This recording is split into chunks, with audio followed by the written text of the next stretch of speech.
Hello, everyone. Happy Saturday. Saturday for me, Sunday for Mark. Sure, Sunday morning. I've just woken up. It's all perfect time to see some madness ensue. Sure, Oh why not? yes. This Why this will not? this will go swimmingly. We're Mm. continuing finale, finalizing, whatever. The debate between Daniel Pikachu and Matt Dillahunty. Um, the first part of last week over on Mark's channel. This week we're over here. We're going to try to finish it off. And this Oh is this is yes. the third part of the debate, which is where the spicy stuff happens. So this should be Uh-huh. interesting. Here we Here's our friends all ready to go. Oh my. Uh, Yeah, and it kind of is what I really want to I love is Daniel's analogy here, which is just perfect kind of thing for his lack of understanding of anything about secular humanism. Like it just like it you couldn't make an argument that shows that Daniel knows less about secular humanism than he does himself, like sort of so mm-hmm. um yeah, it's embarrassing that this guy apparently has a degree in philosophy. It's actually embarrassing. Yeah, But I don't understand, but well, I mean, either he understands what it is and is just, deliberately straw manning it and sort of taking it to be something else because it's convenient, which is embarrassing for someone to do so. Or he just doesn't understand it, which, is just outright embarrassing. yeah. Either way is not good. Um, Mm. Dishonesty is just not great. Yes, Andrew, I did. I'm still trying to get over that stupid bronchitis, so I've got my happy little Oh, Dayquil going on. It's yeah, it's a yeah, that's trip. nasty. Yeah, I'm sorry to hear that. I was sort of sick earlier this week, but I'm pretty much over it now, luckily. So I should be up to fighting form again. Um, I tell you, like people are sort of saying Halloween in the chat. Have you heard of Jesus Ween? Is that the thing that some of the fundies try to do, where they have Halloween, but they make kids listen to Bible stories to get candy? I think so. Yeah, yeah.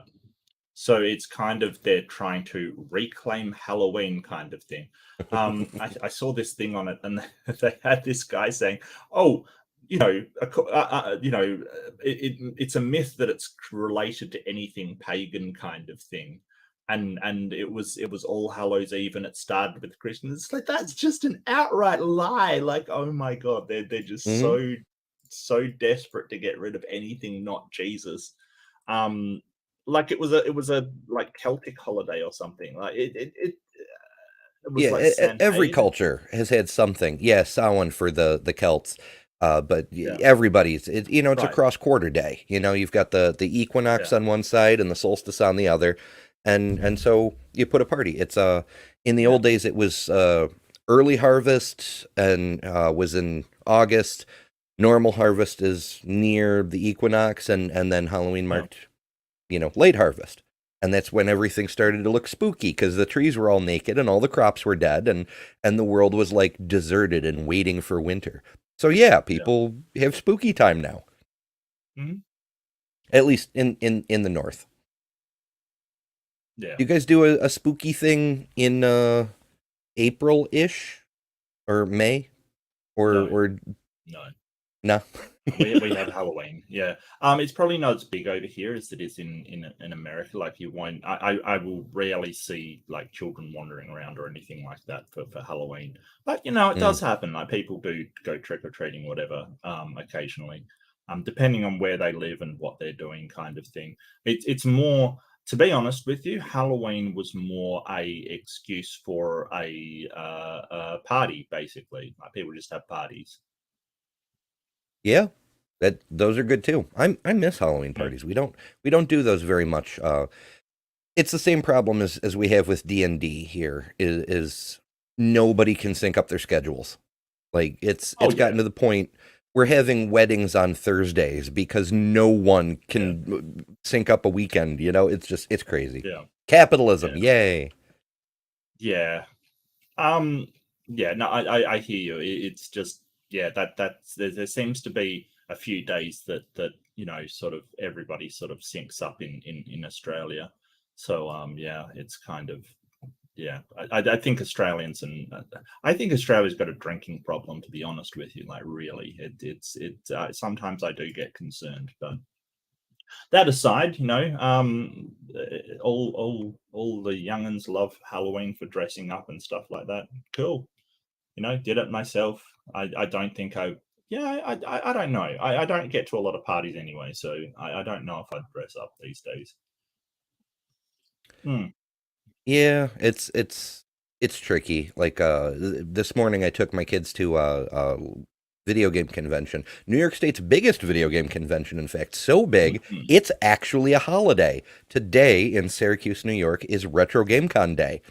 So that was Ooh. neat. And the kids dressed up, did cosplay. It was really cool. And then I felt bad for not, but I just didn't have time this Yeah. morning. No, that's perfectly fine. Well, and also my birthday's coming up on the 13th, which is next Friday, which is cool. So yeah, Friday I'm the gonna have 13th, to do yeah. something with that.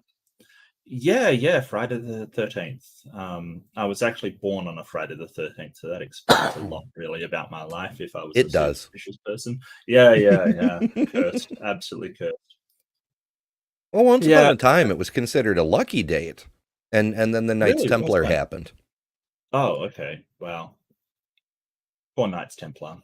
Pour one Mm. out for the Knights. But well, yeah.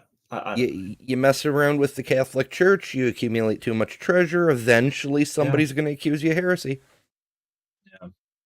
But I mean, the Catholic Church is wild. Like, the Vatican is just this crazy, weird place where just everything is like an entire city just based that its own country that has Hmm. its own economy that's just based around one dude and God. That's essentially it. It is a wild place.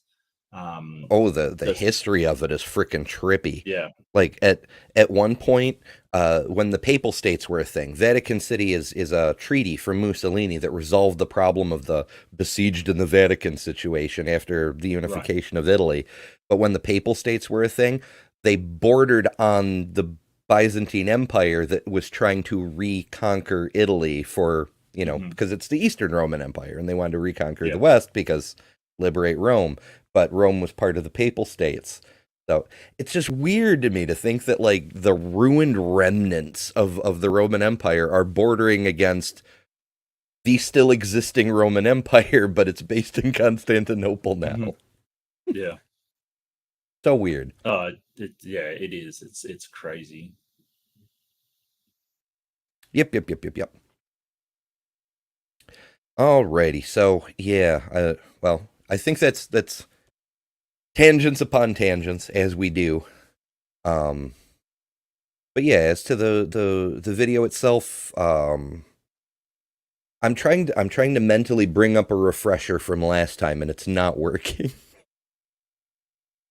Like the Um, first part of the debate was something about weapons, or no, that happens in this part, doesn't it? I'd have to do this part, yeah. So Yeah. the Oh the yeah. yeah, so the first part of the debate was evidences for God, and that was Matt's point. Like, he didn't bring any evidence whatsoever. I'm inclined to be incredibly charitable and sort of say, okay, your evidence is intuitions or shared intuitions, sort of intersubjective intuitions between people about a God, which is probably so weak evidence. I would be embarrassed to put it on a stage, quite frankly. But that was his evidence. I think that sort of Matt said, well, that's not evidence. Okay, sure. I think his evidence is very specific, that it has to sort of lead to one conclusion. Mm. Perhaps, I mean, I'm really sort of trying to extrapolate Matt Dillahunty's mind, and I don't even know the guy, so it might be a mistake. So I apologize if I get things wrong.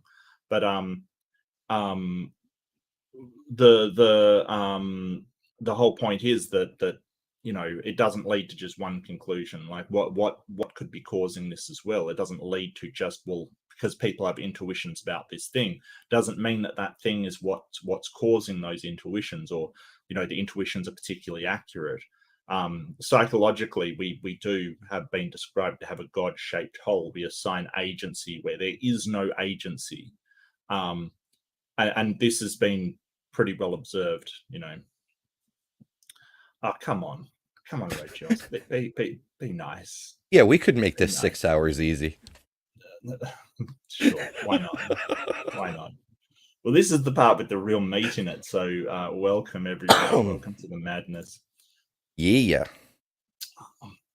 Yeah. So that was the first part. The middle part was, is Islam more convincing than other religions? And that was actually relatively pretty boring. I cut that out because it was just Matt saying, yeah, it's more convincing than some religions like Scientology and Mormonism, for instance. But it's it's really subjective to the person when you and that was the whole point of the first one. What compelling, sorry, was the word. Is it more compelling? Right. And that word is just highly subjective. I mean, I'm sure that hallucinations are compelling to the person that's hallucinating them, right? Or a lucid dreaming is compelling. It makes you believe in it, but that doesn't mean it's true. It whether its compellingness hasn't, like, it's such a weird word to use, and it's I'm sure it was chosen by Daniel deliberately, because you can sort of argue that anything's compelling. Yeah, I think he was yeah, he was originally going for Islam being the most compelling, as if that somehow made it true. But then he dropped the most part. Whoops. Yeah. Because if you're like, he seemed to just be doing, and he said, "Oh, I'm not doing a appeal to popularity." Yeah, he is. Oh, yeah, he is. Because, like Matt pointed out, that there's more Christians throughout the world, so that's more compelling, which is fair enough, And so, yeah, he just dropped the most part and went for, but it is compelling. And he's like, well, yeah, obviously there's a bunch of people that follow it. Of course it's compelling. That doesn't mean that it's true in any way. And he's like, oh, but there's a lot of people. That's the popularity fallacy. Just because it is popular doesn't make it true. Yeah, there's 50 million people in the U.S. who are certain they're going to win the lotto next week. Yeah. So, yeah, and just because a whole bunch of people believed that,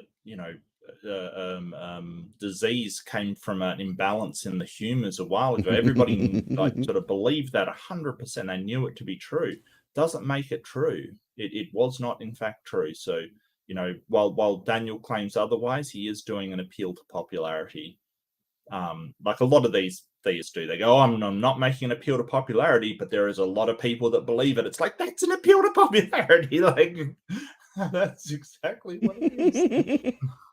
Details. Yeah. Ay. Kind of wake up at the moment. I know, buddy. And so the second part was really like, okay, well, it's compelling. Sure, I would admit that it's compelling. Sure, it's compelling.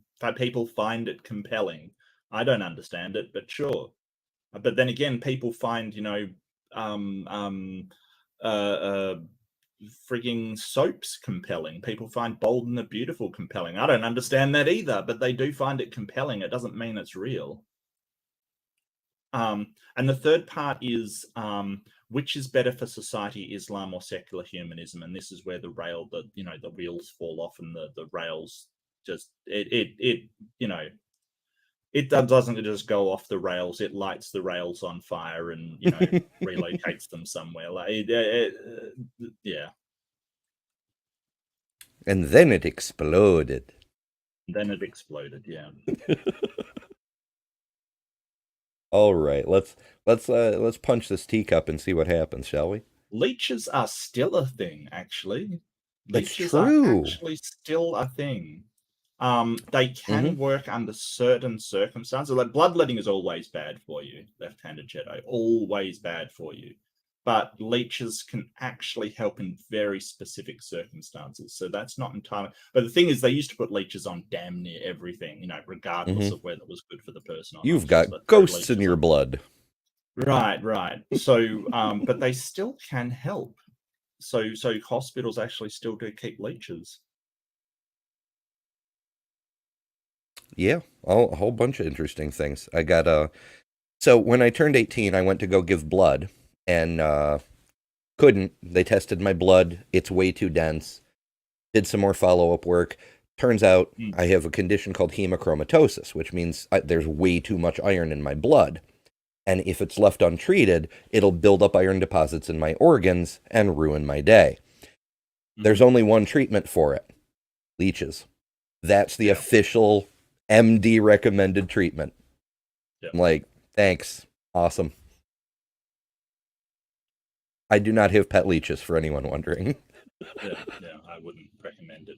And it's only certain specific ones as well that they use. They use medical leeches, but it can be useful on certain things.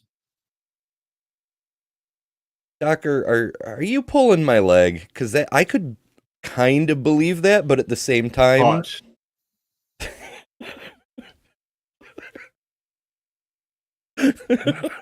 I don't know why I said that. I'm sorry. I caught a bit of Beamsy there. Every stream needs a bit of Beamsy, even when he's not around. Every stream. We miss you, Beamsy. And we got a thing. Maggots are used for eating dead flesh. So if there's sort of necrosis going on, they eat it. So yeah, maggots, I'd use something different. Yeah, and we got a $3, I think it's a super chat, but it's blank, from Robin Webster. But yeah, thank you so much, Robin. I don't know if that was accidentally blank or it just went through that way or what the deal is, but I do appreciate it. Yeah, Robin, if you did want to say something, just drop it in chat and we'll definitely read it out for you if you did want to. But if you just wanted to say thank you to Ember, good as well. Thank you. Yay.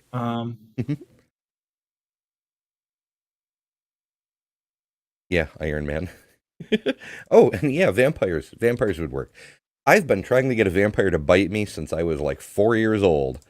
I was terrified of death at age 4. I'm like, vampire is the answer. That's what we can do. I love nighttime anyway. I love to look at the stars. It's wonderful. Yeah. Yeah.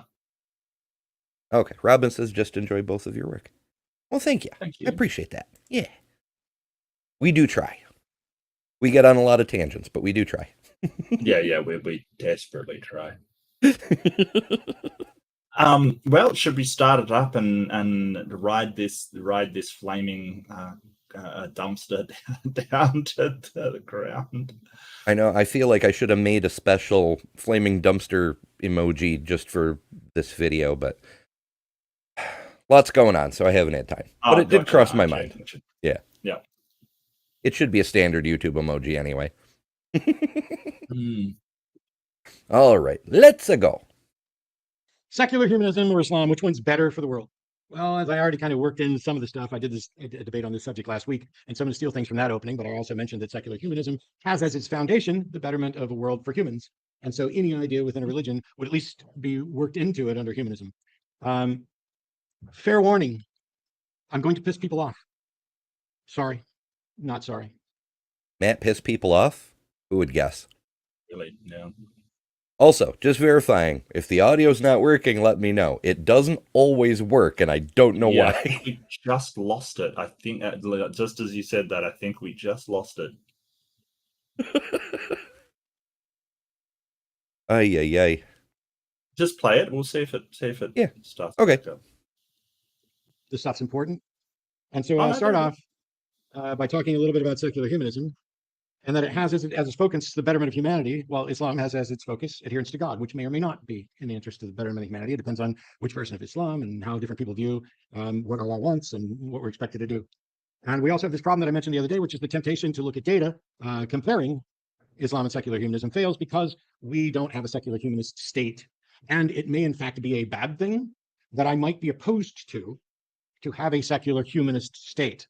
A secular state, yes, but I don't think that it's the purview of the government to be telling people what their religious values should be and what religion they're going to support. And with humanism, in some models, being a religion, I think there may be a problem. There's certainly values that are consistent with any number of religions that I have no problem at all incorporating into a government. But theocracy sucks. Almost every stinking one of them sucks and have been the absolute bane of the existence of progress in humanity. I won't tell the story in detail, but you guys can go look up why in the West we use Arabic numerals and have algebra and all kinds of things that come from a wonderful Arabic culture, and how, at least in the instance of one Muslim cleric, wiped a good chunk of that out in the progress that was being made along there. And that's a really good point. Like, it wasn't okay. It's 2 points.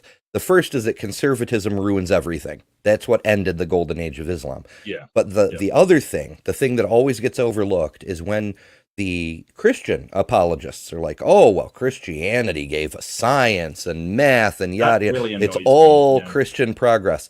It is not.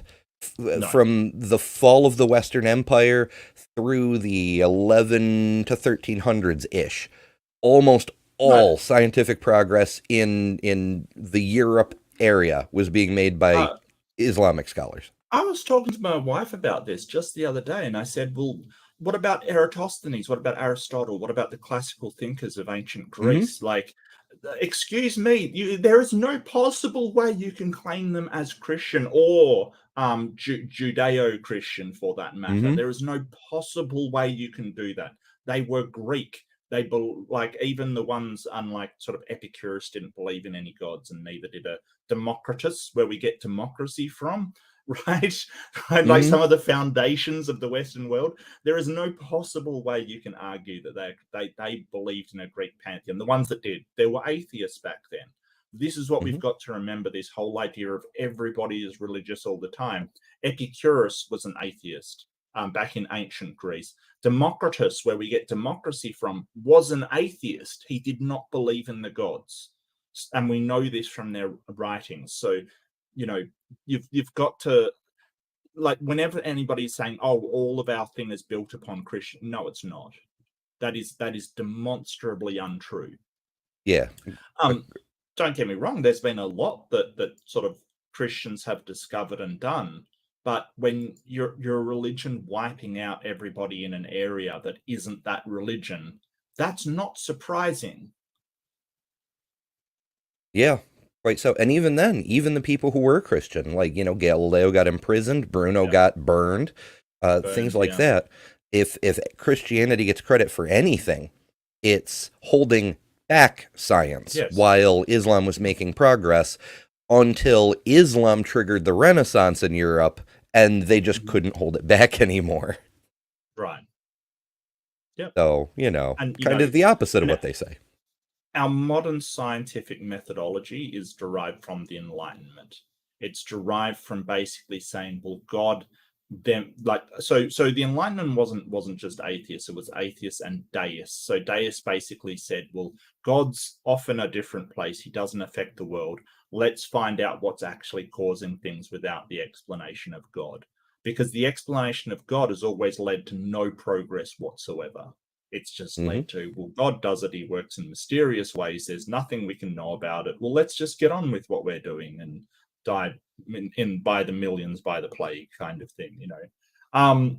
So when you pretend to know the answers, you stop looking for the real answers. So the Enlightenment was basically saying, well, we're going to look for natural explanations for all of these things, and surprise, surprise, we found them. Didn't find a God, though. That's something we didn't find. But weird. Yeah. You know, every stone we turned over, every hole we peeked into, every cloud we looked behind. Just, that dude is really good at hide and seek. Or something. So the next temptation, if we don't have data to compare two cultures right now, is to look at the lives of secular humanists and compare them. You're going to find some secular humanists who are awful people. They're probably paying lip service to secular humanism, but it's very difficult to get into a no true Scotsman fallacy. I just know a bunch of atheists who I think are crap, just have the worst ideas. But yeah, you're welcome. I forgive you. I'm wondering, I wish I knew who he was talking about there.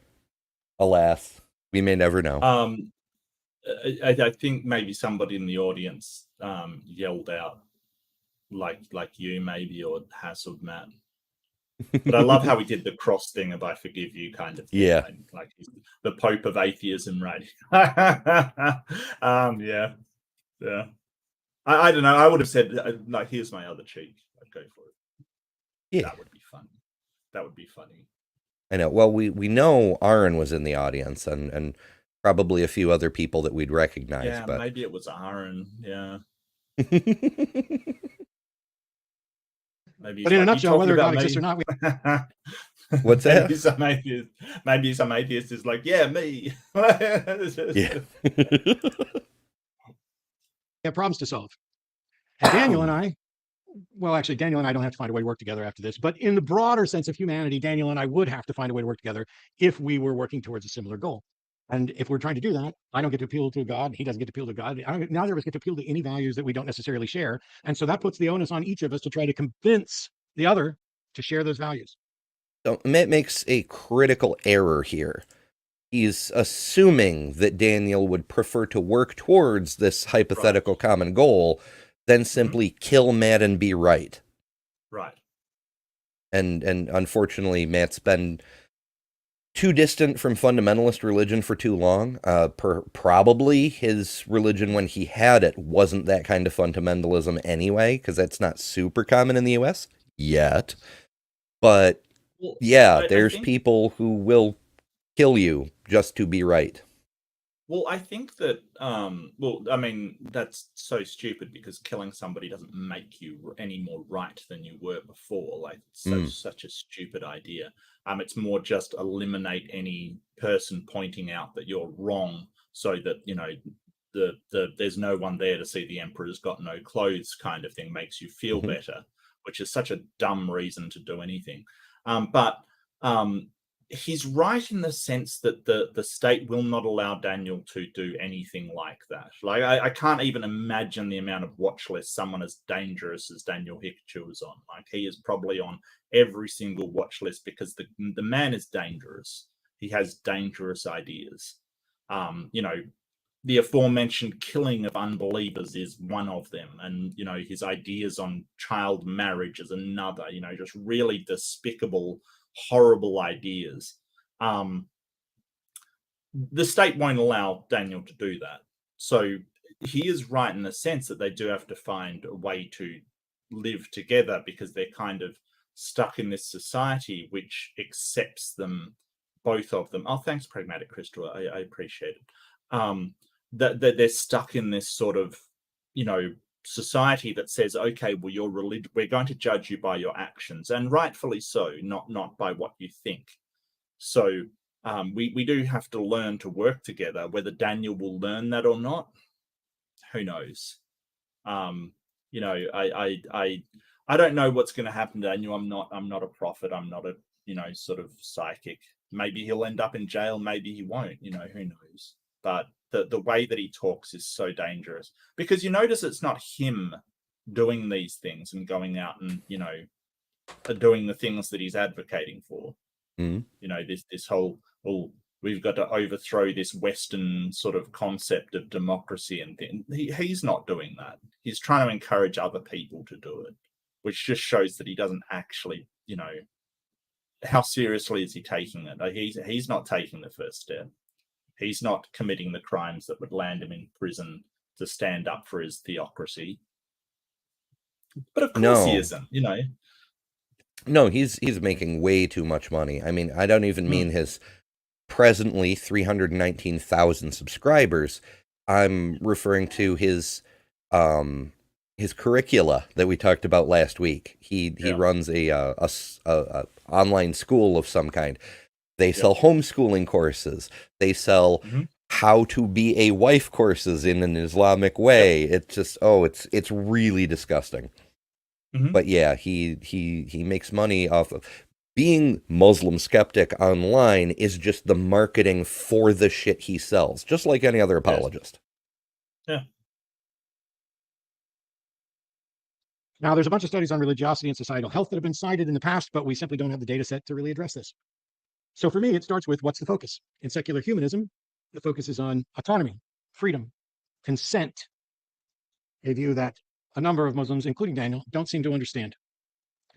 The consent of an individual to any imposition on their body is paramount. You don't get to do something to somebody else without their consent, and it needs to be informed, enthusiastic consent. 4-year-olds can't consent to sex or marriage, whether they've had precocious puberty or not. And it's repugnant to suggest otherwise. When we look at the comparison of lives, Muslims in the United States live a completely different life than Muslims in other countries. Not every Muslim-run nation is the same. We look at the Universal Declaration of Human Rights that was signed in 1948. Saudi Arabia abstained, and later on, Iran voted for it. But then after the revolution, Iran came back and basically said, no, that's not right. And instead, the Organization of Islamic Cooperation supported the Cairo Declaration on Human Rights because it was consistent with Sharia law, or at least some version of that, and squelched their objections with the United Nations version.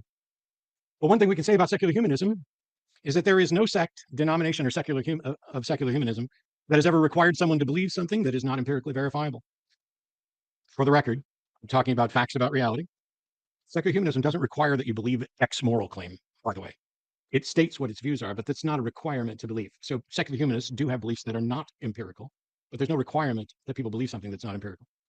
No sect or denomination of secular humanism has ever ordered the death of another person, ordered or acted to attack or destroy property of any other person or government, never overthrown a democracy to impose a secular humanist regime, never been connected with terrorist cells or activities, never advocated for treating people differently over their gender with regard to what rights and freedoms they have, never advocated for treating people with different rights and freedoms based on their sexuality, never denied freedom of speech or expression, never called for the deaths of people for drawing any person or anything, never called for the deaths of people for criticizing secular humanism or any other religious view, never advocated for or inspired suicide bombers or terrorist attacks. Hashtag not all Muslims. I'm not saying all Muslims are terrorists or all terrorists are Muslims or all people with bad ideas or either. But if we're going to put a hashtag not all Muslims, we should also have a hashtag virtually no secular humanists. Because these various problems that arise primarily through theocracies and through religions' attempt to control governments and control the world and shoot down anybody who disagrees with them, that's what happens when religions take over a world. Now, just a point of interest. He's not just talking about Islam when he's saying theocracies and when they try and take over the world. He's leveraging that against Christianity as well. You know, he's using this vague as theocracies instead of Islamic theocracies for a reason, and that's because the Christian ones are just as dangerous as the Islamic ones. They're all incredibly dangerous.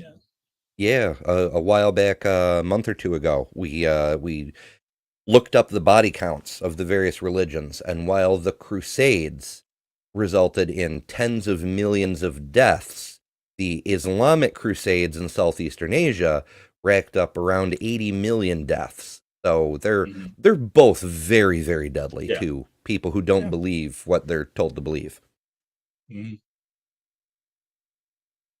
It'd be nice if everybody was Muslim, then there wouldn't be any conflict. And if everybody was Christian, there wouldn't be any conflict. But that's not only unrealistic, it's exactly the same thing that abusers say, I only beat you because I love you. And it's also not true. Sunni versus Shia, Catholic versus Protestant. We've seen both of these within our own lifetimes. You know, it's the evangelicals versus basically the rest of Christianity. Like, seriously. And sometimes it turns violent, like the civil wars in Ireland. They're resolved now, but many of us are alive who that was happening. The Iran-Iraq war, that's not that long ago, and it looks like there's new war brewing in the Middle East. That's a whole other topic in and of itself, but my best wishes go out to Tomer from Aaron's show, because he is having a very hard time dealing with what's going on over there. Not that I think he watches this, but, just in case. But yeah, it's... Wars within religions are just as common as wars with other religions. If you just do what I say, you wouldn't make me do this to you. That's the exact same justification. Christian extremists, Christian dominionists, slightly different groups. Christian dominionists want a Christian country, a Christian world. Christian extremists are awful and want worse. Christian extremist organizations are things like KKK, white supremacist, white nationalist organizations. People on behalf of their religious beliefs, not secular humanism, have caused great harm on behalf of their religion. And many will say, oh, well, that's not the true version of our religion. True. We're only a few days out from the anniversary of 9/11. The radical Islamists flew planes into buildings. We're only a few years away from the Charlie Hebdo attacks, where people went in with guns and killed satirists for mocking Prophet Muhammad. Never in my life I'm not an artist. I had no inclination to draw Muhammad or anyone else. But as soon as you tell me that I can't, I will. And I did. He did. I watched that episode. That was back when he was with the ACA, but he sure did. In response to the Charlie Hebdo. For anybody not familiar, that was the French satirical newspaper that drew a picture of the Prophet Muhammad, which, it's satire. Yeah. And then they got bombed, I think. Was it a bombing that happened? Yeah. Which is ridiculous. That's extremism. France is still dealing with the xenophobia over the numbers of Islamic immigrants because of that. Many people don't remember it, but they don't want Muslims around because there's always that possibility. Now, you can get an extremist in any group. Like, remember, in the United States, we had the Oklahoma City bombing. That was a Christian terrorist. But, people, they let their fears get ahead of them, and they stop seeing a them group as people because they're too concerned about the threat. And it's bad news for everyone. Yeah, it was a shooting, not a bombing. I do apologize. It was the shooting. I thought it was a bombing too. Yeah. But, it didn't stop them as well. Like, it didn't achieve what they thought it was going to achieve. In fact, they got more people to draw Muhammad in the wake of that than they ever would have. It's kind of like the Streisand effect, if you're not familiar with that. So, are you aware of the Streisand effect? Yeah, it's Barbara Streisand, as I understand it, had a house. She didn't want photos of it or something along those lines. And so, because one paparazzi scoped it out and she was like, oh, we have to take those down, get rid of them. And because she made such a big fuss, everyone became aware of the house. Yes. People who would not have looked up that house and or posted pictures of it did exactly that. So in trying to squash the thing, you make it a billion times worse, kind of thing.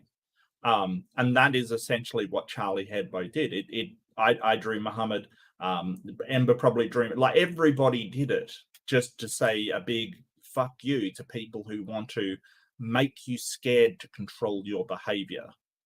Because this whole idea that you can squash something by just putting people in fear. Well, yeah, one side of it is, okay, people in fear, they may stop what they're doing. The other side of it is people in fear sometimes have an aggressive reaction, that fight or flight thing that I've talked about. So,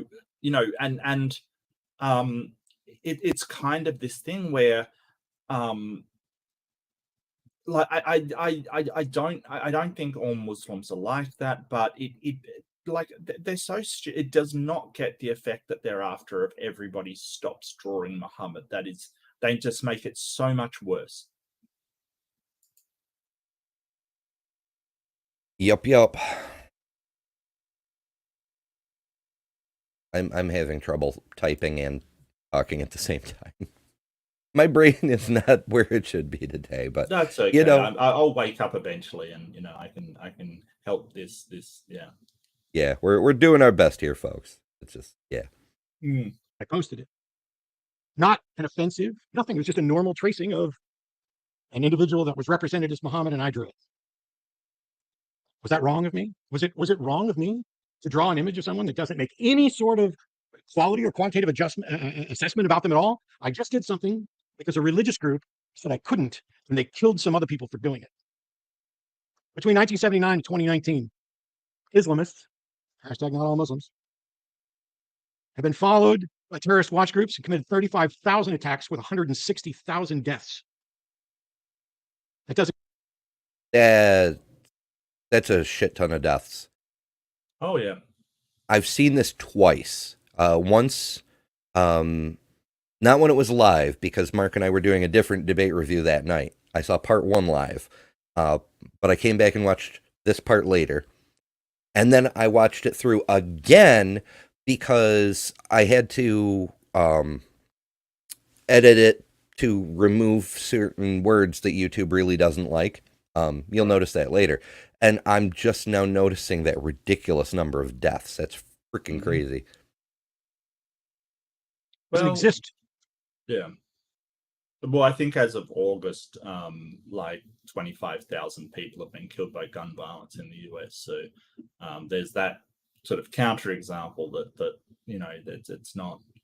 But yeah, 160,000 deaths from just terrorist attacks alone is insane.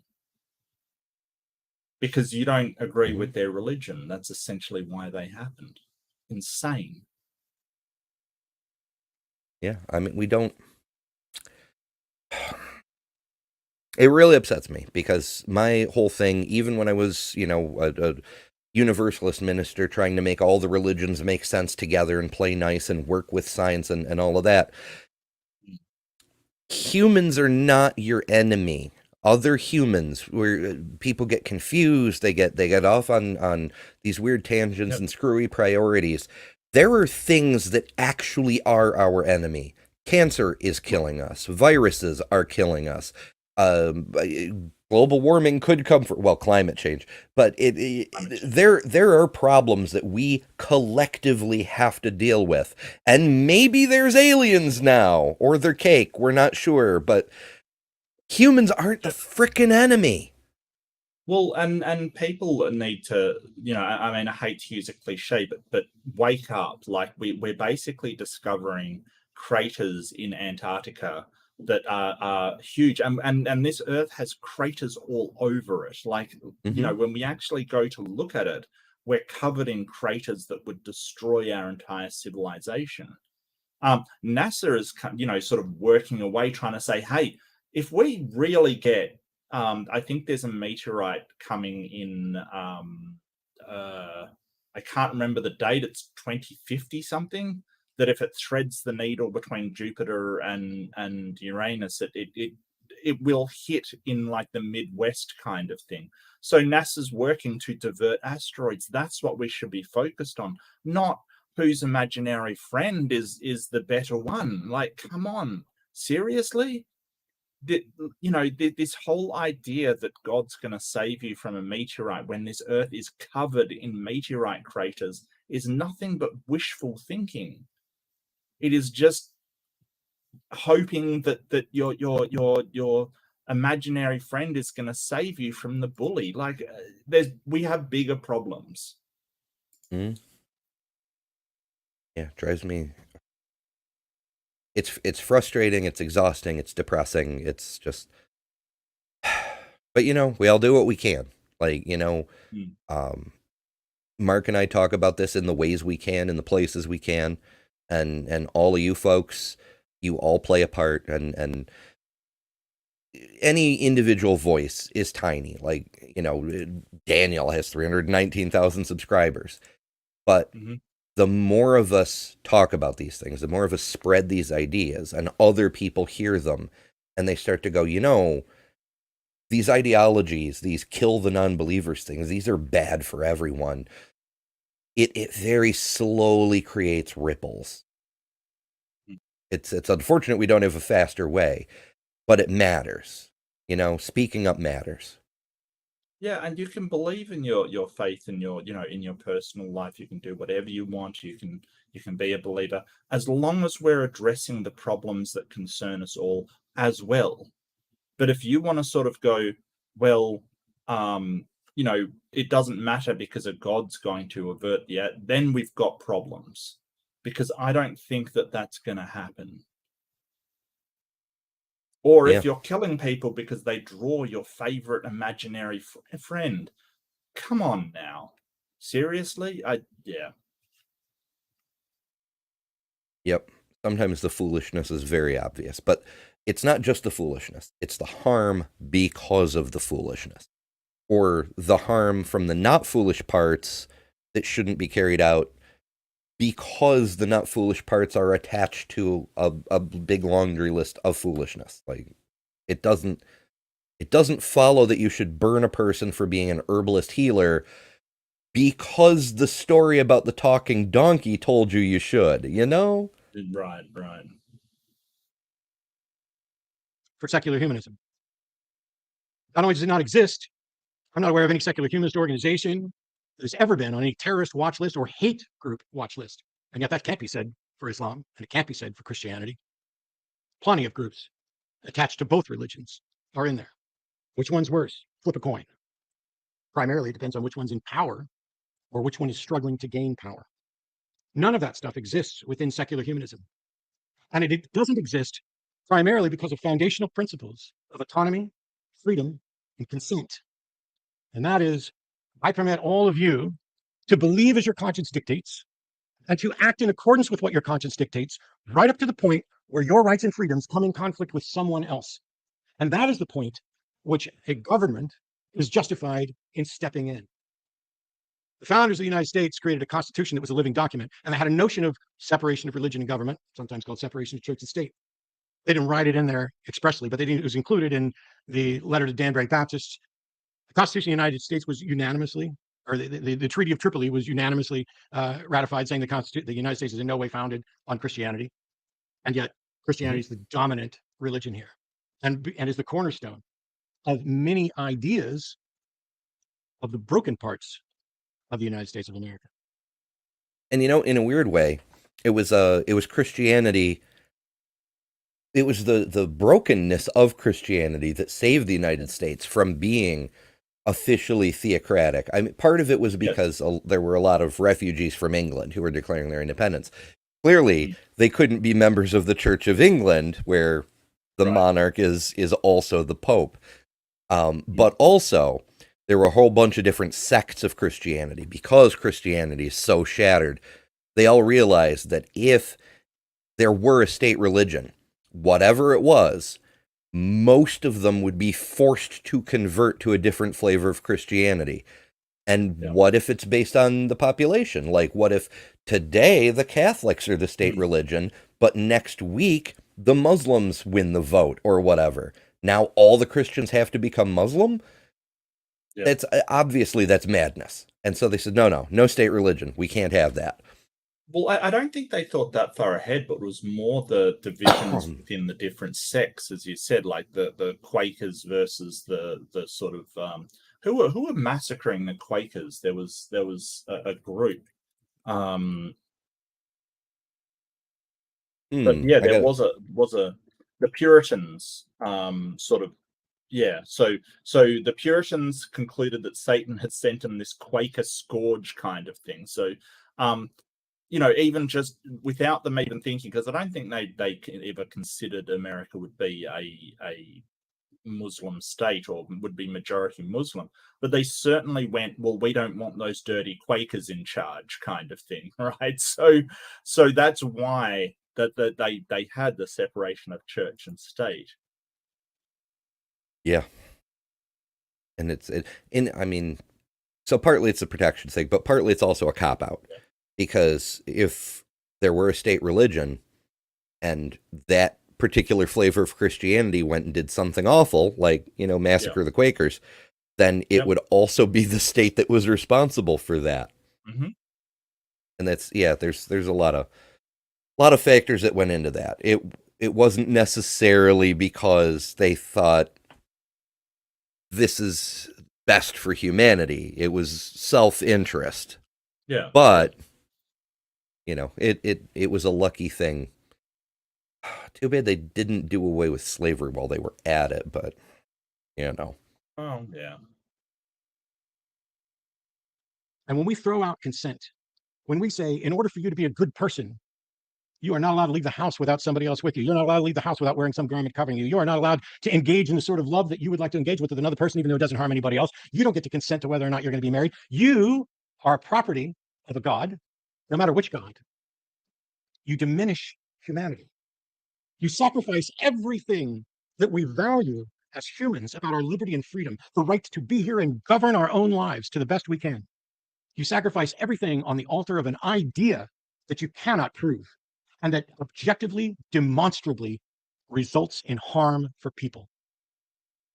Thank you very much. Well, thanks for that opening, Matt. We'll kick it over to Good Daniel for his opening. 10-minute Really good opening. Yeah, I like the way that he landed all his points are pertinent to Daniel and to Islam, but he took the opportunity to generalize and say, listen, this applies to Daniel, but it also applies to all this other nonsense. Right. So yeah, it's good stuff. It's oh, my meat brain. Yeah, I'll just let it stand at that. So that's Matt's opening. These are 10-minute openings, but we are at slightly accelerated speed, video reasons, you know. So yeah, let's get into Daniel. Yeah, brace for stupid. opening as well. Daniel, thanks for being with us. The floor is all yours.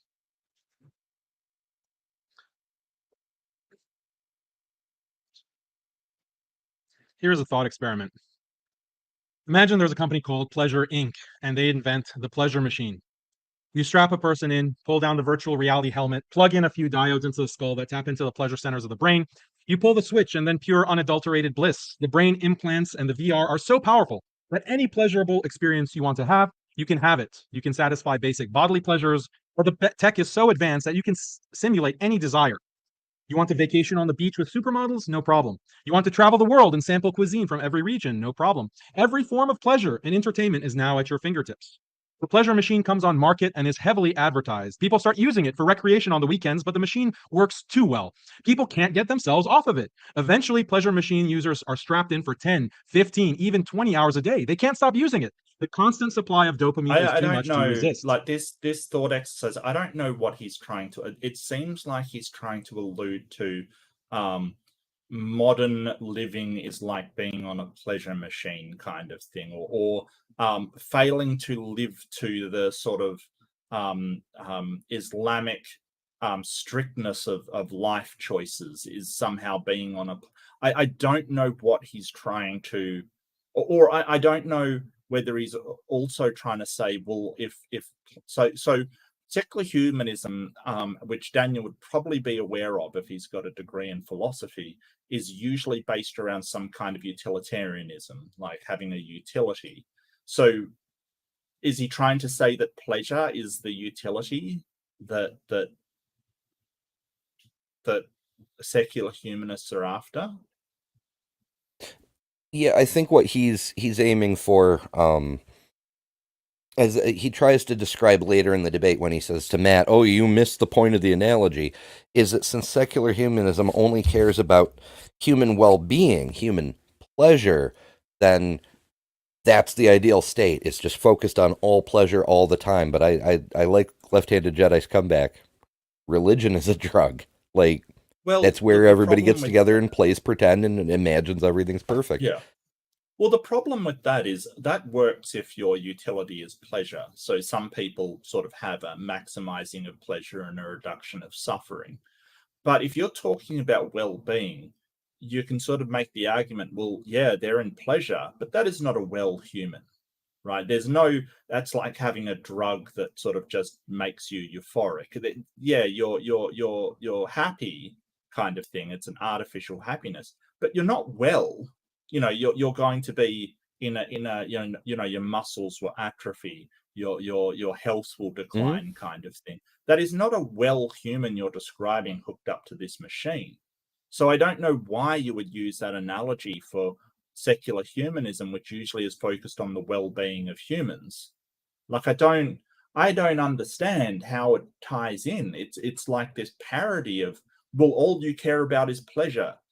No, what are you talking about? Matt just went through a whole list of things that we concern ourselves with, and none of them is just our personal pleasures.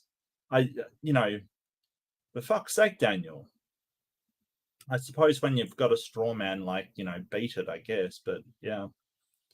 Yeah, building big fucking straw men. Actually, Yeah. An author, I can't remember the author's name, but I think it was I think the book series was called Viridian Gate, but there's so many of these books I can't remember which one's which. But TLDR, a person created a virtual reality system with full immersion. You'd step into a pod, you'd plug yourself in, and then boom, you're in World of Warcraft, except it's not World of Warcraft, but you're physically there in your character and whatnot. But the system had built-in fail-safes because your body would atrophy, your health would decrease, you have to go to the bathroom at some point, all of these things. You could only be logged in for like 2 hours at a time and a maximum of 8 hours a day. And the system would cut you off. Yeah. Until the world was threatened by an asteroid, much like we previously discussed. And so the that's where the story takes off, is the guy who created the system figured out how to just upload minds. So humans could escape from the catastrophic destruction of the Earth by uploading into the servers. The problem there is they're now stuck in their character. Their physical body's gone. The asteroid hit. They are their character now. And it's a neat story. Yeah. But yeah, while you still have a body, even if there were such a thing as a pleasure machine, you'd still have to make people unplug, even if it's by force, by cutting them off. Because if your client dies in your machine, you no longer have a paying client, you know? Right. And the whole point is that, like a lot of things in life, it's sort of all about, so we talk about what makes a good life, and somebody, paradoxically enough, that has everything handed to them does not have a good life, right? That we sort of talk about this as a lack of challenge in people's lives. Like, we need things to challenge us and to sort of to work against, problems to solve, kind of thing. And that's not saying that we want it to overwhelm them, and sort of we have to take into consideration that people need assistance getting through their lives. But this idea that if you just make everything easy, then that's the best life, that's the best human, it isn't true. And luckily the universe has plenty of challenges for us to overcome. And I don't know anybody that's having such a great life that they're saying, hey, I'm not challenged in my life. Maybe someone born into extreme wealth that has never had a challenge in their life, had everything handed to them, but usually they're an asshole. Like, usually they're not a great human being. So when we talk about having a good life, there's a lot of questions of what that actually means, what it means to have a good life. So what Daniel's portraying here is just a terrible life, hooked up to a machine and not being able to live your real life. It sounds just awful to me. I don't know why he thinks that secular humanism would advocate for this thing. But I think he's trying to tie it in with, well, if you're not living this strict life by Islam and, not eating pork and praying 5 times a day and not sort of, flagellating yourself, metaphorically flagellating yourself every time you're attracted to the opposite sex or the same sex, if you're not doing this, then you're in a pleasure machine. I think that is just such a bad analogy. Life's hard enough without sort of beating yourself up for seeing someone attractive and going, oh, well, they're attractive. Like it's so meaningless. It's so pointless to punish yourself for something like that. So I think he thinks that's living a life of sin and decadence, and it's like, you're out of your fucking mind, sir. I'm sorry to swear, but like, just because somebody isn't praying 5 times a day doesn't mean they're like having the most pleasurable life ever, if that's the analogy he's making. But we don't really know. He never explains how this analogy ties in. He just says, imagine this pleasure machine. What are you talking about? Yeah, it's a weird opening. It really is. In happier news, though, I'd like to welcome our new member, PTND. Thank you so much for joining. Yeah, joining at the match level. So yeah, please do enjoy some lovely emojis. I mention it every time, but every video is somebody's first video. As we add more members, YouTube unlocks more emoji slots. And when a new emoji slot opens up, the members get to vote on what the next one will be. So, yeah. Yeah, no, Ken, I was going to make that joke that we already have pleasure machines. They're called dildos, but that was just too easy. Too easy. Oh my. Oh my. Before the pleasure machine, people had time for their extended families. People would get together with aunts, uncles, cousins. If you had elderly Before capitalism, people had time for their extended families. Yeah. People would live with grandma and cousin and uncle and so forth. Not anymore. Yeah, and people also sort of worked in the field for almost no pay whatsoever, and sort of had really bad like he's romanticizing the past, especially sort of the times when people did live in communities. And that's not to say that things could be better now. I think that sort of a clamp down on capitalism, so you did have more time, and which funnily enough they're actually doing in. So Matt says no country is secular humanist. There's no secular humanist state. I agree with that. If you were to say a countries that were closest to secular humanism, it'd probably point to the Scandinavian countries, and they're sort of giving their people more time with their families and more time with sort of personal time. So this whole idea of Daniel's is sort of it's very, very weird. Yeah, I'm really not sure where the hell he's going with things, but well, I mean, it's his opening. If he wants to be an idiot, then it's up to him. Well, yeah. parents, you would take care of them. If you had grandparents, you could spend time with them. But as more people get hooked on the pleasure machine, there's no time for extended family. And let's be honest, what's more fun, fulfilling any fantasy or sitting and talking with grandma? As the pleasure machine continues to spread, the whole concept of extended family. Fuck you, Daniel. I miss my grandma. Yeah, and like I said, everything in moderation. Like you can't just that's sort of yeah. You're sort of just pointing out that people get addicted to stuff. Well, yeah, that isn't like a problem that Muslim countries don't have, Daniel. What are you talking about? Yeah, and it's not an either or, either. Right. One of those.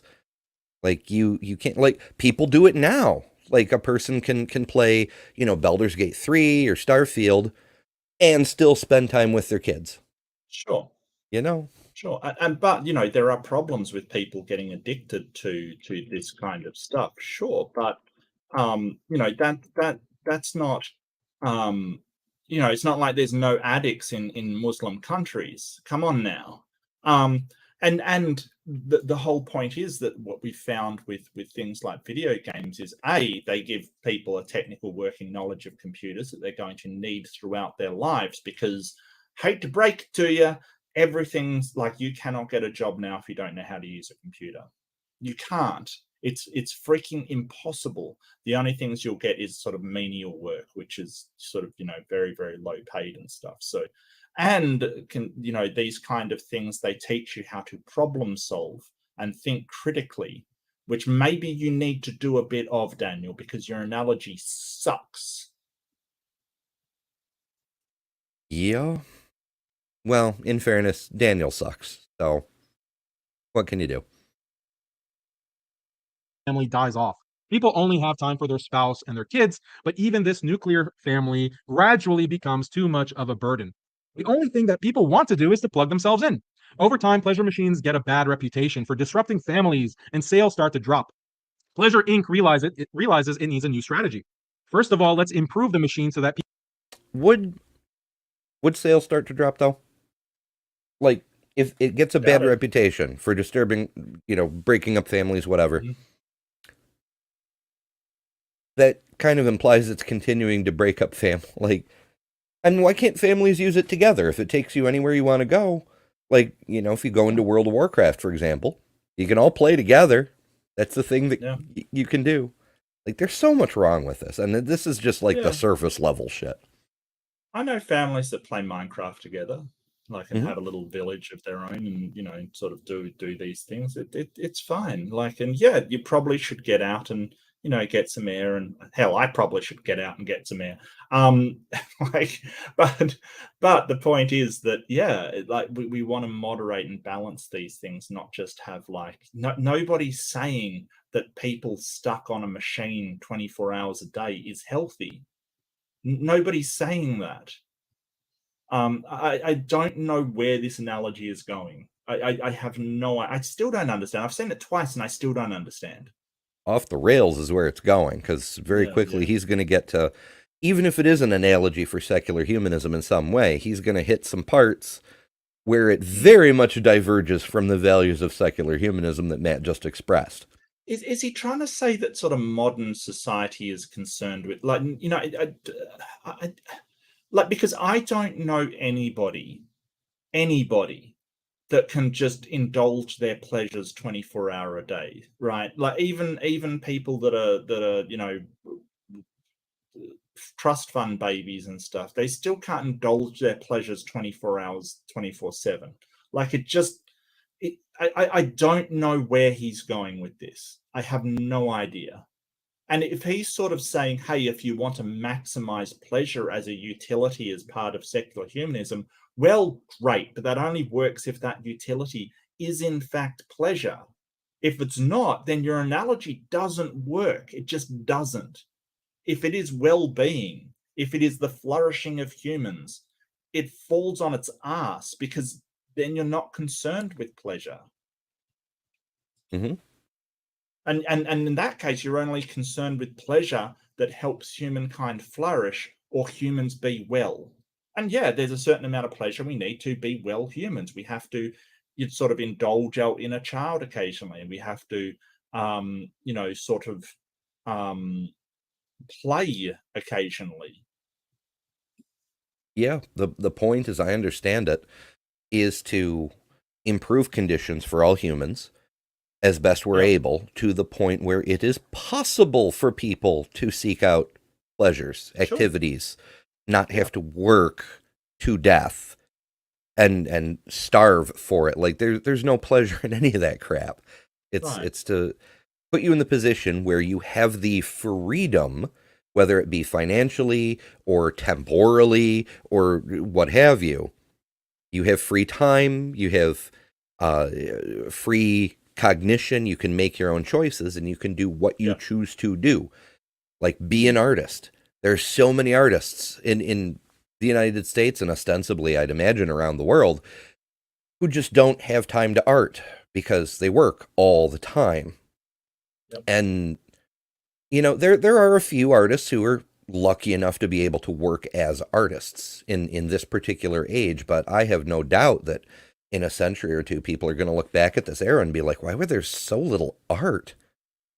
Science was advancing like crazy. Technology was advancing like crazy. Why were there no artists? What the hell? What happened there? Not no artists, but like crazy few. People don't have to worry about unplugging themselves to eat. Anything the body needs biologically can now be supplied by the machine, so that hypothetically you can stay plugged in nonstop. Second, let's get the government to subsidize the machines. We want to make sure that anyone who wants a pleasure machine can afford to get one, even if it takes government assistance.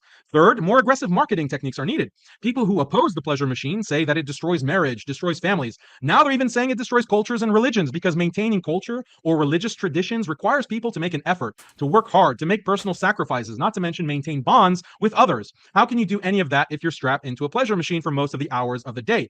In the beginning, religious people used the machines, and then sometimes they'd miss prayers, sometimes they'd miss going to church. Then they start missing major holidays like fasting in Ramadan and other important cultural communal rituals.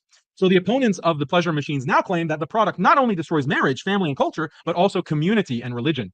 How do we counter that in our marketing? Well, it's hard to deny the accusation, so let's embrace it. Let's tell people that the pleasure machine is actually liberating people from the shackles. Marriage, family, community, and religion are all sources of so much toil and headache. Why bother with that when you can enjoy limitless pleasure?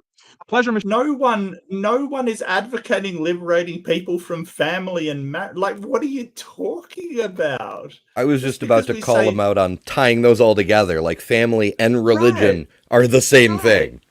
Like, No. Secular humanism says that the government shouldn't make distinctions with regard to religion, that it shouldn't determine who should be what religion. doesn't mean that we're saying, hey, we want to liberate people. I mean, we are saying that we want to liberate people from religion, but secular humanism, an important distinction of secular humanism is it does not impose itself on others. It is either accepted or it's not accepted. It isn't required for it to be accepted. And Matt just explained this, that it is like he would oppose a secular humanist state, because it isn't up to secular humanism to tell people what they ought to do. What secular humanism says, here is what we think is the best way for human flourishing and fulfillment. And if you want human flourishing and fulfillment, this is the way we suggest to do it. It doesn't impose itself on other people. So for him to say, oh, well, it's trying to get rid of... No, it's not. No, it is demonstrably not. Oh, it's trying to get rid of families. Fuck you, Daniel. Like, seriously, what are you talking about? What are you talking about? Yeah, it's absolutely crazy. And yeah, a lot of times, as Andrew points out, VR is not pleasure machine by any stretch of the imagination, but it is freaking cool. That's one of the reasons I became a VR creator. And yeah, you can travel places that you couldn't go, either for time reasons or money reasons or whatever. You can go to Mount Rushmore, you can go to the Grand Canyon. There's a few cool channels out there. I think Airpano is one of my favorites. You can fly over the Swiss Alps in VR. You can look all around. It's so freaking cool. And that's why I started creating stuff. And there's more uses than just taking a vacation you can't afford, taking a vacation with your family you can't afford. Like, there's people in hospitals, in hospice care, who can't travel.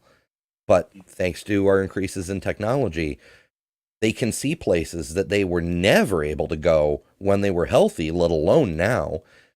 And when there's an unpleasant procedure or something going on, they can escape that and, be on the beaches of Cape Town, which are, frankly, stunning.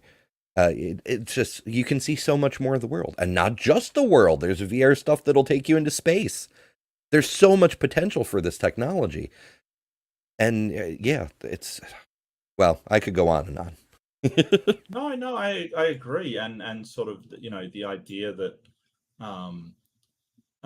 it may also be better for the environment to take a virtual vacation as well, rather than, use jets and stuff. Sure. Yeah. I mean, it's not quite the same as being there in person, but even the weddings I've done, as VR recreations, not everybody can make it to weddings. Like this wedding I was at on Thursday, they had a person who was holding a camera with a Zoom feed for 6 or 7 relatives who couldn't be there in person. And that was kind of cool.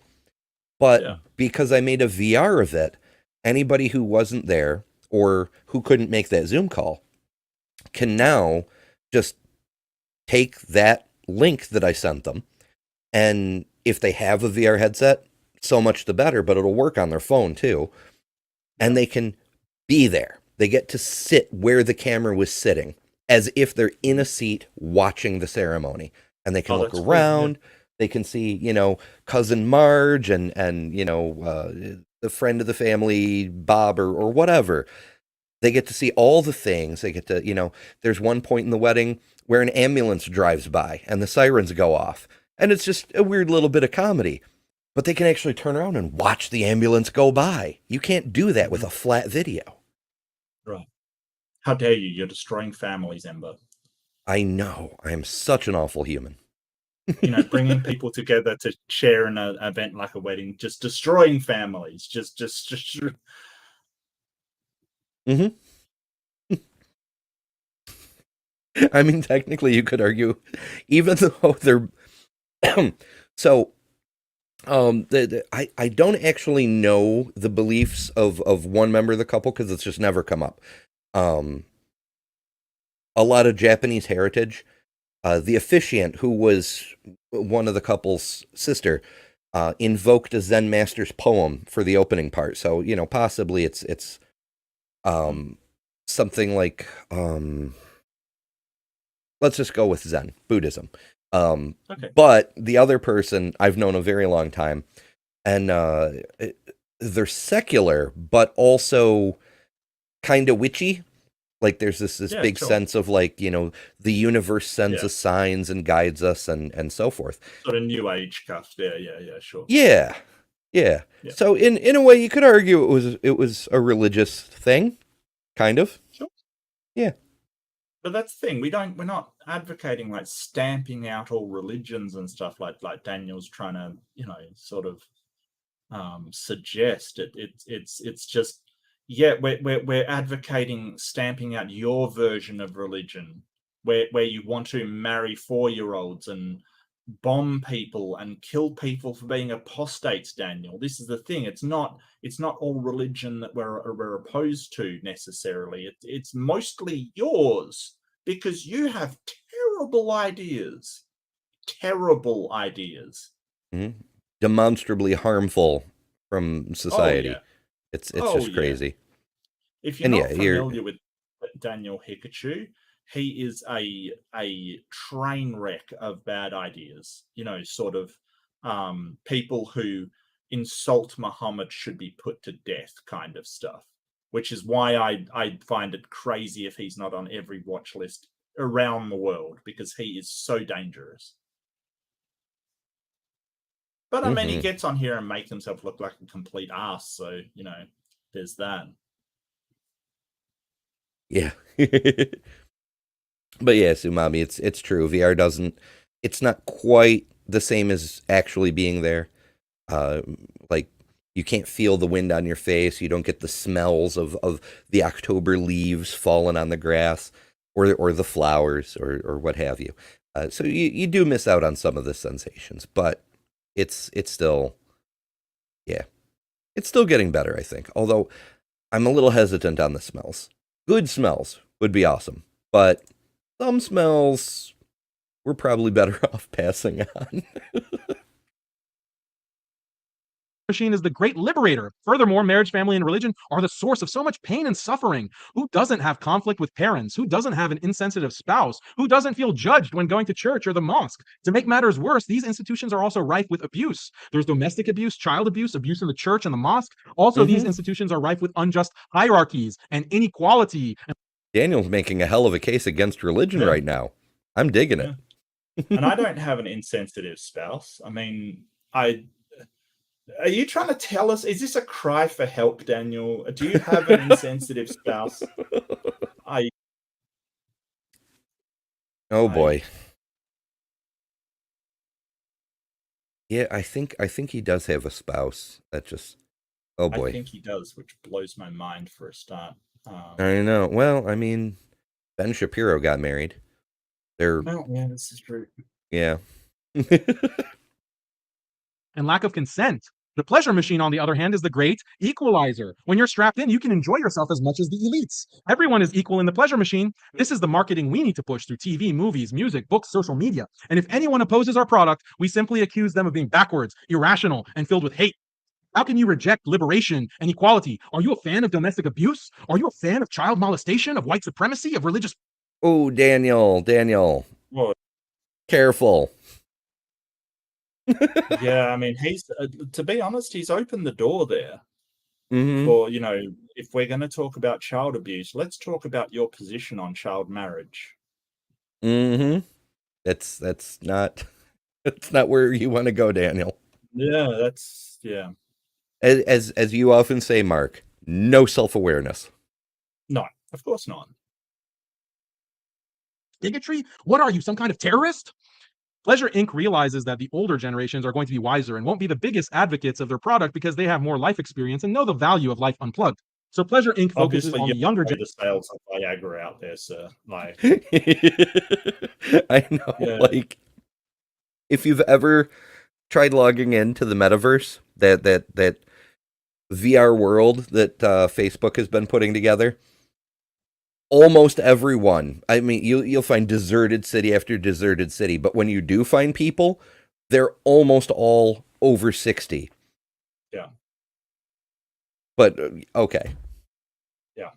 generations I'm with not sure targeted that older necessarily equates to wiser there, Daniel. I get life experience and stuff, but if you've met some of the old people I've met, that is not something that necessarily equals another thing. Like it just isn't. I'm sorry. It's true. I mean, there was a time when, it was the older and wiser people were saying, no, slavery it's an unfortunate necessity. And it was the young people who were like, Yep. no, we're ending it, No, period. it isn't. Yeah. On TikTok and elsewhere.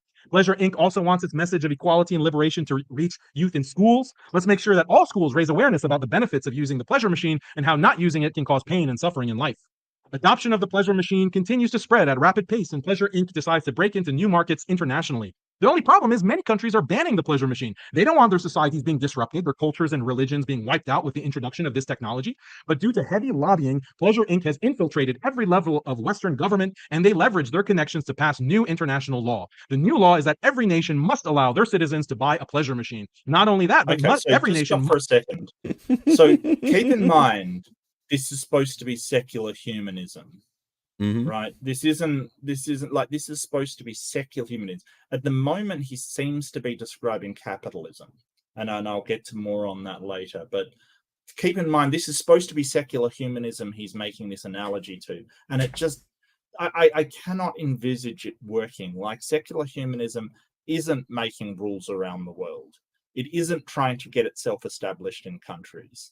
It isn't doing all of the things that he's accusing it of doing. Like, how is it doing this, Daniel? This is such a stupid analogy. Yeah, it's and also, he's pushing this idea international law, and I'm sure he'll get to sanctions in a second, because there's no countries out there that just ignore international law, Yeah. must subsidize the pleasure machine to make it available to every citizen. This is a moral imperative. Why? Because the pleasure machine, as we know, is the great liberator and the great equalizer. If nations don't facilitate access to the pleasure machine, that's a violation of human rights. Every human must have access to the pleasure machine, and only the most evil totalitarian regimes would keep their people under the boot by not letting them entertain every single desire. Despite the new international laws, some rogue nations continue to resist. These nations are portrayed as terrorists and human rights violators in the media. Oh. Oh, So here we go. This is like a reverse straw man kind of thing, right? He's implying that whenever someone gets labeled a terrorist, it's because they're fighting for freedom against the oppressive well, no, freedom not everyone. of... It's when Muslim countries get called terrorists. I mean, I'm sure he's fine with North Korea being called terrorists and things like that. I'm sure he's fine, but it's the Muslim countries when they get accused of, violating human rights. That's the problem. Mm-hmm. The news shows images of little children covered in dirt, little girls crying. Look at these poor suffering children. What kind of evil monsters would prevent these precious darlings from using the pleasure machine? We need to impose sanctions on these countries. Even if half the population dies off due to starvation, that's a price we're willing to pay to make sure the other half of the population gets access to the pleasure machine. And if these terrorists still refuse, we'll just have to use military intervention. We don't want to use bombs and tanks, but that's the price for spreading freedom. Once we've liberated the nations with the gift of the pleasure machine, we have to make sure terror groups don't revolt. That sounds a lot like how religion gets spread, frankly. Oh yeah, it certainly does. And I think he's trying to sort of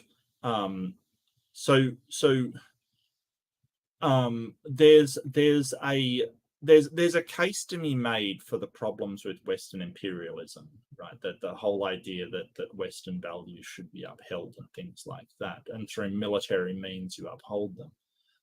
There's a case to be made, but you can't just put that on. Yes, the secular humanist industrial complex. Yes, yeah, and that's the point that I'm making. Like, you can't just put that all on secular humanism and say, well, imperialism is secular humanism. Yeah, Ugh. we're gonna make you believe what we believe in and follow our values by force. And we're perfectly fine if we kill off half the population, because on the other half will be saved. It's all for, the souls and the glory of the invisible friend and shit.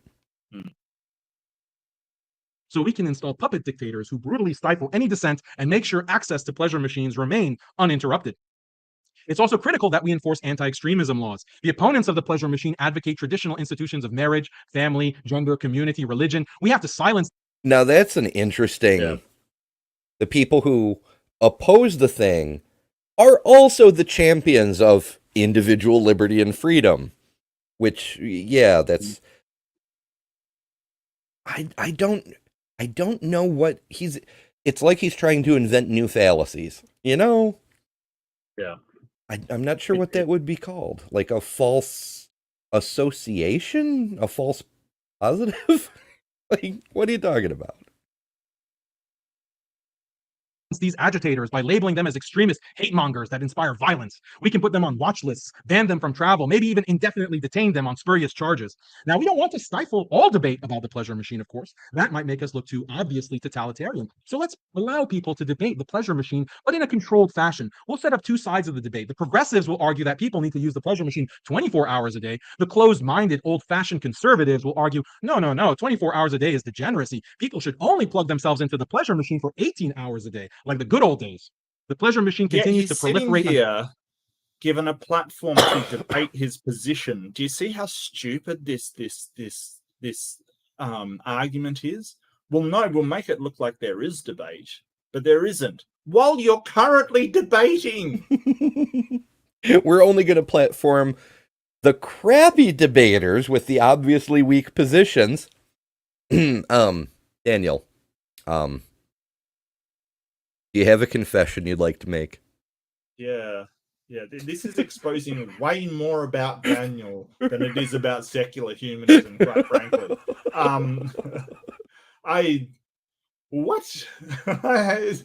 Sometimes you gotta wonder, don't you? Like, what were you thinking when you stepped into this debate?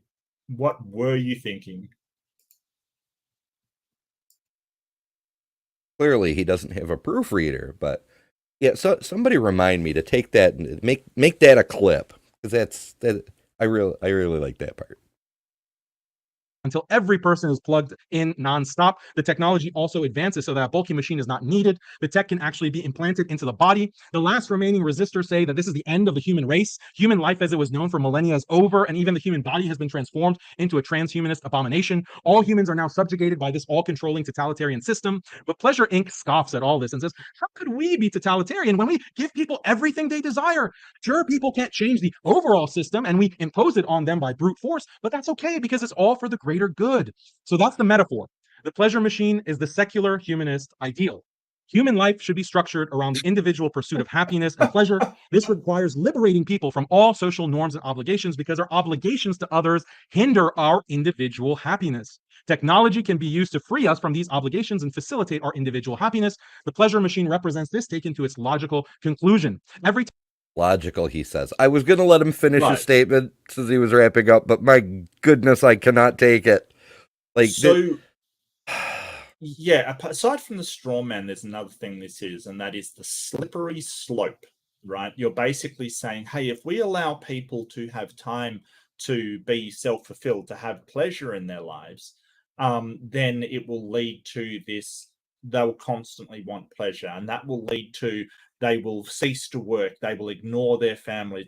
None of this has been demonstrated to be true. So when you're looking at a slippery slope, you're looking at these chains of consequence that lead to this outcome that's not even remotely plausible, because the amount of things that you have to have line up just don't, sort of the chances of them happening are so low. And, add to that the straw man of that secular humanism isn't advocating for pleasure. That's not the utility that secular humanism generally is after. It's about well-being. So he's got a problem here where he basically is foisting this whole idea of pleasure being the utility onto secular humanism and then making a slippery slope of where it's going to lead. It's a problem. And let's just talk about this for 1 second. So pleasure and happiness is very fleeting. It's a fleeting emotion. It comes, it goes very, very fast. It's why you should enjoy moments of levity and moments of, you get together with a whole bunch of people in chat and have a laugh and you enjoy it. But it's not sustainable. You can't sustain pleasure over an incredible amount of time. Like, could you imagine if you were climaxing 24 hours a day? It'd be a freaking nightmare, right? It would Ooh. be horrible. I know, right? The whole point is that we enjoy it for what it is, and then it passes. Most people in their lives aren't after happiness, right? Because happiness is unsustainable. What most people are actually after is mostly contentment. You know, being content with your life, being peaceful, and having moments of levity, moments of happiness, frequently, kind of thing.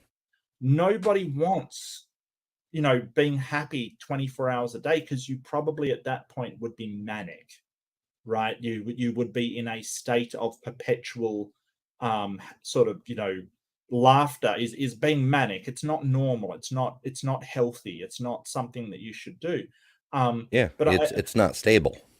It's not stable, right? Exactly, and it's not sustainable. But so I want to encourage enjoying those moments of closeness with people, of love, of happiness, of but understanding that they are a temporary thing, and that's okay. They will pass. But also, you feel sad, you feel challenged, you feel down. That will pass too. That will pass too, and then you will get back to that sort of moments of levity. And enjoy them for all they're worth. Really experience those feelings of levity and happiness, but they will pass, and that's okay. That's okay. Yeah, so this whole idea of 24/7 pleasure is such a it's not even feasible to like nobody is suggesting that. It is an absolutely false analogy that he's making. Yeah. It's just made of fallacies. Like Doc said, Oh, it's like he reductio ad absurdum himself and didn't realize he was right. doing it. It just Yeah. there was another one, but my brain, yeah, there it is. From Regios, arguing against sci-fi to prove his fiction is real. I know, ironic, right? But this is his style. He got into big trouble when he went up against Aaron Ra, and his opening statement was about pleasure pods or something. Like, get in the pod and eat the bugs was his whole thing. And then when he got destroyed about that, that's when he came to my attention, because he made his video about El Gili's Ectolife pod people thing. And he was like, oh, look at this cartoon. This is for real, guys.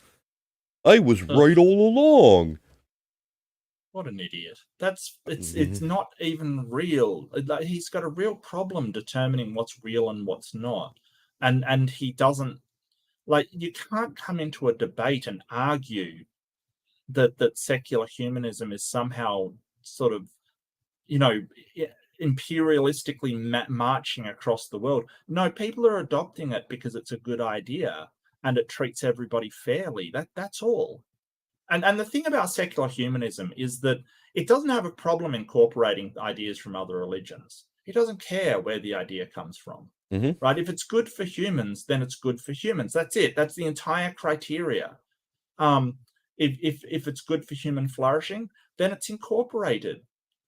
You could say, hey, it borrowed from Christianity. No, it didn't. It outright stole from Christianity and Buddhism and Hinduism and Zionism and every single other thing out there, because if they have a good idea, secular humanism says that's a good idea, let's use that. And that's not a weakness of the sure, yeah, we're pirates. Dar, dar, yeah. Avast send me your ideology, laddie. But that's the point. It doesn't matter where the idea comes from. If it's good for humans and it is good for the well-being and flourishment of human society, we're going to damn well use it. We're not going to go, oh, well, that's an Islamic idea. We're never, that's wrong. If it's a good idea, it's a good idea, and we don't give a shit where it comes from, quite frankly. We don't care. Yeah. Treasure can be found in any trash heap, I suppose. Like Christianity did a similar thing as the Northern Crusades were going on. in order to save lives on both sides. It became common practice to, when they came across a tribe or culture or people who had a good idea, even if it was just an extra holiday, they yoinked it and assimilated it into Christianity so that they could bring that group of people in with less bloodshed. Sure. That's why modern Christianity has Halloween and Christmas and St. Patrick's Day.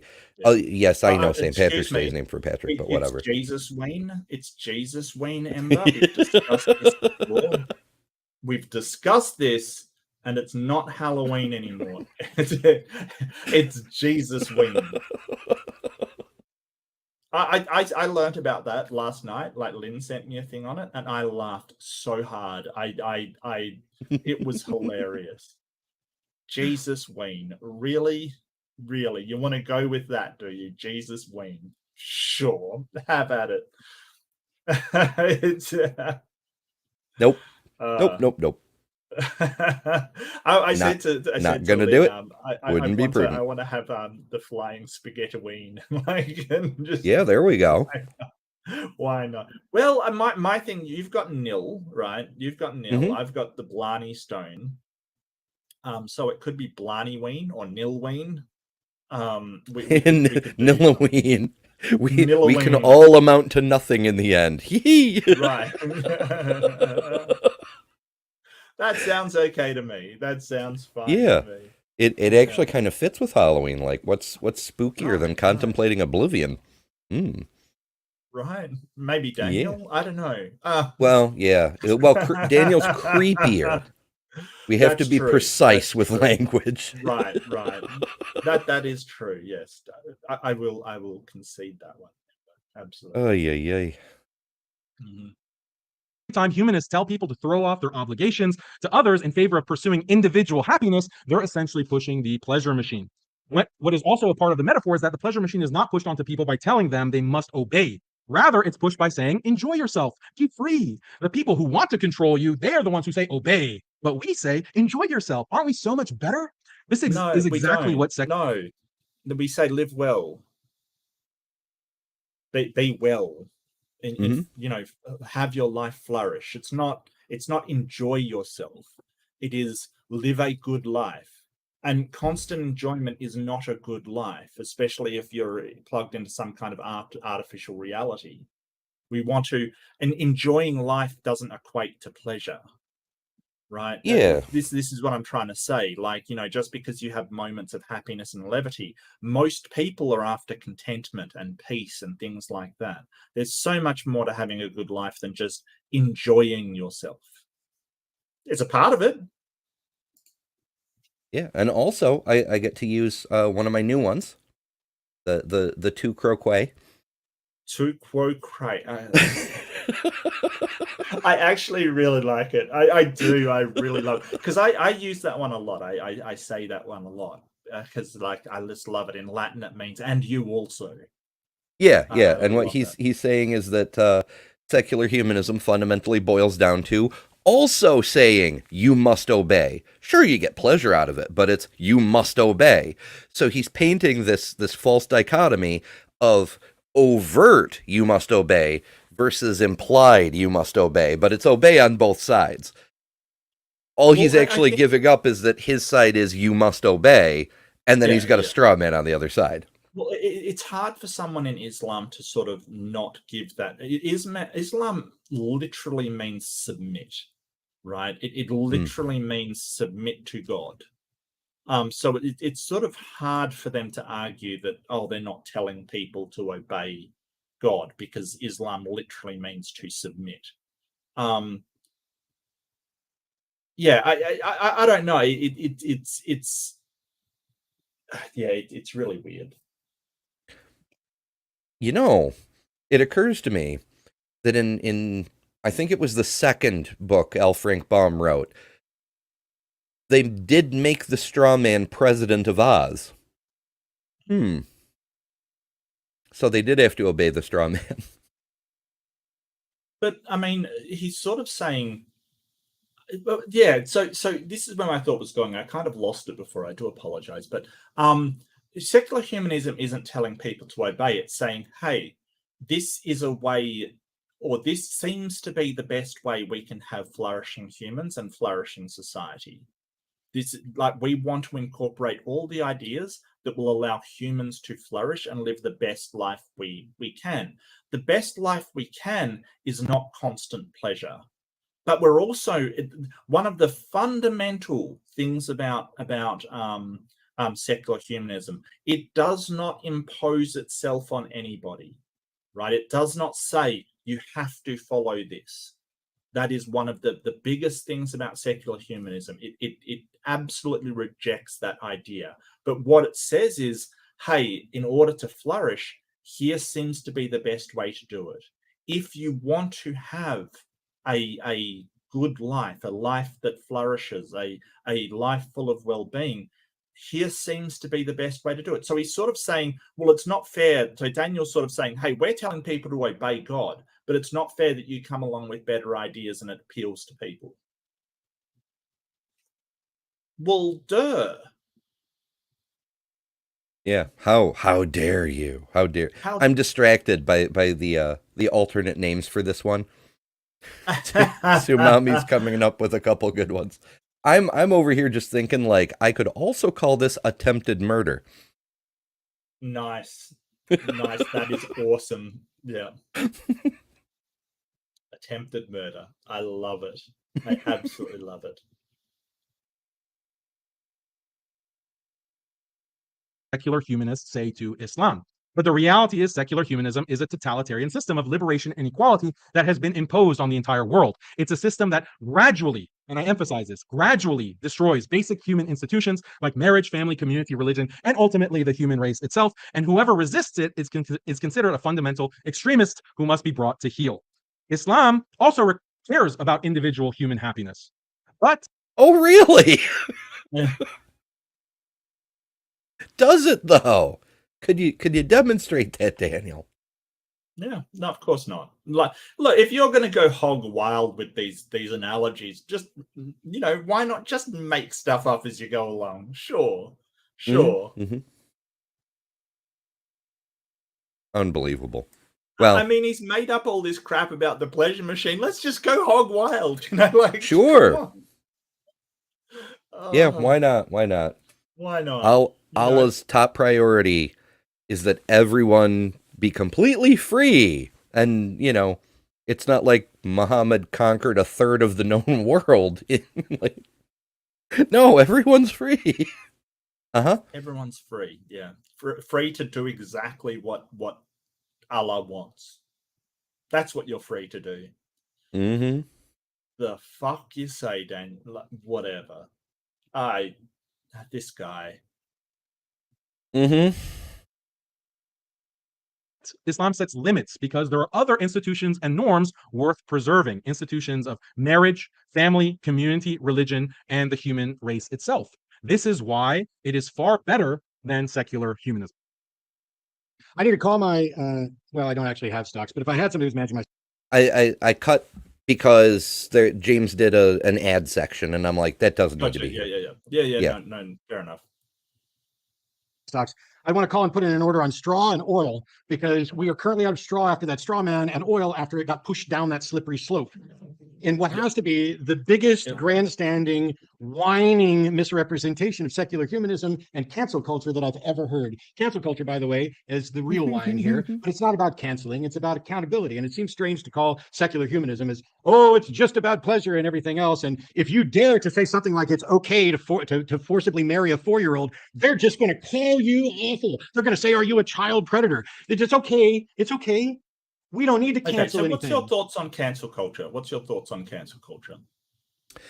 Well, I have a few different thoughts. So cancel culture has meant a few different things over the years. I remember when it was first getting started in the punk scene, the punk music scene. Yes. There were abusers in the area taking advantage of fans and sometimes underage people and so forth. And people started calling them out and they would get canceled. And that was progress, because it was breaking down that hero worship and this singer can do no wrong, that sort of thing.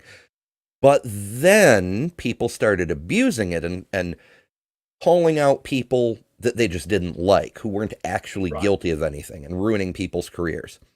Mhm. And then it started to spread into the mainstream. And now we've got, as Matt's pointing out, there's accountability. But the problem here is that it also comes with its own Streisand effect, like we saw with the Bud Light thing this past summer.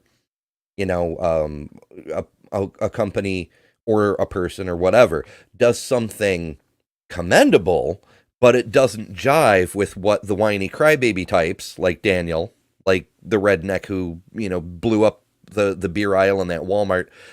They don't like that. Yeah. What did they do? Oh, they made a deal with a trans influencer person, something. Okay. Yeah, I didn't even know the person's name before it happened. So because but that's the devil of the day, everyone went crazy, right? All of the releases yeah, went Kid crazy. Rock made a video where he Ugh. recklessly discharged an illegal firearm into some beer cans to show them how he felt. It just Wow. What yeah. an idiot. So that's the American Yeah. version of accountability is we're gonna throw a temper tantrum about stuff we don't like. So I think I probably had a bit of a similar background to you. I mean, I remember the grunge era, which is where I grew up, and the grunge era kind of you didn't buy expensive things and you wore flannel shirts and stuff like that. You avoided buying anything kind of thing that was even remotely problematic with sort of culture. I mean, the funny thing is that they sold the culture back to the grunge people. It didn't work, but the whole point is that I think that so to me, sort of cancel culture and canceling sort of these companies is absolutely critical to the idea that the only way we can influence some private companies is with what you buy and what you don't buy, more importantly. So that if people are somebody's treating workers badly, you can cause them to change by basically avoiding that company. There is accountability for what they're doing, where those companies wouldn't be accountable.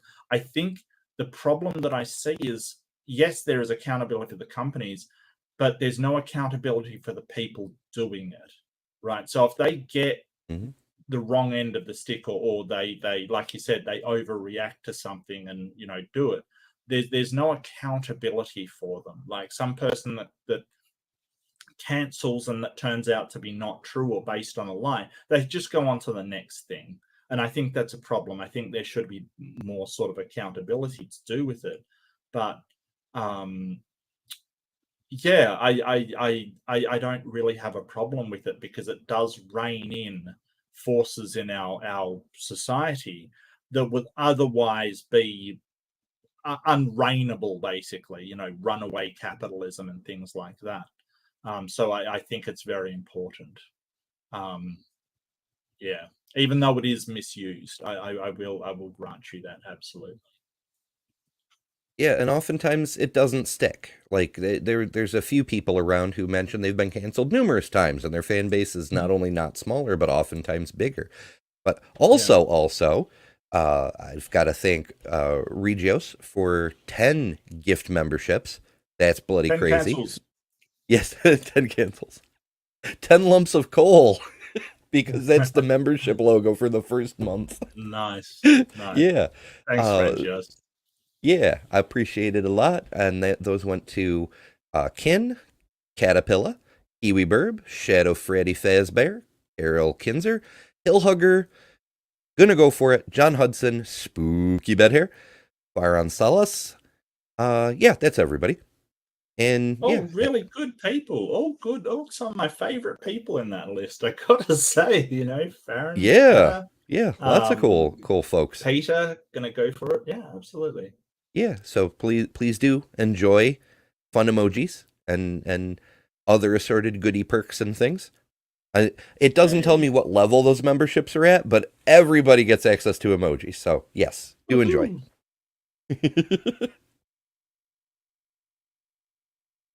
We don't need to ban the pleasure machine. The pleasure machine will either kill us off, or climate change will, or work out ourselves. So since we're supposed to be having a discussion and I have to ask a question to start with, I'll start with my first question. One of the first questions I thought of, which I thought of before we ever got here. Is Islam encouraging terrorism, or is it just really inept at stopping it from its adherents? Okay, let me respond to certain things. Like if you want to talk about terrorism, okay, the values of secular humanism, like the pursuit of happiness, the pursuit of individual happiness, that was the basis of the French Revolution. That was the basis of the American Revolution. That was the basis of the Communist Revolution, the December. What are you talking about? The French Revolution was power and like the people having no even food at the cost of the aristocracy pooling Let those them eat cake. resources. Right. You know, like even a cursory student of history would know that the French Revolution was more about the unequal class system in France rather than secular humanism. Like, what are you talking about? And the revolution, that was about not being like paying taxes to England. What are you talking about? Mm-hmm. Yeah, it was wow. Yeah, the American Revolution was so freaking okay. So there were a couple of factors. Like the taxes were a part of it, but it was like just the thing that people got loud about. The no taxation without representation. They were mad about not having a voice in Parliament, having to pay for a war that they couldn't even vote to be part of. That would be what we call the French and Indian War, which preceded the American Revolution. But then there was also slavery. Slavery was a problem right from the start, because even though England hadn't abolished slavery yet, the abolitionist movement was getting some serious traction in England, and they were worried about it spreading to the colonies. So there were a bunch of things going on. Secular humanism wasn't even a thing at that point. That's the thing. Like, it wasn't even, secular humanism hadn't even got started at that point. Yeah, it was like I want to say 1963. I'd have to Google it to be sure, but yeah, yeah, like it's pretty recent. The Second World War. It was due to the treatment of the Jews in the Holocaust is sort of how it got started, like why it got started. It was because, you know, there are certain things that transcend boundaries and countries and cultures, certain things that should never be allowed to happen. Absolutely. And also, happier note, super chat from Farhan, sends $10. Thank you so much. And says, thanks Regios for the sub, and thanks Ember and Mark. Cheers. Cheers. I only have coffee and water, so I just grabbed the water. I need something better to toast with. It's all good though.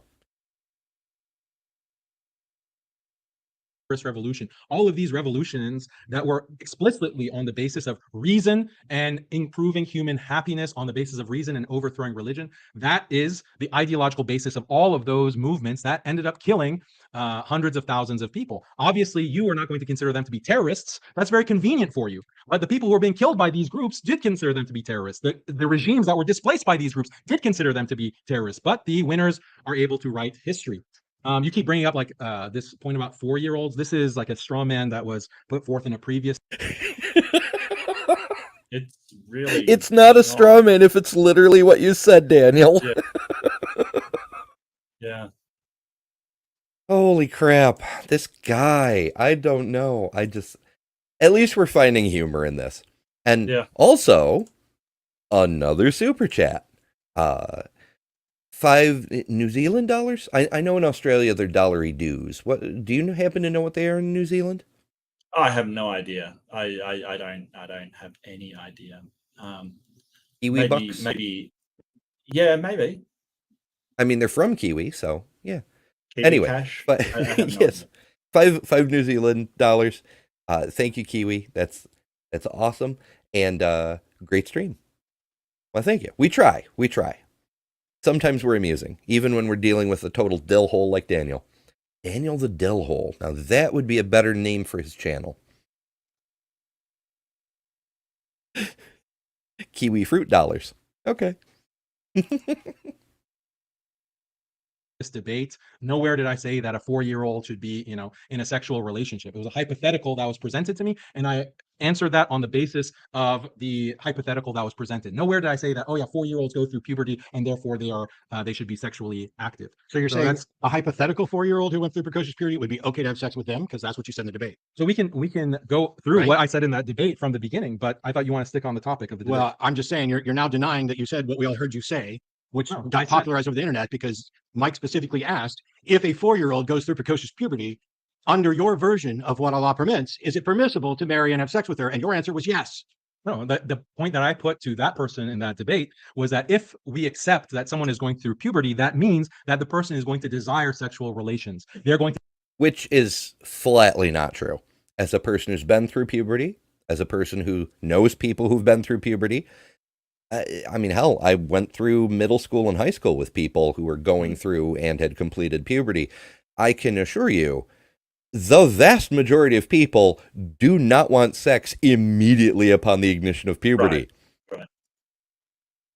Like, my goodness. desire to be sexually active. And that is a biological fact. It just doesn't happen at 4 years old. It happens at 9, 10, 11, 12 years old. And that's why when we look at It does not. American culture and Western culture, the children at that age are highly sexually active. That's the reality. Some children at that age, they begin to be active. But even then, the majority of children that age are being acted upon by a predator. So I have the clip here if you do want it. I found it on Apostate Prophet's channel, of course, because Apostate Prophet is just awesome. So if you do want me to show it where he said this, I can certainly. Yeah, that'd be handy for reference. I mean, Matt's right. It's all over the internet. But if you've got a copy, yeah, we can do that. Da-da-da. Yes. There are signs of physical maturity. It becomes permissible for the Is sound husband coming? in Islamic law to Yep. have marital relationships or consummate the relation with his bride. And this is the example of the Prophet, peace be upon him. Do you know what precocious puberty is? Starting puberty unusually early. Like, Is there anything in Islam to prevent you from, a man marrying a 5-year-old that started precocious puberty? you can arrange a marriage even as an infant, but that doesn't mean that sex is allowed. Could a man have a marriage to a 5-year-old consummated if she started precocious puberty? If she starts showing signs of physical maturity, then yes, that's permissible, as I What said. about age principle. 4? If there are signs 3. of, so this is something that becomes biologically impossible because I have a puberty, study there are that shows no, it goes as early as 11 months. well, that's something that the parents would not, see, the thing about Islamic marriage is that parents are involved at these ages. And when you look at the marriage of the Prophet, peace be upon him, The charge. when there is Oh, yep. He said Yep. it. Yep. Yep. So much cringe. So much cringe. Mhm. So 4-year-old, it is permissible under Islam, and this is the apparently that's not the pleasure machine. Apparently the pleasure machine is what we're doing, which is protecting vulnerable young children from predators like this man. Yeah. Yeah. But we need to Ugh. It hurts my head so much. Like, this is what religion allows. And it's not Yeah. just Islam. As I say, to the point of being sick of it, but it bears repeating. In the United States, the super progressive Christian values country, 43 of 50 states allow child marriage. 7 It's states have disgusting. no minimum age. The fuck? Yep. And it is the states that are highly religious. Sorry, I'm just going to point it out. It is the very, very Christian states that are doing this, because religion had this idea, and it's not just Islam, it's Christianity too. They had this idea that once a woman is physically mature in the past, then they are quite capable of marriage and consummating that marriage. We know a lot more about humans now. That's not good for humans. Okay, it's just fucking not. that we have psychological states as well, and sort of doing that with somebody without the psychological and brain development to be able to handle it is incredibly harmful. So harmful it will destroy their fucking life. But they're still stuck in this way of, because my book, because my Quran says that once a woman sort of has puberty and bleeds, they are available for consummation, then that has to be correct. And it doesn't matter how much the damage that we point out, the horrible things that can happen to them, they have to believe that this book is correct. And that's what Ember and I are trying to get at. Just because your book says it's true, those people were fucking wrong. They were wrong. Like a lot of things in the past, we were wrong about a whole bunch of crap. But, you know, as we progress and as we suggest, hey, what is actually good for humans? Is this good for the young boys and girls in the way that our brain develops, in the way that our emotions are developed, our emotional intelligence, our you know, not just, hey, physically. No, that's only one part of it. And as we try to sort of bring ourselves into this idea of, hey, what is in reality good? We've got this bunch of people holding on to these bad ideas like they're going to drown without them. Just stop it. Stop it. I'm sorry. This makes me mad, you know, that anybody would suggest that somebody that just because they have puberty, they're ready for even a relationship, much less, you know, a some sort of physical interaction on that level is just, it's horrendous.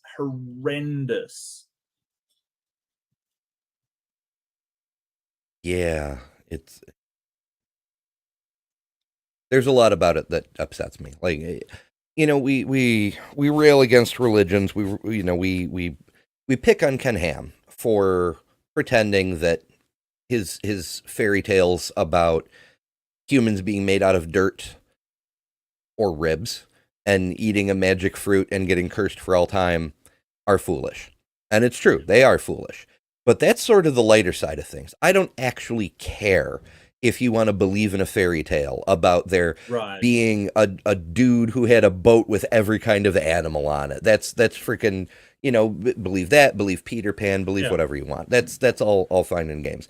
It's when you say, because these fairy tales are true, I have to mutilate the genitals of my offspring. I have to sell my daughter to the guy down the street. Fuck no. No. That crosses a line. Or I'm going to prevent children from getting an education in evolution because of my fairy tale. That's a problem. Yeah. It's and when it starts causing harm, and I do not think there is a religion on this earth that doesn't cause harm in some fashion, even if it's just to the believer. Maybe Jainism.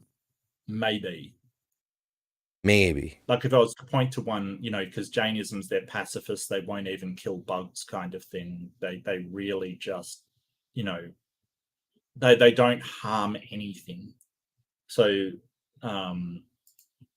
but does that cause harm by the idea of their religion sort of stopping our progress? Harder to show, could be possible as well.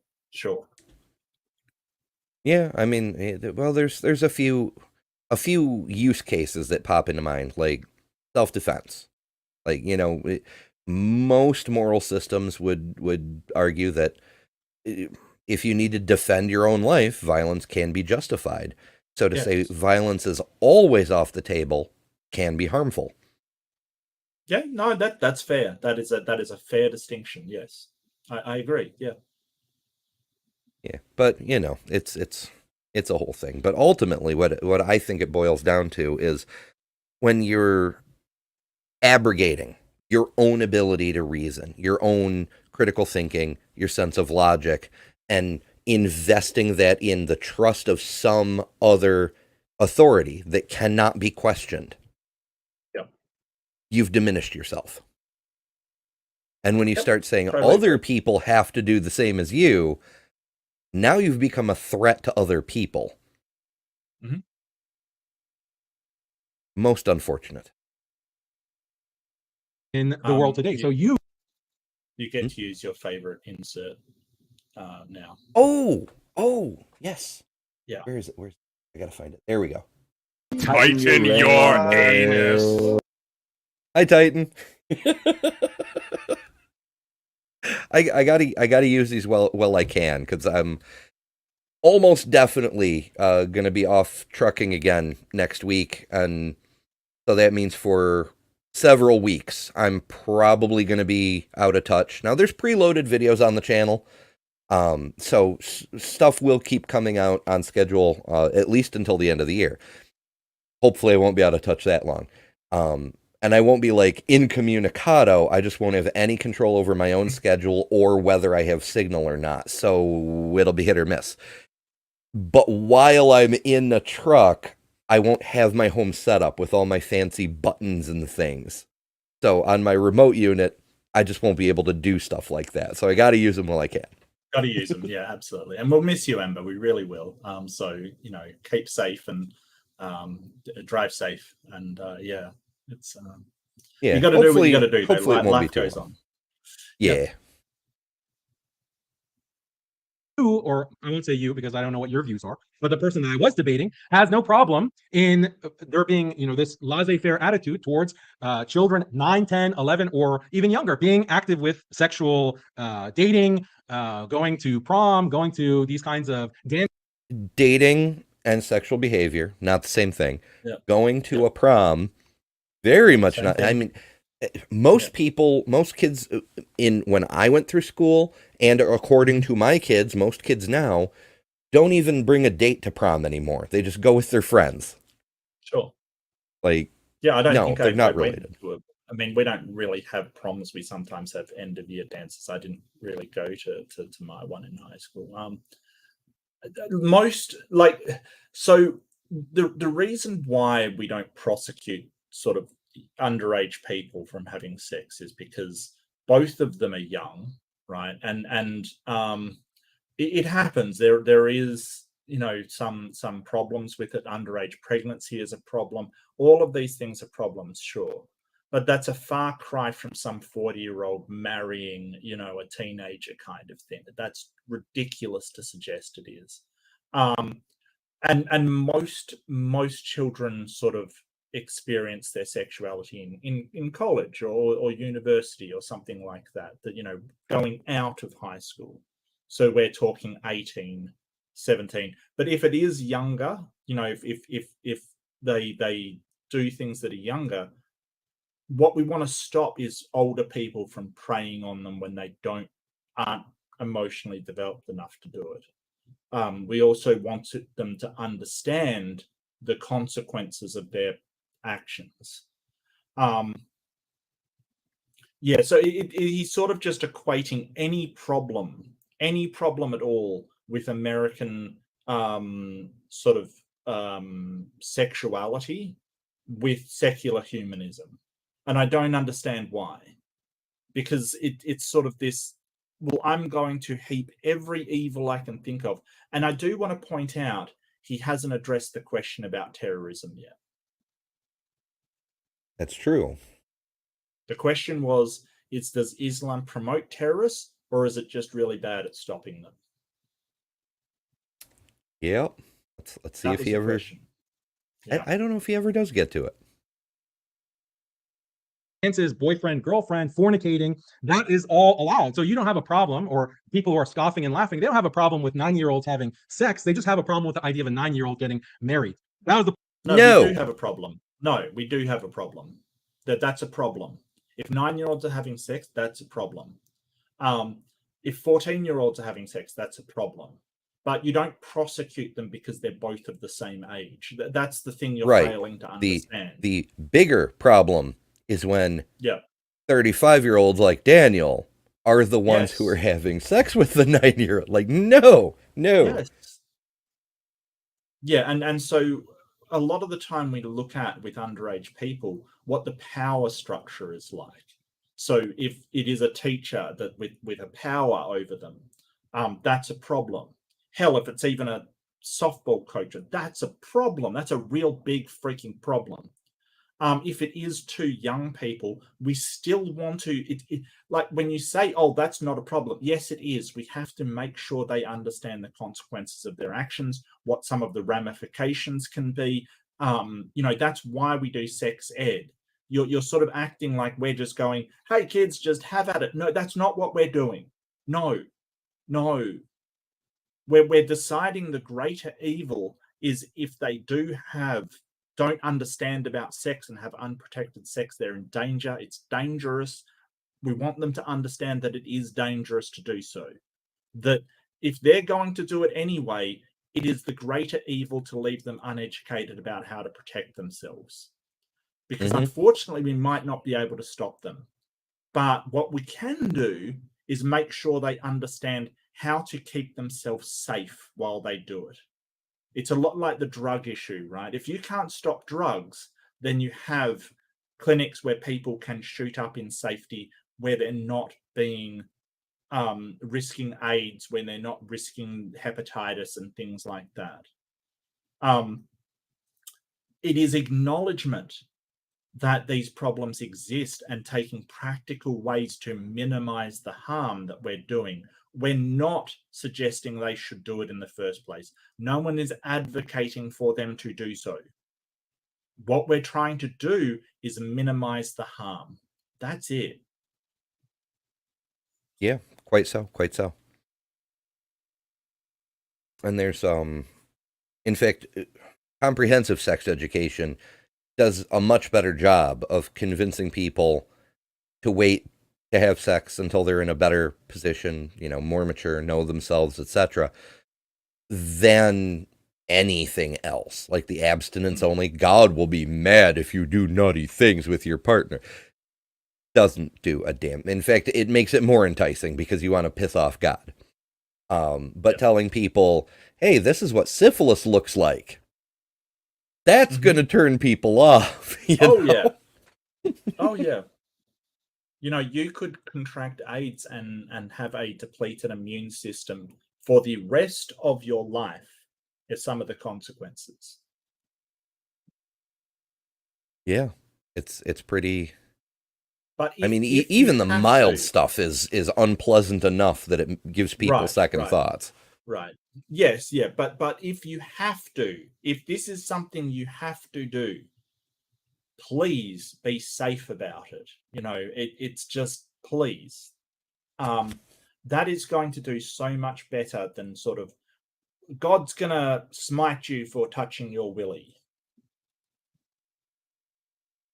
Yeah, it's absolutely crazy. Like, the not to get into TMI, but the first person that I was ever with called me a few months later to tell me that she had tested HIV positive. And so I knew that it took 6 months for HIV to develop enough to show up on a test, which means she had it when we were together, because 3 months later means it was there 3 months before, which means I had to live in terror for 6 months until I could get tested and find out I didn't have it. I'm like, yeah. Wow. Yeah. Yeah. It's very rough. So yeah, don't take people's word for it. Make them show you their test. Show me your clean bill of health, person. It's so romantic. I don't know. But yeah, teenagers are very stupid and do stupid things. And I'm especially good at doing stupid things, so that was not a good combination. The point of that debate, and we don't have to rehash it. Well, I think, Mike Jones, if you're watching, I think Daniel just suggested that you're okay with 9-year-olds engaging in sexual activity. And I want to verify that, because if that is true, if that's true, Mike, you're as repugnant as Daniel is, but I don't think that's true. So do you think we should have a ban on 9-year-olds dating? What counts as dating? What if a 9-year-old wants to have sex with another 9-year-old boy? Do we have laws? Should we have laws that prevent that? This isn't about. Should we? Oh, now it's not about 9-year-olds. I'm sorry. Do I get to answer your question? Yes, please answer. Are you in favor of laws that would ban a 9-year-old girl from sleeping with a 9-year-old boy? Yes or no? We don't have yes law. Or no? Okay, one more time, since you're going to do the yes or no thing, like one more time with the question. Am I in favor of laws that would ban that? No. So you don't have a problem with 9-year-olds having sex? That's a lie, and you are the most dishonest person I've ever engaged with. You just forced me to answer yes or no to a question about whether or not I would advocate for a law, and then when I said that I would not advocate for the law, you suggested I don't have a problem with it. I have massive problems with it. You're the one that doesn't have a problem with it. Apparently which is not why enough this is to the suggest only legislation. debate we are ever going to do, and I don't care if you lie about my views. Don't kids. That's the editing that I mentioned. This part, there's stuff to say, but it reminds me so much of this. I think that's what distinguishes from Christianity from every other religion, because he's still talking about being a good person. And Christianity comes and says, no, you're incapable of being a good person. You're an evil person. You're a terrible person. At the core fabric of who you are. That's why we need laws. We need laws because we're bad people. All of us are bad people. That's not exactly what he said, but the way he said, we need laws, it just, which is, of course, another one of my big problems with religion and Christianity specifically. But this is the black and white thinking that I run into with theists all the time. Like, should we make laws against this? No. Then you've got no problem with it. How does not making laws equate to not having a problem with it? Like, should we make laws banning alcohol? No. Then you've got no problem with alcoholism. I've got big problems with alcoholism, right? Like, this is the thing. Like, you can't just equate one with the other just because we don't legislate against it, because we can't legislate against the actions of minors. That's not what we do. Like, if, for instance, a 4-year-old steals something, you don't arrest them and throw them in jail, right? They need to have an understanding of the consequences of their actions. That goes with the maturity of going along. And that's why I have a problem with people so young engaging in that kind of relationship, because they don't have an understanding of the consequences. Does that mean we should arrest them for it? No. But at the same time, we should stop that from happening because they aren't of an age to understand what is happening. And we should certainly stop people from Daniel from trying to prey on these kids, because they certainly don't have an understanding of what a total douchebag he is. Yeah, it's a straw man version of a false dichotomy. Like, either you go to all the way to the extreme, or you're promoting the other extreme. There's nothing in the middle. It's freaking ridiculous. Yeah, and that's I think that's kind of what Matt's getting at. Yeah, I think that parents that facilitate their kids to that kind of thing should be arrested. There should be laws against parents not protecting their children from that kind of thing, even if it is with another 9-year-old. If two sets of parents somehow facilitate that, both of them should be arrested. Right. But what Matt's saying is there shouldn't be laws against the children. I think there should be laws against it, but it should be against their parents and the guardians, whoever has takes responsibility for them, not against the children themselves. So I think that the what Daniel's asking is kind of a really sneaky dodge, because I think there should be laws against that kind of thing, but it should be against the parents somehow facilitating that happening, not the kids themselves. Yeah. But as Matt said, just don't F children. Like, seriously, it's not fucking hard. For most of us anyway. They're talking past each other. Because Matt is stuck on the adults who want to get with children, like Daniel. But I really wish he'd paused and taken in the bigger picture and said something along the lines of, what would we do with such a law? Put the 9-year-olds in prison? Like, come on now. So tell the people in this country that are following secular humanism. Tell them they need to hear it more than anyone. Secular humanists who are secular humanists. I'm telling you, don't kids and don't advocate for it. Yeah, and maybe they need to secular follow humanists maybe say. they need to follow Why them. would we do that? Maybe they need to follow done that. Nobody's ever done that. Maybe they need it's to follow you them. that have done that on stage. The sexual revolution that had from secular. See, he's so hung up on his laser focus on Daniel, he's missing a lot of really easy returns. Yeah. Like Daniel's screaming about how the secular humanists need to hear that. And he's got that shit-eating grin on his face because he knows he's going to cut that for clips, and I'm sure he already has. Yeah. But the reality is, like, I haven't done my normal Tuesday live show in a couple of weeks because things have been crazy, and I'll be leaving soon. But, Yeah.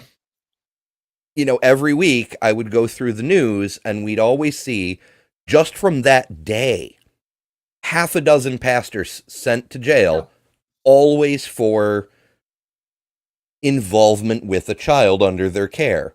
Mhm. It's not secular humanists going to jail for that. It's youth pastors or religious school teachers or, Yes. you know, people who are both in charge over them and have religious backing. And, you know, Well- somebody said to me not long ago, why are there so many Christians in the prisons? And there's this idea that people like to convert so they can tell the parole board, oh, I'm reformed, I'm a Christian now. That's part of it. But the real reason is because that's where all the fucking pastors are. Because religion promotes this shit. And like I said, it is the states with sort of very religious populations that have these underage marriage laws.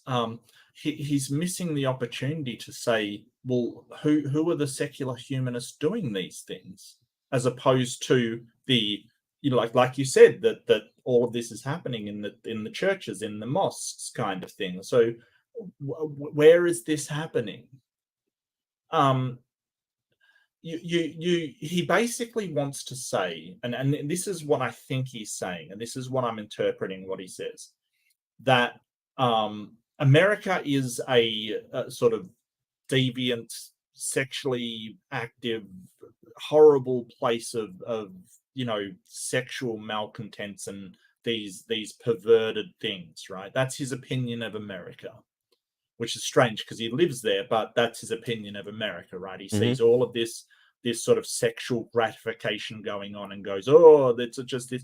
And so he basically is trying to equate that, really dishonestly, equate that with underage sex or underage, you know, and then basically say, well, because it's America, that's secular humanism, which the stretch that you would have to make is astounding to get there. America is not a humanist nation. It's not. There's no way you could say that America is a humanist nation.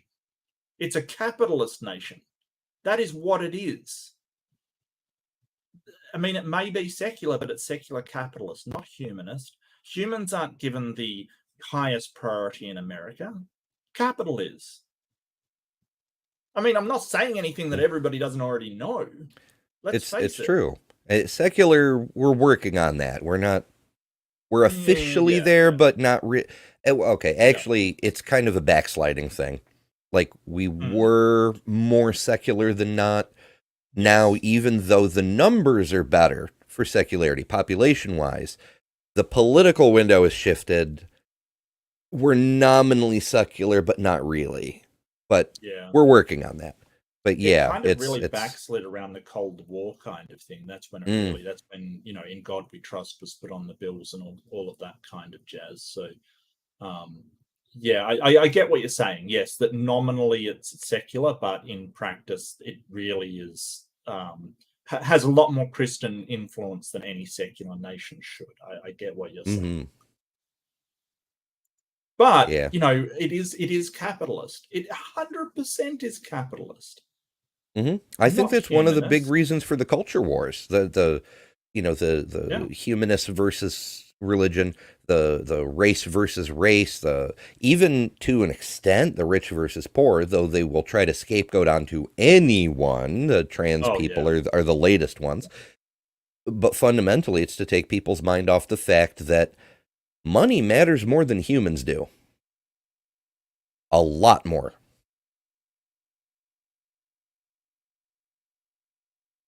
Humanist Revolution was basis not is about 9-year-olds. Yes, it was. No, it wasn't. You don't know about the Sexual Liberation Front? You don't know about NAMBLA? You don't know about all of I know these about NAMBLA, and Daniel's a member of NAMBLA. Yeah, Daniel's fucking founding member. Look, and plus, how can you say NAMBLA is as a secular humanist organizer? I mean, come on, dude. seriously, if you are going to lie through your teeth that badly, you might as well say that the Nazis were secular humanists. Seriously, what are you talking about? Ah, it's so stupid. It's so stupid. Yup. We've worked against NAMBLA. Yes. Look at the Unlike here you. is stop interrupting me. Okay, you got it. You got it out. No, We the got, no interruption shit is done when you start Yeah. talking about whether or not 9-year-olds should be. don't grandstand. Okay, you're not some hero. I'll here. grandstand You're as not much some as I hero. Here. want. Wow. Oh, I'm the amazing. guy that's Wow. here debating Oh, and amazing. You're so heroic, man. And you You're such want a hero. kids. No, see, look at this guy, man. Look at perverse. Look at your sick mind. Okay. So the question that was asked was about terrorism. Okay, this is, and you know, I'm not saying, and again, a disclaimer, I'm not saying Dillahunty is wrong for anything that he does. He's very successful. He you know, he launches into these things on people, and I totally get it. Me, I would have been going, well, why won't you answer the question about terrorists? Why will you distract from that anything? And I don't think they ever get back there. No, I don't think so. Yeah, sadly, because Matt was so hung up on Daniel being a horrible human being. And I completely understand why. I mean, yeah, but he was easily red herringed into this side discussion. And he was sort of telling Matt that well, it's not us that need, you know, sort of instructions not to F children. It's you people. I mean, that just blew him up. And I get why, but look at the grin on his face. He's not doing it because he believes it. He's doing it because he knows it's going to get away from the question he doesn't want to answer. And the question he doesn't want to answer that Matt said that was really, really good is, does Islam promote terrorism, or is it just really bad at stopping it? That was the question. That was the question.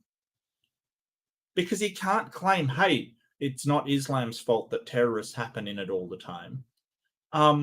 It's because Islam has this idea, rightly or wrongly, by a lot of its adherents, that violence is useful for promoting Islam.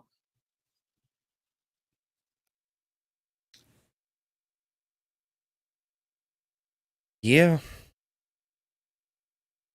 I mean, as far as useful, yeah, unfortunately it is, because, you know, the ages of conquest are pretty much over. But if you convert, if you're born into a family, there are several countries in the Islamic world that belt across the middle of the world where they actually will kill you if you leave, or even if you just commit heresy or blasphemy.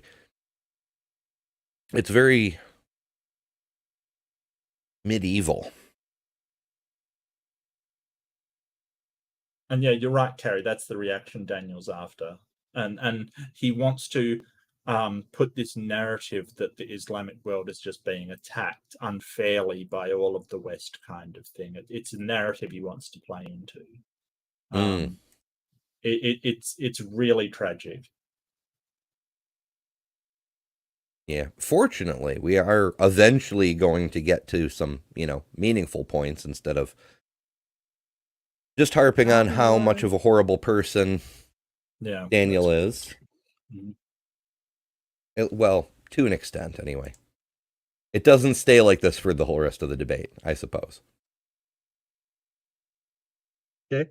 Sick mind. How about we talk about my your sick mind? You want to talk about The your personal? liar advocating for You want to child talk about marriage and sex is talking about Look, my sick mind. No, while no, look at inventing this, a man. fantasy. Come on, of James. Some secular moderation humanism. here. Come on. Okay. Just shouting I'll the shut F up. word is not an argument. Just shouting Correct. the F word. And neither is saying we Okay. should let 9-year-olds marry.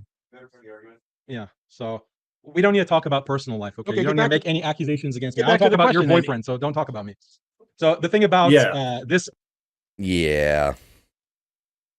So this is, so in the first section, as I pointed out then, you know, it is available on my channel if you want to watch it. I'll do a slight plug there for me. The first part, that he realized that he wasn't getting the reaction he wanted out of Matt, right? So this is what I think. This is just my personal opinion. He wasn't getting that reaction that he wanted. And so this is him ratcheting it up to 10. Yeah, and you're right, PTND. It is disgusting transphobia. Now he's very aware of who Matt is with. Like, there is no way he could not be. Like, you know, it's something. I think he's discussed it before. He's just being an ass. Mm-hmm. As he always does. No, Ken, I think he's not 12. It's a strategy. He doesn't want to actually discuss which is better for people, right? Because once you start to get down to the nitty gritty of, are humans flourishing under Islam? Are people content under Islam? Is you know, there's a reason why tons of people are leaving from Islamic countries to Western countries, and it's not how great Islam is, right? It's because when you have these theocracies where Islam is in charge, things kind of turn a bit nightmarish. There are exceptions to the rule. Saudi Arabia, people live quite well. However, that's probably to do with the wealth there, and you can still, you know, if under certain circumstances, be killed by them. So a lot of it is people living in fear. There's a lot of people in Egypt living in fear. There's a lot of people in Iran living in fear. There's an entire revolution concerning women's rights in Iran at the moment that they're trying to sort of hush up. There's a lot of things going on that shows that people aren't happy or not content under Islam. So the two things he's trying to do is say, hey, too much happiness, really bad. You don't want to be happy. It's better to be miserable under a theocratic dictator. And That's obey. better. Because you're not in a pleasure machine, right? So it's bad to be too happy. Don't be too happy. Being too happy is bad. And the other one he's trying to do is, let's break the entire conversation. Let's make it a dumpster fire, so I don't actually have to talk about things like, oh, facts and, you know, demonstrating my points. Yeah, it's sort of what we were talking about last time with how the Islamic apologists are starting to learn from the Christian apologists, particularly the precepts, where if you won't give me what I want, I'm just going to flip over the table and we'll never talk about anything substantive. Right. And call it a debate. If he can make Matt mad enough, he can say, oh, look, I'm just being attacked by the Westerner who can't, you know, actually have a reasonable discussion kind of thing. It is a tactic, and make no mistake, it's his tactics. Now, so I think that what he's done is particularly disgusting because he's realized that he can attack Matt all he wants and he's not going to get the kind of reaction out of him. What he's got to do is trigger his fear, and he's preyed on the thing that Matt's probably afraid of, one of the things he's afraid of, which is his partner being attacked because of what he's doing, because Matt is a decent human being who doesn't want somebody else attacked for what Matt is doing. And so he's preying on that. He is a scumbag. Daniel is a scumbag. It's what he does. Yeah. It's actually a really interesting point. How he talks about how secular humanism will be the end of the family and commitments to other people, when Matt is being protective of his partner, and Correct. Daniel just talks about, even though he's married and has kids, how much he wants to sleep with kids. And why it should be moral. It's a moral virtue. Right. So, which of these things is actually really pro-family, right? Jedi, So I don't believe there are.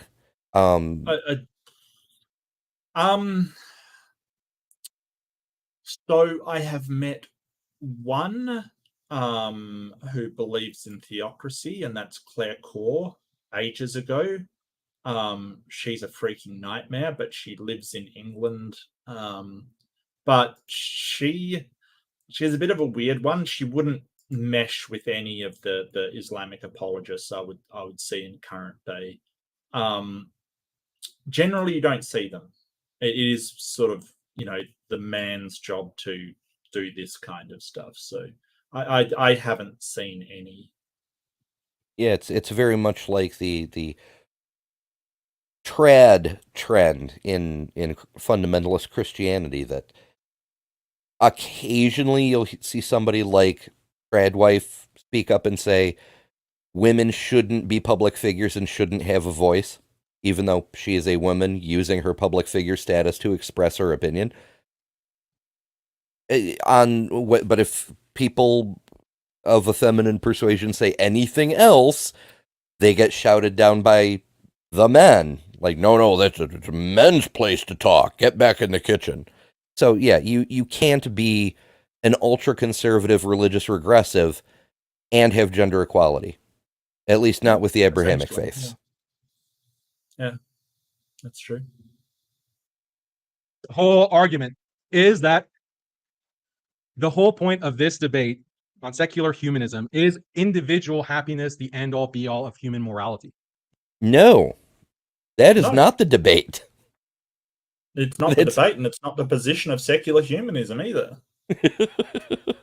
Like, so great straw man you got there, but it doesn't even resemble secular humanism. Yeah, like you can try to recharacterize it and pretend you're debating something else, but that's not going to help you win this debate, dude.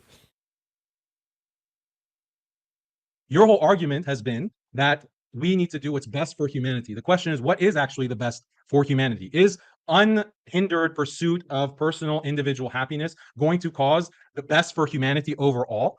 That's not what secular humanism advocates. For fuck's sake.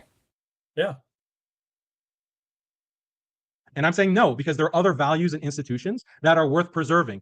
To be a married person, you have to sacrifice. You cannot be selfish and only care about your own desires or your own happiness. You have to look at a couple, a marriage. Same for a family. To preserve a family with parents and children, you have to be concerned about a collective. Same with a community. Same for society. There is a conflict between the pursuit of individual happiness and what will make me personally happy versus the needs of these other institutions. I have to sacrifice, and sometimes I have to do things that I don't actually consent to. Yet it is for the greater good. Yes, you consent What? to them, you idiot. You consent to them. Just because you're doing it to help your family instead of yourself doesn't mean you don't consent to them. Oh, I'm doing it against my will. No, you have two conflicting things. You have a want to help your family and a want to enjoy yourself. And you choose one of them. That is consent, you idiot. Like, this person apparently has a degree in philosophy. I don't understand how. It should be asking for it back. It's ridiculous. Yeah, it drives me crazy. Like, so there's always a choice, right? Like, Yeah. I could just say, to hell with my bills. I don't want to be And able my to pay family? bills. Yeah. Yeah, I don't need to eat or have electricity. Screw it. Sure. I don't want to go drive a truck, but I'm going to go do it because I'm not being compelled except by, the Wait, vague, that's invisible against hand your of capitalism. consent. That's against your consent, Ember. You haven't consented to paying your bills. What Right. are you talking about? For fuck's sake. Hey, newsflash. Daniel doesn't understand consent. Newsflash. That is a fair Letting point. you know. Yeah. Yeah.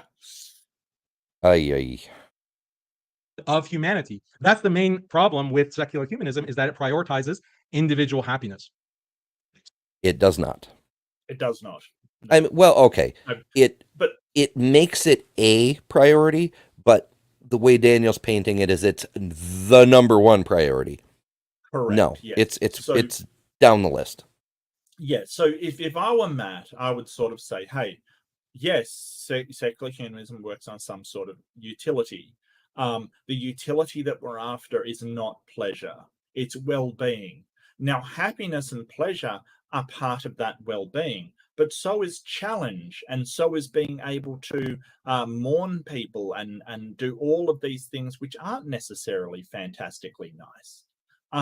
That well-being is, there's a lot of things integral to that, and you're trying to make it out like the only thing is pleasure, and that is wrong. That is not correct. It's kind of like saying the only thing integral to Islam is blowing people up. right? That is the goal of Islam. No, that's not the goal of Islam. The goal of Islam is to please or to honor God or submit to God's will. That's the goal of Islam. The problem comes that people think that blowing people up is what is required to submit to Islam. That's the problem. Yar. So I don't know why you're thinking about my girlfriend during the debate, but she says thanks. Now, back to secular humanism. See, one of us Oh, showed sorry. up- I thought you had a boyfriend. I didn't realize. Keep going. I didn't realize. You didn't realize? You're a liar. You're I a didn't fucking realize- liar. Yeah, he is a liar. You're a fucking liar, and you want to kids. I thought you were. Are you gay or not? I'm not gay, but if I was gay, I would be happy to say I, just- was gay. Okay. Anybody here think I would have a Yeah, problem saying if I was gay? He's if I was accusing gay? me of committing. No, like, because it doesn't that's matter. inappropriate, James. This is one of the things that if you're gonna let him hurl the F word at me, I can hurl the F word at whoever the fuck I want, fucker. look at this. He's not personal, but I'm It's not a magic word. No, he's saying highly offensive things to me right now. Oh, Look at the you grin just on his referred to my face, girlfriend like- as my boyfriend. Yeah, yeah. Okay, so this is I'm afraid to say, and you know, you can disagree all you want. This is Daniel getting exactly what he wants. We're not Mhm. even talking about secular humanism and its values anymore. We're not getting across that pleasure is, you know, excessive pleasure is detrimental to humans, just as, you know, drinking heavily and being, you know, drunk or on opiates is detrimental to humans, right? We're not getting across the values of secular humanism. Daniel's sinking this debate, and he's doing so on purpose. I think it is a mistake, personally, for him to get caught up in this sort of back and forward, calling him names. He's just going to clip that and say, look at how angry the Western people are. They're so unhappy. They're so, you know, emotionally charged kind of thing. Look at him. He's orchestrated all of this. This is what he intended from the very outset. I think that it was a mistake for Matt to swear at him and things like that, my personal opinion, because it just gives Daniel fodder to say, look how mean and nasty and evil all of the secularists are. I agree with everything Matt said. Like, don't get me wrong. I think it's more than warranted what he said. It's just sometimes you can't say what you want because it weakens your own position. And I know Matt's going to say what he wants regardless. I just question whether that's the best strategy in this point. And maybe Matt's, you know, he doesn't give a shit about strategy. Sure. I don't know. I probably would. I would probably. Yeah. I mean, in sort of. Matt does let himself get drawn off track numerous times. And that's a thing we've noted about Matt before in previous debate reviews, because he has so many years of experience of taking on a Gish Gallop and then just demolishing every single point, that he just can't leave points on the table unanswered. It's yeah. In some ways, it's a failing on his part. He can't just ignore the chaff and focus on the target. Well, the Gish Gallop got through because the question was, is Islam promoting terrorism or just really bad at stopping it? That was the thing that's left on the table. He's addressing the nonsense right now. And look at this smiling idiot on the other side. He knows it. He knows it. He knows that they're not going to look at which is actually better for humanity or society right now. Yeah, anything but the metric system. I mean, talk about the point. But also, remember, this is the third debate in a consecutive series. Matt is probably quite done with this bullshit by now. Oh, absolutely. Yeah, absolutely. Yeah, no, I totally grant that. I'm not the one sitting there. I'm not the one that sat through all this crap. And I'm not the one having my partner insulted by some smiling idiot like this guy. You know, I can only imagine the level of frustration that might build up. However, I was accused of being English multiple times, and I think I carried myself quite well through that one. So that is a deadly insult. A deadly, like how dare you? English? At least say I'm New Zealand. I mean, come on now. I don't know. The last time somebody mixed up New Zealand and Aussie, there were a lot of ruffled kiwi feathers involved. Better than English. It's true. It's true. Although I must say, Emma Thorne is a wonderful person. Makes great content. Yeah. Yeah. Creaky Blinder, technically Welsh, but England adjacent. Also, England good adjacent, people. yep. Makes pretty enjoyable videos. Yeah. Math Pig is English adjacent. Oh, yeah, yeah. Okay. Yeah. So there's a few people on the Isles who, you know, Yeah. honestly, compared to people like Daniel, English people are fucking wonderful. Oh, Like we tease our friends across the pond, but yeah. Daniel is absolutely abhorrent. It's absolutely fine. Like I don't really mind. It didn't get to me. I just, you know, I guess the reason why I kept correcting him was just it made him look incredibly foolish, that it wasn't ruffling my feathers, and I would gently correct him every time. It made him look like he couldn't remember things from 2 seconds ago. And it was kind of funny to me, the way that I said, "Oh, I'm actually English," and he's like, "I know that," and I'm like, "Oh, really? Well, interesting that you can't seem to implement that." You know, like I just found it incredibly funny to sort of. It's more like counter trolling than anything else. It sort of makes him angry because he's not getting the response that he wants, and that makes me just giggle a little inside. You know, like. I think it makes me very, very happy to think that somebody's not getting the response that they want, and it's actually like they're not making me mad, and that's making them mad. It just makes me giggle a little. It's just sort of, you know, that's funny. That's really funny. Yep. It's I'm like, sorry, try I've harder. got a weird sense of humor. Yeah, well, it's Yeah. just weird. It's just this odd thing of it just makes me smile. Mhm. I definitely relate to that. I because I was a nerdy kid in school, I also attracted the attention of a lot of bullies, but they never really could get through to me because it'd just be like whatever insult they'd come up with. I'd be like, you need a thesaurus and a dictionary and then get back to me. Like, I don't know. It helps build up thick skin. It's like, I don't care what you have to say because you're an idiot. Yeah. I mean, it did get through to me when I was a kid. Like things really, really hurt me, and like sort of I was very vulnerable when I was a kid. But you know, you learn these things as you go along, in my opinion. So I think maybe that's the reason why I can kind of shrug it off now, is because I went through it, kind of thing. So maybe it was for the best. Maybe it was a horrible experience that instead was one of the things that. Like, so we talk about dialectical thinking, sort of that every bad experience has this silver lining to it. It's still bad, but you can always find something good out of it. And I do like that kind of thinking, that idea that, hey, because I went through these challenges, I am a better person for it. But it's still bad. You know, it's still bad that anybody goes through that.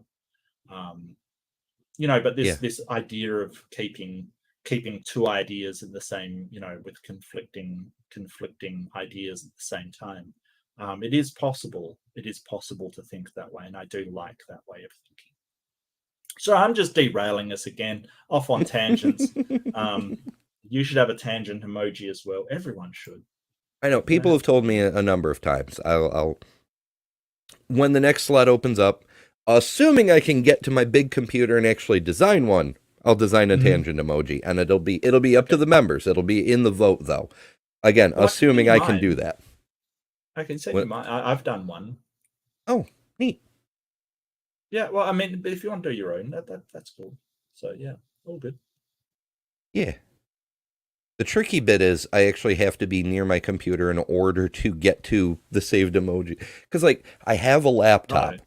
And my phone has the ability to create a Wi-Fi hotspot. So if my phone has signal, my laptop can have signal. The problem is my laptop is very old and has a very tiny hard drive, so I can't put everything on it that's on the big computer. C'est la vie. But I'm the one hurling highly offensive things. You know what? I'm just learning something right now. You're a liar. Let's just get back to this. So one of us showed up today to debate 3 topics, and I'm the only one that addressed the first one. The second one, don't care that much about because what's compelling doesn't have any impact on what's true. But the third one's important because is the world better under secular humanism or under Islam? And did I present a hedonistic view of secular humanism that is just about? Nope, that's the straw man that Daniel constructed in his science fiction Star Trek fantasy of what's going to actually happen if we do this. It's his metaphor for what secular humanism has done to the world, not because there's anything demonstrably wrong about it, but because he disagrees with it. And in particular, his particular view of Islam disagrees with it. He doesn't giving you no reason why secular humanism is a problem. And under secular humanism, he can practice his version of Islam. He just can't. Yeah, that's all you got. All you have is the F word and this personal attack. Ignore the whole argument. So this is an interruption that we're talking about. I'm still talking. Look, we're not Ignore talking the about your argument, focus on homosexuality the or F whatever. word is the We're not dishonest talking liar's about way of homosexuality avoiding here. responding. We're not talking about homosexuality here. Let me get back to the debate. We were. So a thought experiment. You're not familiar with a thought experiment, but it's where you go through I'm not familiar with the thought and work out experiment. the implication. Yeah, you're not familiar with a lot of things apparently. So I've only taught about thought experiments many times, but I'm not familiar. Some moderation. I let him talk. If he's just going to accuse me of lying, from now on, I'm going to interrupt everything he says from now on. That's good, and I'll interrupt everything. We can just sit here the whole time. As long as you're going to lie, I'm going to call you out for your lies, you lying liar. Okay, so he got on the right track, right? He basically pointed out, hey, this is what the debate's about, and he's refusing to go there. This is, and did a fantastic speech. Let him talk now.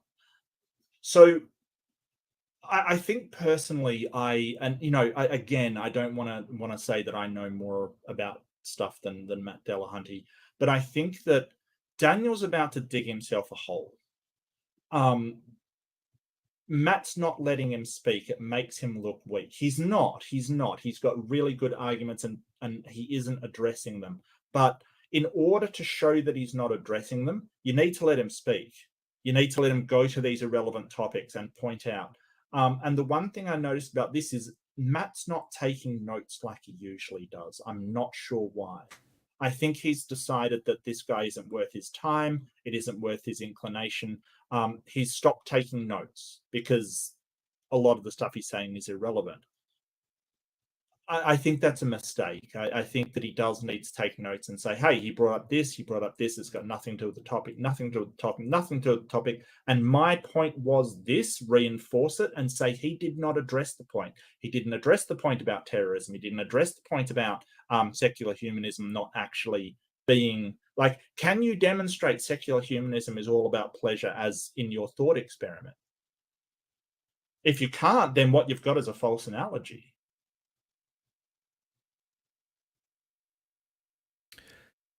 Yeah, I suspect on the notes thing, I suspect Matt isn't taking notes because they haven't actually talked about any of the issues of the debate for quite some time in this debate. Right. Matt's Yeah, just that like, might just be my compulsive note taking, admittedly. Yeah. I mean, I know I'm terrible. I take notes constantly. It's terrible. oh no, I do too. In fact, I've been preemptively taking notes.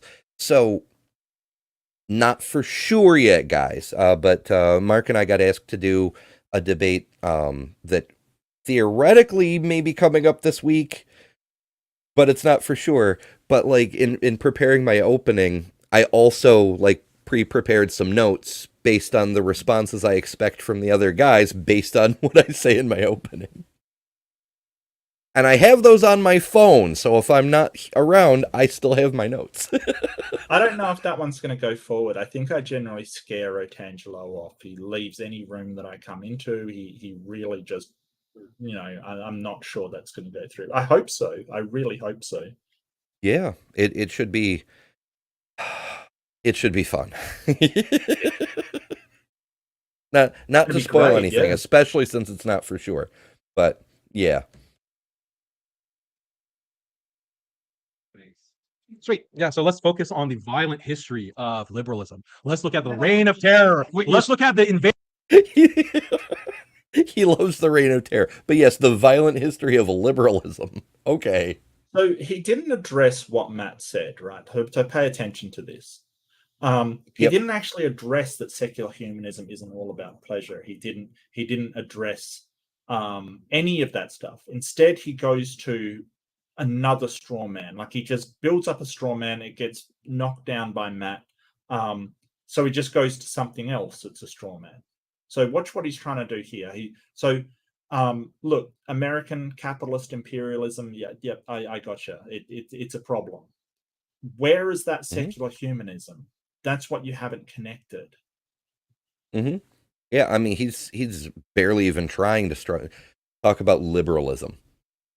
Yeah. Why? We're not here talking about liberalism. We're talking Correct. about secular humanism and Islam. Mhm. The fuck are you talking about liberalism for? Come on now. Invasion of Iraq, the invasion of Afghanistan, the spread of democracy and human rights. Oh, that has nothing to do with secularism. It was people like you and Christopher Hitchens, for example, or Sam Harris that said, we need to bring democracy to Iraq, democracy to Afghanistan. They don't have women's rights. Okay, so let's bomb them. Okay.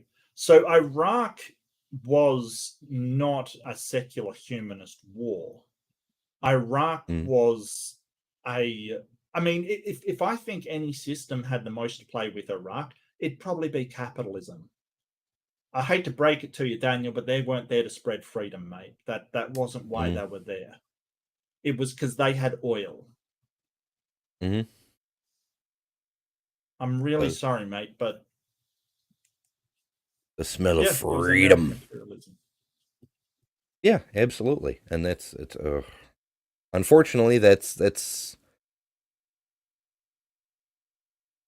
it used to be one of the hallmarks of conservatism. It's hard to say where it stands now, since American conservative movement has been derailed off its already derailed position by the latest cult nonsense. So I don't really know for sure. But when W was president, yeah, money above people, period. Yeah, like, sure. There's oil, go get it. I don't care how many people die. Get me money. Bring the money in. It's that, you know, people say capitalism is feudalism without the inherited lordships. You can still inherit large sums of money, but another person can come into money who wasn't born into it, in theory. Right. So yeah, it's decompartmentalized feudalism. And it comes with that same drawback that what's good for the oligarchs is more important than what's good for living people who aren't the oligarchs. It doesn't prioritize human life any more than feudalism did. No, not at all. I mean, that human life is only prioritized for its necessity to make money for the capitalist system. You know, there's tons of cases where capital has been prioritized above human freedoms. And in fact, there was that landmark case where sort of capital had their, like, corporations are now people. They have a right to free speech, and that free Citizens speech United. money. Yeah. Citizens United. Yep. So yeah, you know, that's to sort of equate any kind of capitalist imperialism that America has performed in the past with secular humanism is such a blatant disregard of systems and definitions. It's so easy to point out, though. So easy to point out. Yeah. Yeah, and as to the other one, Afghanistan, that wasn't because Afghanistan was lacking human rights. That was the reason for decades of sanctions against Afghanistan. The military involvement in Afghanistan was revenge for 9/11. Mm-hmm. The United States collectively wanted Osama bin Laden's head, and the heads of any government or government officials who were hiding him. Yeah. Mm-hmm. So that's why Afghanistan happened. Yeah. And even if we have to nuke Mecca, I believe that's what Sam Harris said, that's the price we're willing to pay for the spread of liberal human rights. Those people all claim to be humanists. What Sam Harris said is that he can envisage a plausible scenario where religious extremists who believe that killing everyone will get them to heaven gets their hands on a nuclear device, and the only way to stop them is a preemptive nuclear strike. Oof. In that scenario, what should we do? That's what Sam Harris said. And he said it may be the only way to prevent millions of people dying is to preemptively nuke them and kill hundreds of thousands of people, innocents. But he didn't advocate the nuking of Mecca. This is where Daniel's being incredibly dishonest, right? So basically he said, hey, here's a scenario. Religious extremists have a nuclear weapon, and you know for a fact they are going to launch it and cause World War III, causing millions and millions, if not billions of people to die. And you can preemptively strike them. Should we do that? That's what he was asking. And he said, I actually think that maybe, yes, we should, in order to maximize human well-being. I would probably disagree with Sam Harris. I don't think there's any way you could know as a certainty that group is going to launch a nuclear weapon. But these are the difficult decisions that we have before us, right? You can substitute that for Kim Jong-il gets a nuclear weapon, right? And you know for a certainty he is going to launch it against the US. Should there be a preemptive nuclear strike to kill hundreds and hundreds of thousands and save millions? Suddenly Daniel's opinion would change because it's not Muslim people. Yeah. In fact, I just pulled up Harris's quote. Yep. It's rather long. Oh, of course it is, because it's a nuanced thing. It's a difficult question. And that's the point. It is a question, but Sam Harris was saying, hey, I can imagine a situation where this happens. And, Daniel's leaving all of that out, and he's claiming Sam Harris advocated nuking Mecca. That's just what he said. And that is a lie. It is a blatant, flagrant lie that he's using to amp up his followers. It's a lie. Yeah. Harris's punchline on his quote, if you will, is he describes the situation and points out numerous times that it is insanity. And then his final sentence is, all of this is perfectly insane, of course. I have just described a plausible scenario in which much of the world's population could be annihilated on account of religious ideas that belong on the same shelf with Batman, the Philosopher's Stone, and unicorns. Yes. The point is not, it's okay to nuke Mecca. He doesn't even mention Mecca in the quote. The point is that this hypothetical even being possible is the result of the insanity that follows from religious extremism. Yeah. All claim to be fighting for the benefit of humanity. They all claim to be fighting for liberation and equality and consent and women's rights and gay rights and transgender rights. All of these things that claim to be part of your value system, they were also advocating. But you conveniently, like all of these atheists, want to wipe your hands of that. That's a complete cop-out response. The values that you uphold are part of the values that were spread throughout the world by force, brutal, violent force. And he's getting the irony button. Where'd I put it? Here it is. Yeah. Oh yeah, I love that button. Mm-hmm. He's complaining about someone else spreading their values by violent force. And Islam is the best way. Okay, Daniel. So yeah, but the secular he doesn't know history either?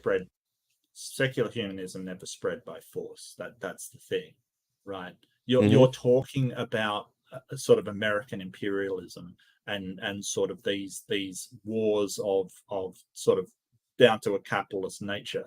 The secular humanists, who don't run America, by the way, as I said, America isn't a secular humanist nation.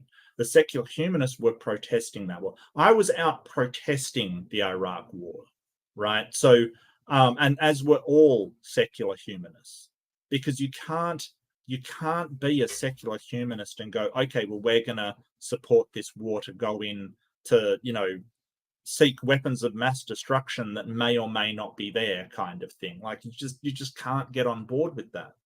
So it would be nice if Daniel actually leveraged the problems with secular humanism from secular humanism rather than going to American culture in general. You know, it's just such a straw man of the idea. Like, what are you doing? I think you're being more charitable than I would. It could be that he's confusing, conflating, etc. But I think I don't have a good name for this fallacy either, but it's when an accusation is actually a confession.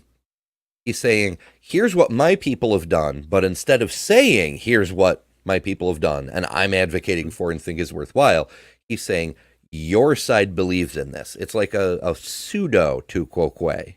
You know, you're doing this and I'm innocent, even though the reality is exactly the opposite. Yep.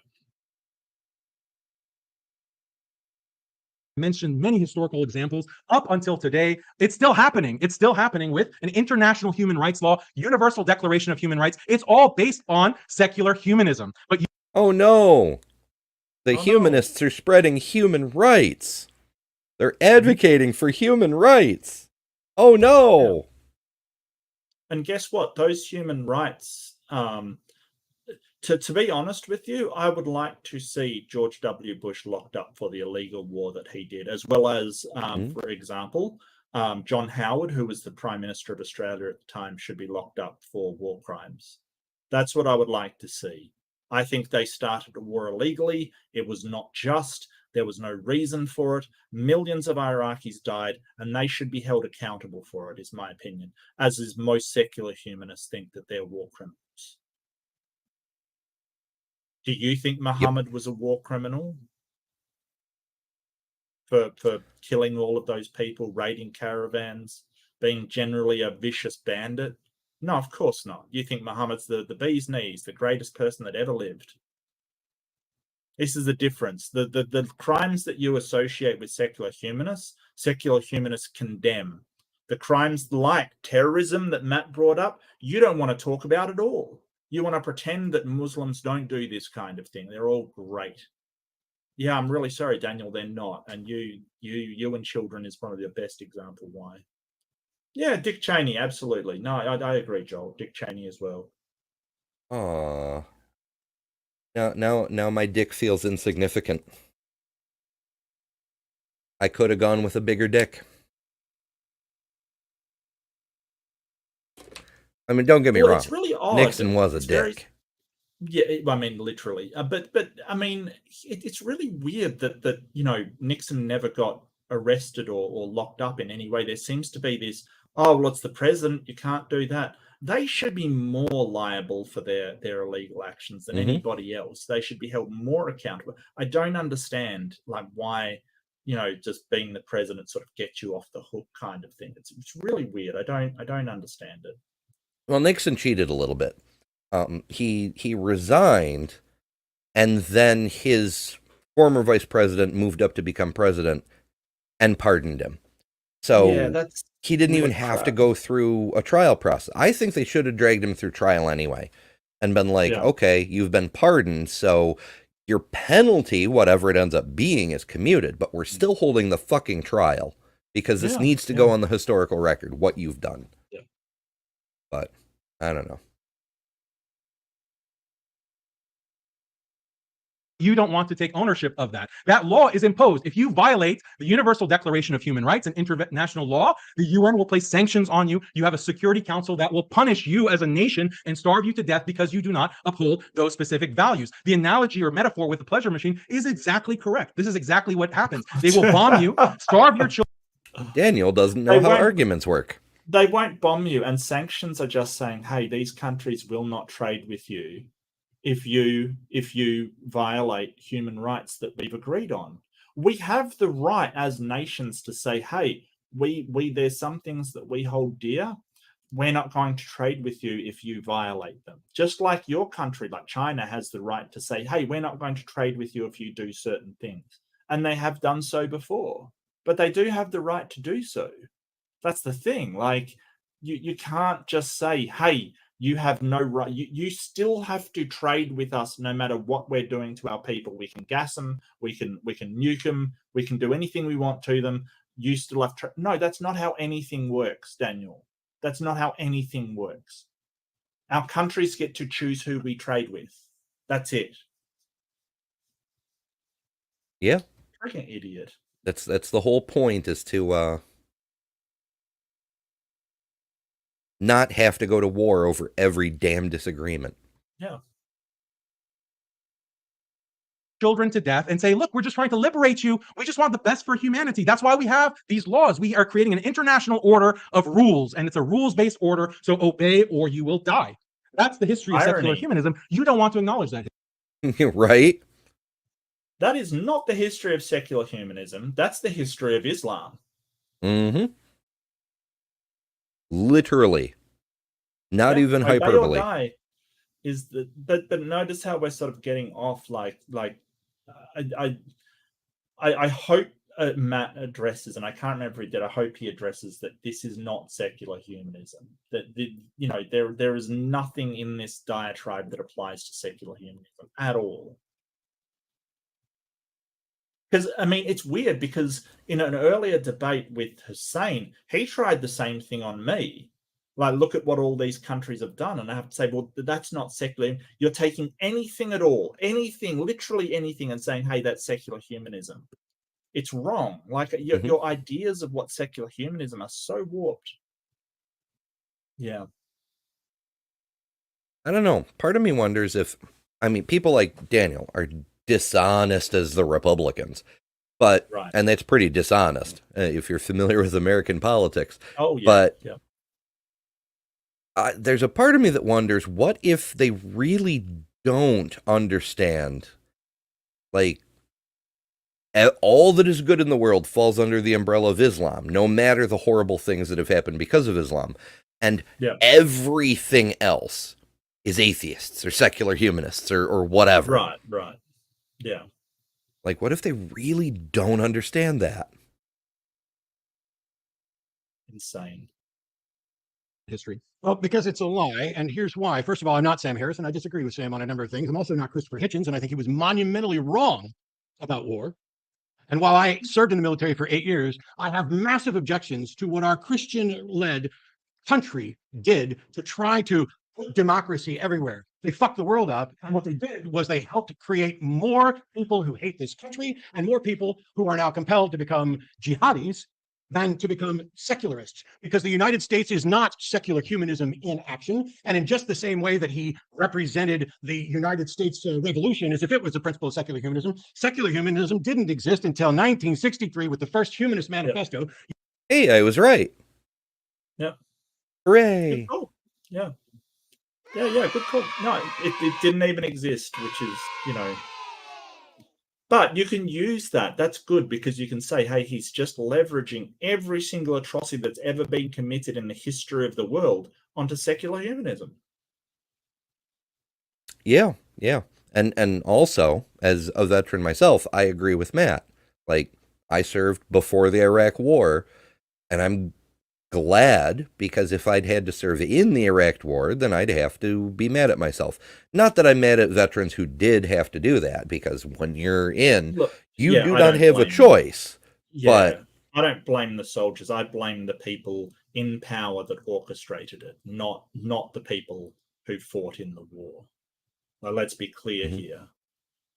Like someone mentioned Dick Cheney. Yes, Halliburton as a company should be torn down and scrapped, quite frankly. It is a travesty how much money they made from the Iraq War. So much corruption. And sort of these black operations, these black operations companies that sort of did private security and stuff. They basically just were making money from warmongering. And that's what I mean to say, that it was more capitalism than humanism. It was about the money, and it was about the profit. It was about imperialism as well, sure. American culture writ large, but none of it anywhere is humanism. Yeah, it's Yeah, that the more infamous Blackwater, security yep, firm was exactly right, literally Phil. called Blackwater. Yeah, that's the one I was thinking of. Thank you. There were lots of them, but those guys crossed a lot of damn lines. Oh, yeah. And see, the thing is, I don't excuse Australia. Australia was involved as well. I don't excuse us from that as well. I protested it loudly. A lot of Australians did. 60-something% of Australians protested the Iraq War and wanted it to stop. It's insane that in a democracy, so many people can be opposed to something and it still happen. And then we find out it was all based upon a lie that was kind of predictable in the first place, because Iraq would never, ever work with Al Qaeda or Muslim extremists ever. Saddam Hussein was a vicious tyrant. He was also viciously opposed to any kind of religious establishment because it threatened his power. Yeah, that was known from ahead of time. So it became, they did this horrible terrorist attack. That was bullshit. So there's weapons of mass destruction. That's bullshit. And I think that there should be more accountability for stuff like that. yeah. I mean, the whole thing is a gigantic fucking mess. Like, Saddam was originally a puppet of the United States. The U.S. put him in charge. Yep. Precisely to prevent the kind of religious takeover that had just happened in Iran a few years before. And it just corruption upon corruption upon corruption. The religious takeover happened in Iran because Iran originally had a democratic government, and the CIA overthrew that government and put back in charge the aristocracy, which was the Shah, the king of Iran, or Persia as it was known. So they re-implemented the Shah, and that was so unpopular that the Shah was overthrown, leaving a power vacuum that led to the current theocratic government. They used to be a democracy. They used to be, people wearing normal clothes and, doing normal everyday things. They used to be very progressive. I've met a few people whose families fled Iran with the implementation of the Shah into Iran, rather than, the extremists being taken over, because they sort of didn't want to live under the rule of an authoritarian dictator that was put there by America. Yeah, the University of Tehran used to be one of the best in the world. Yes, yep. But they elected somebody that was sort of not friendly to the US, and so they decided to put their own friendly dictator in there, and that directly led to the problems with Iran we have now because of the power vacuum left by the Shah being overthrown. So but to foist all of that on secular humanism is insane. That's insane.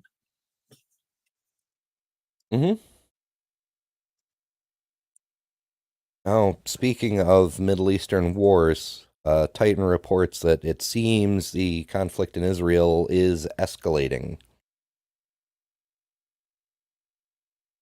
So that's disturbing.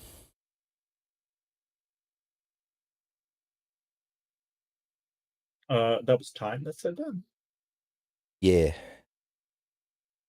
And Aaron just started a new thread with the Bible scholar people, asking Tomer to check in because everybody's worried about him. For the record, Tomer did respond just 4 minutes ago and says, "I am safe. However, casualties are getting really high."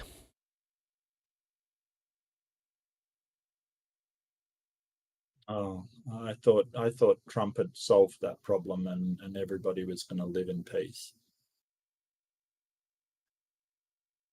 Yeah.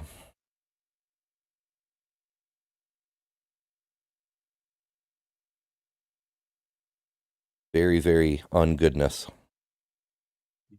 That's concerning. Well, I hope everybody's okay. Yeah, it's looking more and more like, the EU has already condemned actions on both sides. Probably the United States is going to make a statement if they haven't already, but presently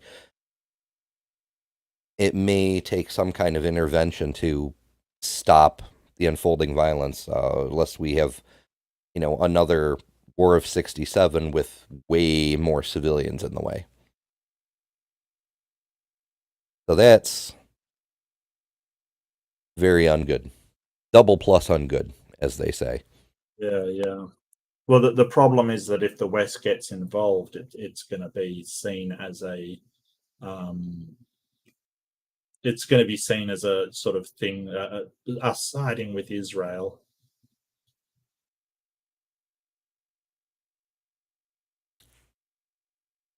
Yeah, Doc. Humans. Once again, I'll reiterate what I said earlier. Humans are not other humans' enemy. We need to focus on the real enemies. But when somebody's shooting at you, you can't stand on principles. You have to stay alive. Do what you have to do to stay alive. So it's just a wall of badness. To get back onto the topic of the debate here and take our minds off of those things. What you were saying about democracy, that's one of the problems with how we have our democracy set up, these representative republics. The people don't actually get to express their opinions on things directly. They express their opinions on who they want to make decisions for them. It's like mini kings that you get to vote on, but you don't get the issues directly. I can understand why that made sense in the past, and in some respects it still makes sense, because straight up democracy can be terrifying. It's two wolves and a sheep deciding what's for dinner. So having some buffer between the rabid masses who may be xenophobic and want to ban all Muslims or put all the Japanese in internment camps, having a buffer on that is probably a good idea. But at the same time, giving the public no ability to have a say in issues they care very much about because the leaders have decided they're going to go do this other thing instead. And you can't do anything about it until, 3-4 years until the next time those guys are up for election. Yeah. Not good. Mm. We need better solutions.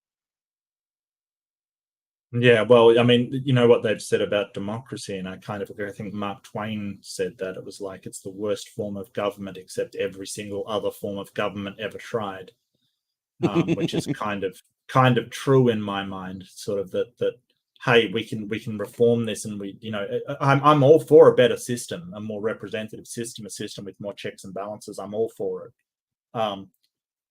The problem is coming up with it, kind of thing, and getting it to work. But theocracy is not the answer. Having basically a religious theocracy is just, that causes more wars than anything else, and we've definitely got the evidence to prove it. Yar. Doc says his cat has decided to start playing with a quarter. Fluffy dumbass.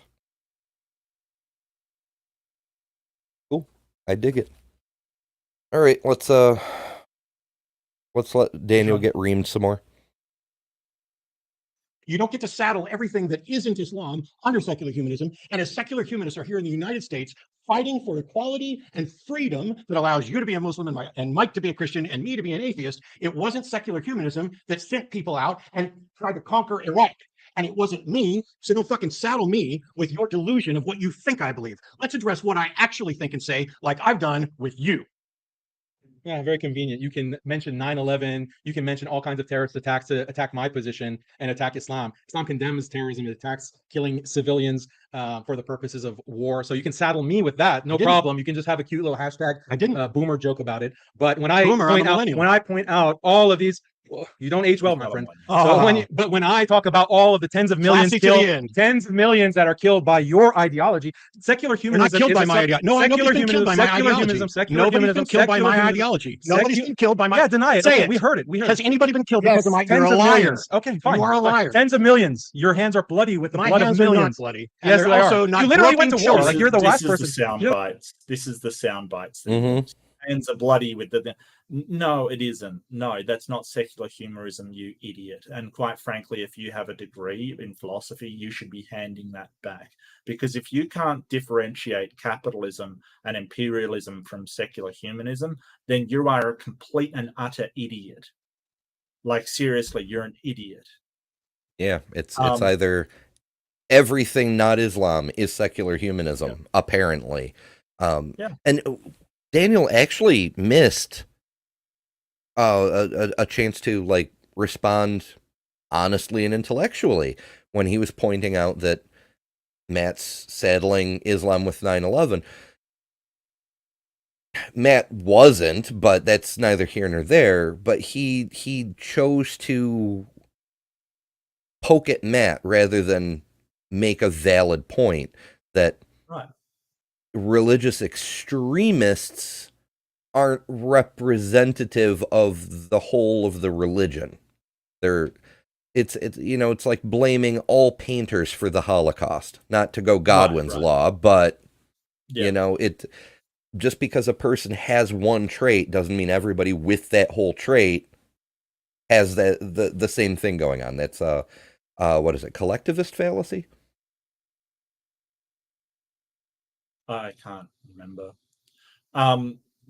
What I wanted to say was that here's a really good opportunity for Matt, because all he's got to do, instead of sort of selling him as a liar and stuff, that all he's got to do is say, well, so do you condemn the people that did 9/11? Do you condemn the people that do all these acts of terrorists? And I know enough about Daniel to know that he won't condemn that. Right? No, because he's catering to the fanboys. Right. Yeah. Yeah, even if he thinks what they did was wrong, he won't say it because he knows his entire fan base out there is very extremist. So he won't condemn it. So I can say, hey, I condemn in no uncertain terms what America did and what Australia did in Iraq, right? I condemn it completely. I condemn all of those Muslims killed. I condemn those acts. Do you condemn the terrorist acts done? Right? Do you condemn those people for what they've done? And it would be telling that he would not do so. It would be incredibly telling. Because while one of us is condemning that, the other isn't. Yep. Like ranting and railing is not the same as saying, no, that's wrong. Correct. Come on, man. Look at this. Yeah, look at this. I'm sorry you have to live up to your And he words. whines about being classy. Look at that. I call him a boomer. It is classy. Is defending kids classy? I think so. Chill, man. Chill. What's that? You have no real argument. You have no real I argument. have no real argument. Other The guy than who presented that's no not the real debate. argument Oh, all you night F is saying I this don't and have you a real F argument. that. You want to F All that. I've done That's is all your curse. argumentation is about. All I've based done on. is curse, James. It's All amazing. you've done is, oh, that's not the debate topic. Oh, where's the scientific evidence? Sorry, Oh, you you didn't want stay to on the debate you want topic. to F kids, sir. That's your whole debate. Not my fault. You're a grown up. It's the You can debate. say fuck. It's okay. Yeah. Yeah, so secular humanism is a variant of liberalism. All of the values that you claim as a secular humanist that you cited in your opening statement were also the values that were cited as the justification for the invasion of Iraq, sanctions of many Muslim countries around the world, the invasion of Afghanistan. Those secular values were cited as the justification. That's why they call it Operation Iraqi Freedom. That's not a coincidence. Now, you want to wash your hands of that very conveniently. Yeah, the United States mislabels shit for political and propaganda purposes, and has for many, many years. Yeah. Because a thing is called a thing does not mean it's that thing. The Nazi Party called themselves socialists and communists. It doesn't mean that's what they actually were. There is a long history of people labeling what they're doing as something else in order to get people to go along with them. It doesn't make it true. You idiot. Like, seriously. It's like you know, I mean, I understand that the propaganda worked on America. I can't believe it worked on Daniel. Like, he doesn't think that they were going out. The question is, were they actually going out to give freedom, or were they going out to acquire lands with a lot of money and a lot of benefit? Like, what were they actually there to do? And if they weren't doing it for the freedom of the people, which I don't think they were, and Daniel certainly wouldn't agree that they were doing it to allow the people to get freedom, then they're not doing it for secular humanist reasons. Yeah, Icarus points out East Germany was called the German Democratic Republic. North Correct, Korea is called the People's Republic Yes. of Hate to I break think it to just you, of Korea. It is Yeah. not a republic. It is no way a republic. No. Yeah, No, you're things right, being named Pandora. things. He's full of crap. Yeah, I agree. The Christian nationalists that are, posing a pretty big threat in the United States lately, their big hobby horse is religious freedom, which is the exact opposite of what they intend. That's fine. I'm not saying you personally supported those wars. My argument is that your ideology was the basis as a justification for those wars and that invasion. I'll ask you a very simple question. Do you believe in international law based on secular humanism? Not the manifesto that no one knows about and no one has read, but the secular humanism, the idea of separation of church and state, individual happiness, equality, etc. Those values that I focused on in my opening, do you think that should be the basis of international law? And should there be consequences for violating international law? Didn't I make a very express thing in my opening about the separation of church and state and how I would be fine, and I'm a secular humanist, and I would be fine with a secular state, but not a secular humanist state. Didn't I make that clear? I thought so. Yeah, so secular. That's exactly what I'm talking about. That's exactly why I'm attacking. So you're equating secular with secular humanism, and so anything that's secular is bad, right? No, I said that secular humanism is a sub-ideology of liberalism. The values in liberalism include value for freedom, value for equality, maximizing freedom. So Matt touches on it. So you're opposed to freedom. Yeah. But also, like, you're saying anything secular is secular humanist. That is the dumbest argument I have ever heard in my entire life. That's sort of like saying anything that is theological has to be Christian. No, what are you talking about? Don't be stupid. Like, this is like, I don't think Daniel's this stupid. I really don't think so, right? I don't think he's this dumb. I think that he's just being blatantly dishonest to try and conflate anything. A totalitarian dictatorship can be secular, right? It's independent of religion. That's all secular means, independent of religion. It's the humanist part that's the important part that he's missing. Like, as a totalitarian dictator, he's not going to be humanist, right? It's crazy, like that he can't pass that secular is just one point. You can have humanist without the secular, right? The humanist movement actually started from Christianity. Sorry, it did. I'm really sorry, but it did. That's where the humanist movement started. They were theocratic, theological humanists. Secular just means without the religion component. Yeah, it'd be. It's like saying, Yeah. Some humans are Muslims. Therefore, if you're a human, you're a Muslim. No, it's set, wider set, whatever. You guys all know. Equality. No, I say that should be balanced by other concerns like Me marriage, too. family, community. I don't know that marriage and community are necessarily the parts, but I'm not opposed to either one of them. But that's the conflict. Sometimes marriage. But if you're gonna, we both want freedom, and you can't just say, "Well, freedom is the problem." That's not what I said. Freedom. I said freedom is a value. Freedom is a value, but it should not be the only value that I we didn't say it maximize. was. Okay, so what other value? Straw man me. So what other value? So for example, in marriage, you have Consent. certain obligations. You have, when you sign a marriage contract, traditionally, that requires giving up certain rights, giving up certain duties. If a person just wants to opt out of that because they're just not happy with the marriage anymore, should they be able to do that? Should divorce be allowed? Yes, I'm in favor of divorce. I'm actually divorced. No fault divorce. Well, no fault divorce gets more into politics and financing. But I don't know necessarily which version of divorce is better. But since I'm still really good friends with my ex-wife, I should probably message her and see if she's okay with the way we got divorced. We don't seem to have a problem with it. Or for example, like within marriage, you're not allowed to sleep with whoever you want, right? My wife was allowed to sleep with whoever she wanted while we were together. But is that good? Is that a good thing? Yeah. Did that help preserve your marriage? Yeah. For most people, it doesn't, because when a spouse cheats, I wouldn't think for so. most people, It's not cheating. yes, okay, call it whatever you want. But when No, a it's not spouse is cheating. involved with other people, that will biologically reduce the attraction that the male feels for his spouse. False. Very, very much false. But there's a lot going on here, and I'm like trying to let Matt address it so I don't like make a point Matt's about to make, but it's just, oh my goodness. It's also assuming, like, you could sort of fire it back and say, is sexual attraction the only thing important in a marriage? Yeah, I mean, depending on what, with orientation, there's multiple factors. There's not just the gender you're attracted to. There's also another sliding scale that's what you're into. And for people who are polygamous, there's both a romantic component and a sexual component to their partner's happiness with other people. It can go numerous ways. Yeah. And by the way, how many wives can you have in Islam again? Right. How many wives? Is it 4? I believe the number is 4. Whoops.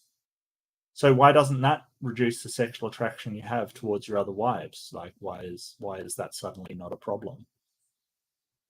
Yeah, well, when it's with men, it's different or something. I don't fucking know. But it's something. It's not a biological fact. Like there are people who are biologically male or identify as male or whatever who either have no problem with their spouse having multiple partners or are actually more excited by that fact. That's a thing.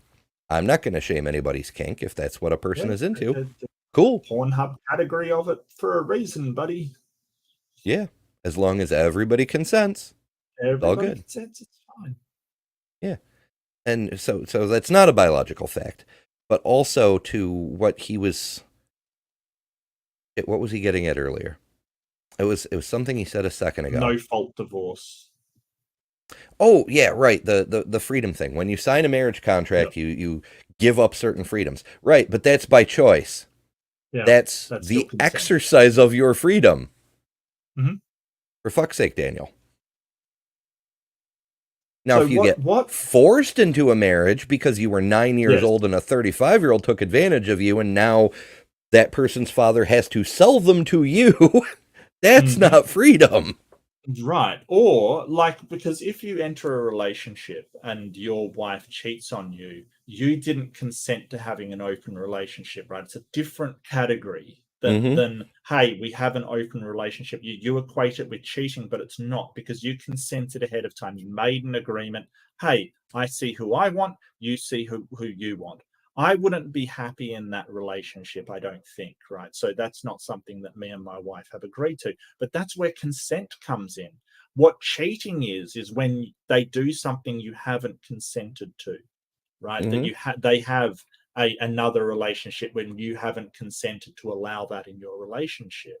So that's why it's so harsh. But if you've consented to it and you both understand where you stand, I don't see a problem with it, quite frankly. I don't care.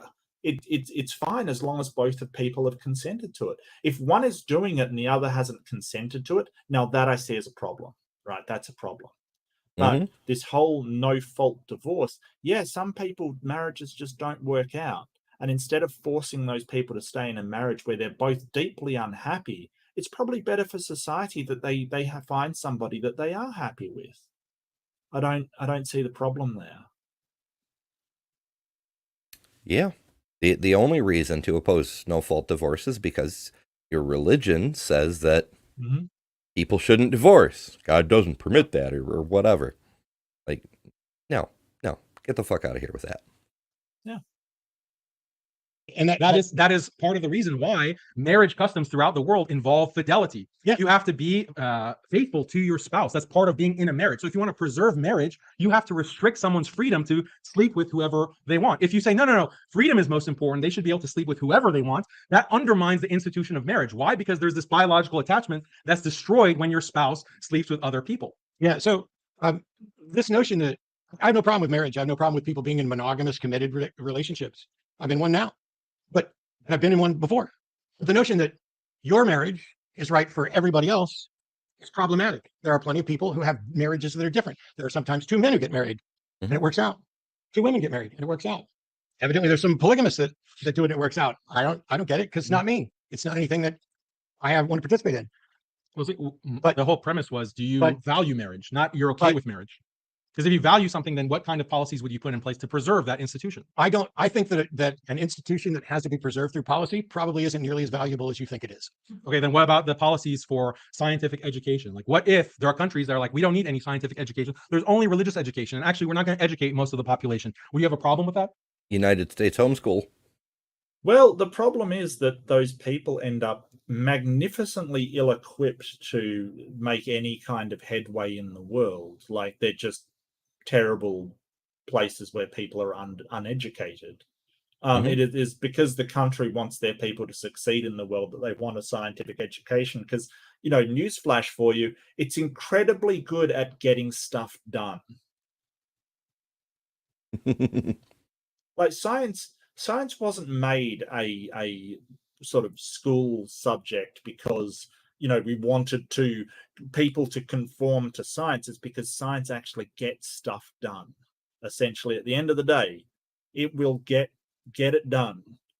Yeah, and let's look at the real reason for the opposition to science. Like, is it a matter of freedom? Is it a matter of choice? No, it's to deny people freedom. If you learn science, you might start to question the religion that's in charge.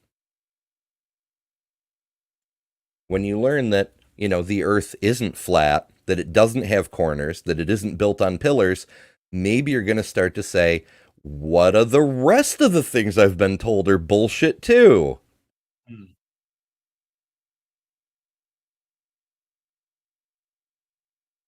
Should there be a policy in place that, no, every country has to implement this type of educational model? I don't think I get to decide what model another country does, but I can certainly speak out about how they may be harming or depriving their citizens of a robust education by denying it. I would prefer that they permit it and then allow freedom. That's the thing. That's the thing with freedom. If you want to say, oh, we should deny this type of education because we want to preserve this particular society, that's a problem. That's the problem that you built your entire metaphor around, is there are freedoms that you don't want to allow because you're terrified of what will happen in the world if you allow them. You don't get to decide for the world. And that's why secular humanism is better than your version of Islam. Because you get to, under mine, you get to keep thinking this and living the life that you and whoever you convince to actually be with you want to live within reason until they come in conflict. And then somebody's got to step in. So is there any obligation for children to go to school? I am a fan of providing required public education. So it's required. So you're a fan of Yes. imposing without a child's consent that they be placed into schooling. Okay. So where they learn where Children can't give consent. They can't give consent. Okay, so the whole consent thing is about adults and them understanding the consequences. We don't allow children to give consent to stuff. They're kind of exempt from that. So if something is in bad for a child, we don't allow them to consent to it. Just as if somebody is has some sort of mental illness, right? We may take away their ability to consent to things like they're not allowed to sign documents and sign up for mortgages and things like that anymore because they do not have the necessary frame of mind to be able to give consent. Now let's extend that a bit. A 9-year-old can't give consent to getting married. They frigging can't, okay? Because they don't have that power over themselves. We give that power to give consent to people like the parents, the guardians, sometimes the state, depending on what it is. The reason why we do that is because they do not have the mental facilities to be able to give consent to something or withhold consent from something because they do not understand the consequences of it. Like your average 5-year-old isn't going to understand the consequences if they don't go to preschool, they won't get into a good school, they won't get into a good college, they won't get a good job, and their entire life may be destroyed by this choice. They won't understand that. I'm sorry, they will just see it as, well, I could be playing or I have to go to school. Going to school sucks, I'm going to go play. It's Daniel is such a muppet, really. Yep, there it is. I know he even counters his own arguments if he thinks he can score a point against his opponent, and never mind that he's undercutting his own position. And all of it is sound bites and things he's going to clip. Like, I once watched one of his, like, wrecked atheist in debate. It was the most chopped up thing I have ever seen in my entire life. Like, just 2 words and then a cut, and then another, bit, and then a cut, and then a cut. Just it was like, dude, who do you think you're? Obviously, you're fooling some people. But oh yeah, holy quite a crap, few, man. Like, who would look at that and go, oh, well, that's obviously representative of what happened in the debate? Like, when it's chopped up like that, I just was like, whoa, you've got no shame. Absolutely no shame. Nope.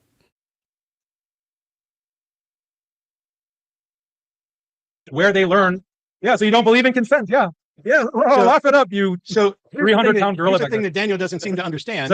Here's the thing. Whenever you get caught on inconsistency, you make a joke or you blast the F word. Whenever you're caught out on inconsistency, you just blurt out the F word. You make a joke for your plant to laugh at. Every time I have a good point that he knows is coming, you don't have an answer, to talk over me. Whenever you don't have an answer, you have to make a I dumb have an joke, answer. a If you boomer shut the joke. fuck up, I don't. Big man, come and say that right here. Can I say it right where? This is where it goes off the rails. I don't do anything. I'm not violent. Go ahead. All right. I'm saying I have an answer. Sit down. Okay, I'll sit down. You said Sit to down. come over there and say it. I'm not violent. I would never do anything. You can't violent. respond to any point. You just make. Okay. So that's where it has fallen off the rails completely. Daniel is an absolute shitheel for telling him, "Oh, come here and say that." What will that make you a right if I don't? If I don't get up, that's what he was counting my on. chest, would it make you right in some way? So here is a no-win situation for Matt, because if he doesn't come up and say it to his face, he's right in front of him, right?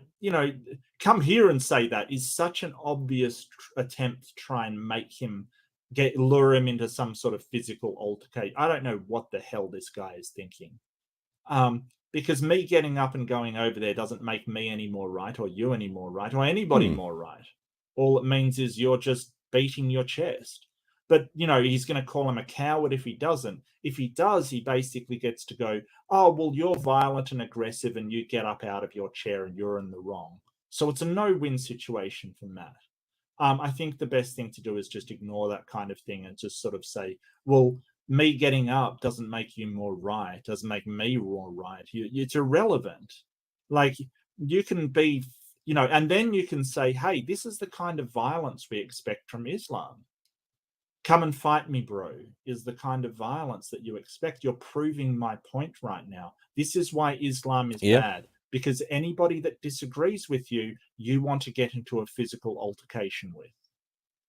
Yeah, it's that super unhinged machismo that often gets called out. But I wonder now, though, like the first couple times through, I was thinking Daniel was bluffing. He was saying, oh, Matt won't come, and then I'll clip it and be like, ooh, the cowardly atheist won't, take up my challenge.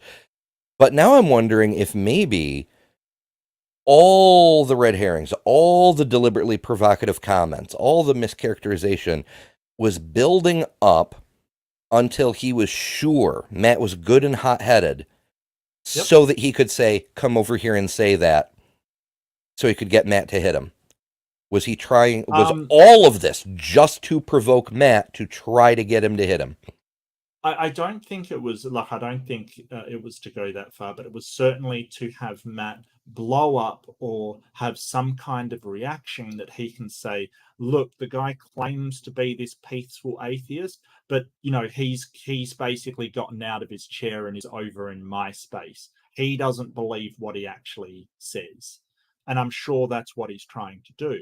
And that's what he's been trying to do all this time. He's been trying to show that Matt's nothing but an angry atheist who doesn't have control of his emotions, who can't sit in his stare. So the one of the major weapons we atheists have is rationality and critical thinking, right? So they try to undermine this in a number of ways. They try to say, oh, well, you don't have a foundation for your rationality. You don't have, a way to explain anything. You can't account for X, Y, and Z kind of thing. But also, if you can say, hey, look how irrational this guy is. Look at him. He's standing in front of me, yelling at me. He's irrational. And this is the famed, atheist rationality that he's sort of, claiming to have, but obviously doesn't. So it's very easy for me to sit here afterwards and say Matt made a mistake, but that is what I will say. I do think that. Yeah, but it was sort of a no-win situation and was like set up like that. You just illustrated how to win it, and that's one of the reasons that we do these reviews. It's one of the reasons talking about these situations is important, because I wouldn't have had a good answer in the moment either. But now that we've reflected on it, you provided one. When provoked in that kind of situation, you could point out, you see, when an Islamic representative can't win on the points of argument, he says, come fight me, bro. Yes. That's the perfect response to that. Yes. Because it is just like you frame it as, this is a call to violence. He wants there to be violence because he cannot be rational in this situation. And it's really easy for me to sit here not being in front of that absolute asshole and say all this stuff. Like, I really want to hammer home, I don't know what I would have done in the situation, because, you have to follow it all the way through. The attacks on Matt's character, oh, that didn't work. Let's attack Matt's partner.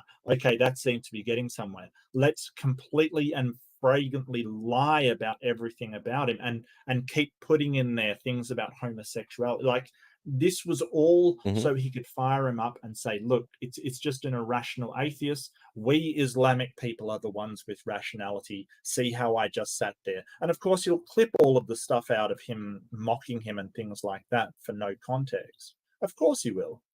Of course he'll clip all of that stuff out. He'll just say, hey, he blew up for no reason whatsoever. We all know there's a reason. We know there is. He was being an absolute tool. But that's what he does. As he is.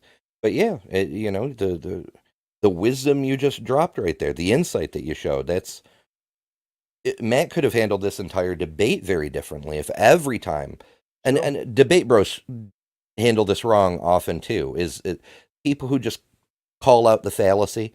I'll try to name them when I can so that everybody understands what we're pointing at. But in an active debate, to just be like ad hominem, ad populum, just calling out, that's just arrogant.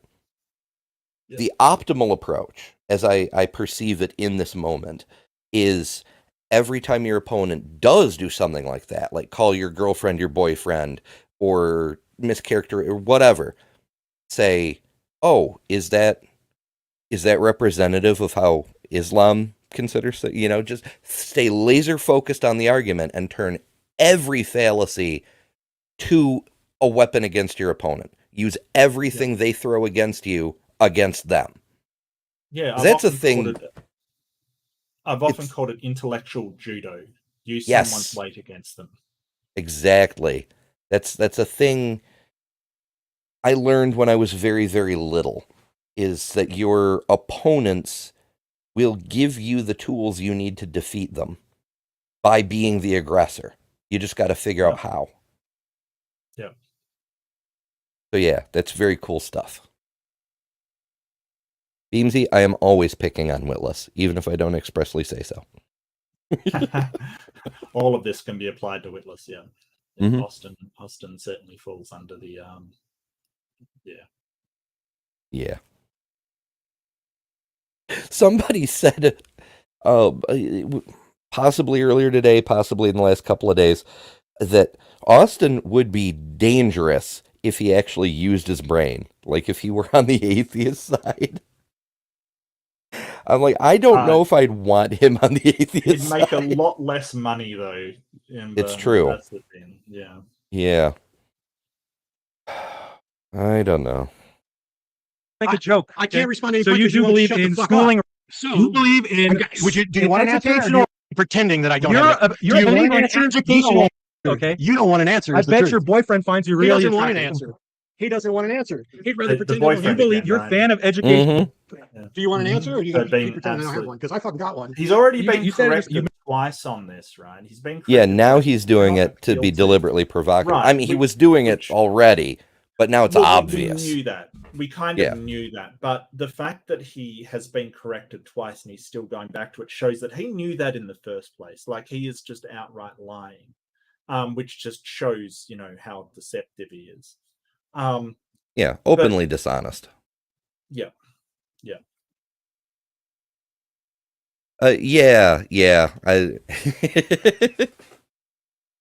I do indeed. The first time I watched Austin debate and he started throwing out fake physics word salad, I was like, no. He's witless. The worst part is he is a poster child for Dunning-Kruger because he understands a little bit of science and thinks he knows all of it much better than the experts. And the worst part is his fan base makes him think he's right about that. Yeah. Because he throws out these long strings of absolute fucking gibberish. Yeah. And he thinks no one knows as much about him as him, as much about the subject as him. And so he'll get away with it. And then he fucking does. Yeah. Well, it was hilarious. I mean, he talked to me about gravity being electromagnetic, and I said, well, what's the frequency? And he had no idea what I was talking about with an electromagnetic frequency. Like, he had zero idea that all of electromagnetics has an actual frequency on the electromagnetic spectrum that it comes in. Like, so, visible light is between this and this, ultraviolet. So, like, he didn't understand the basics of the topic. It is word salad. That's exactly what it is. And he won't debate me anymore because I sort of, he finds new people to debate. He finds people that are not used to his particular way of going about things. He won't debate people like Craig, Flat Earth, or the well-known people. He won't, because he gets his ass handed to him. Yeah, he wants newbies who are so super eager to get on MDD because it's a giant platform that they will take on literally anyone without knowing who they are or what they represent. And yeah, that's really unfortunate. But I mean, hell, I enjoy debates, and in fact, for all its problems, there are things that MDD does that I approve of, like the idea of a truly neutral platform appeals to me philosophically. Yes. But even so, there are people I will not debate on there. That's fair. Totally fair. Yeah, it's one of them. Would you debate Daniel? No. I won't be in the same room as Daniel, virtually or physically, or no. That's fair. There's a part of me that would love to obliterate him. Yeah, but I would have to seriously think about it, because I would love to, I would love to see him try to make me angry and sort of, use that reversals on him. That would be hilarious. But he's an awful person. Mm-hmm. He is an awful person. Yeah, as far as I'm concerned, he goes in the trash bin with Kent Hovind. He should not get anyone's attention anymore ever. Yeah, no, but it worries me how many followers and people watching him he has. I don't know how these people get, but anyway, I mean, this needed more moderation. I don't think anybody's arguing with that. This is a complete dumpster fire. They needed to go to segments. Segments would have been great, because then Matt could get a chance to chill out, address his points, counter all of his points, make his point, and then he could come back and say, hey, none of my points he addressed, I addressed all of his. I don't know if Daniel maybe was like, no, I do not want timed segments. I think it needed to happen at this point. Sorry.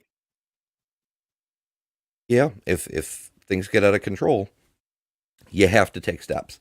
And I don't know, maybe it was a lack of technology. Maybe it was Matt mentioned that James didn't actually have the ability to turn off individual microphones. Maybe that's true. I don't know. But looking back at some of the older MDD debates, James used to be a lot more active in moderation. Yep. I don't know. Maybe he knew this was going to be garbage going in and just let it burn. I don't want to ascribe motives to him. It just, it could have been. Well, from a technical production standpoint, it could have been better. I don't know if the arguments could have been better. You made a joke, but that's the reality. You're a fan of forcing children without consent to go into schools where they will be subjected to a scientific worldview that will affect their entire lives at the deepest level.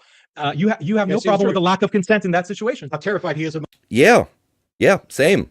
I'm with him there. I also have no problem with a child not giving consent to be vaccinated against preventable illness, or have food every day. Yes. There's something like a child can't give consent or withhold consent. This is what he's not understanding. That consent is by rational adults.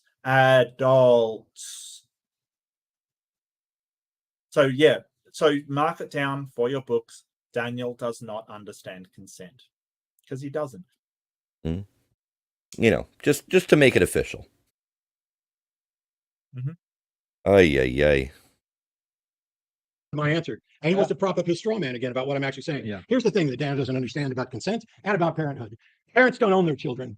You don't. You are the caretakers of those children. You are instilled with a responsibility to raise responsible members of society and to teach them the minimal things that they will need to carry on a productive life when you're not around. One of the ways that we do that is through a tax-supported public school system, because parents are not equipped to work multiple jobs and teach their kids quite often. Some of them are qualified to teach their kids at all. Oh, Eric makes another excellent point. Nobody's asking about whether the child consents to be indoctrinated into a fucking religion. Yeah. Quick interruption for that, but that's a no, it's a good point. Yeah, it's very valid. Fantastic point. Yeah, absolutely. And so we come up with a standardized curriculum that we put in public schools, which represents, in some cases, at least the bare minimum of reading, writing, arithmetic, things like civics and stuff like that, because those are the things that kids are going to need to know when they come to be responsible adults, when it's time for them to vote, when it's time for them to decide if they're going to join the military, when it's time for them to choose for themselves as an act of freedom what religion, if any, they wish to follow.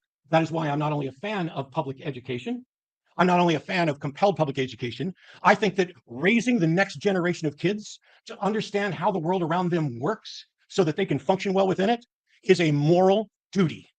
There's your answer. Yeah, so you're a fan of education. Basically, you believe that you should compel children to go into these school systems where they're taught your atheistic standards of scientific evidence, the only things that are true that can be scientifically proven. That is justifying atheism. You're indoctrinating children with atheism within those school systems because you're teaching a scientific worldview. There is no choice that parents should have in that. Math is not atheistic, you dummy. It's Daniel secular.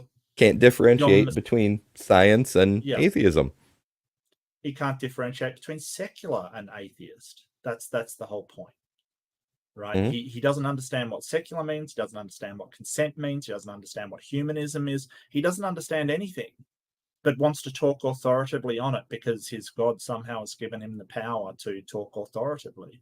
He doesn't understand any of these things, but I think he does understand it. It's just convenient for him to pretend that secular humanism is not what it is, and that science is somehow atheistic when there is a great many religious people doing science. More than atheists, in fact. Correct. Yeah. There's no choice on the part of parents. That system is imposed. You have no choice as a parent. In certain countries, in the US, we still have homeschooling options, but they're fighting liberal, secular humanists are fighting to actually destroy that option. You go to a country like Germany, you go to a country like Sweden, bastions of secular humanism. They also have banned homeschooling. There's good reasons for that, because while I have known some very good people to come out of homeschooling programs, there are huge gaps in their education because, surprise, parents who aren't master's degree holder education specialists aren't trained in how to educate children. Right. They can only teach what they know, Mm-hmm. and not very well at that. Like, there's a And they reason get- people go to school to learn how to teach children. And they get to tertiary institutions and they expect them to have certain levels of knowledge about reading. Like, if you're going to a tertiary education and you suddenly have to start reading essays and papers and things like that, if you had a homeschooling where they did not teach you the basics of reading, you're in trouble. You're in real trouble. There's certain things of maths you're going to know to go into some kind of thing. So it's not there because we're expecting them to know the principles of atheism. No, it's there because we want them to know frigging math and comprehension and things like that. Which unfortunately, like you say, some homeschooling, absolutely fantastic, and the kid comes out with a comprehensive knowledge of everything they'll need to know. Granted. But that really, when it's not standardized, you have the problem with some of them come out with such low levels of education, they can barely get a job pushing a broom. And it's a problem. Yeah, and as Kumquat points out, we're going with the generous interpretation that parents mean well and just aren't able to teach. They're not trained to do it. Right. They're not good at it. There's also the side of homeschooling where the parent deliberately teaches falsehoods, like evolution and radiometric dating are impossible. And that'll really fuck up a kid. Right. Because they'll come into the world and go, oh, evolution's not true. And people will look at you like you've got a third head. Because that is, it's kind of like saying, no, we never went to space, kind of thing. If you have flat earth parents, you might be taught that by the parents, and people will look at you like you are insane. And you're not insane. You've just been taught wrong information as a child. That's all. You've been misinformed. But, we've got to try and protect against kids being told this stuff because it's not true. Yeah. And Robin makes a good point.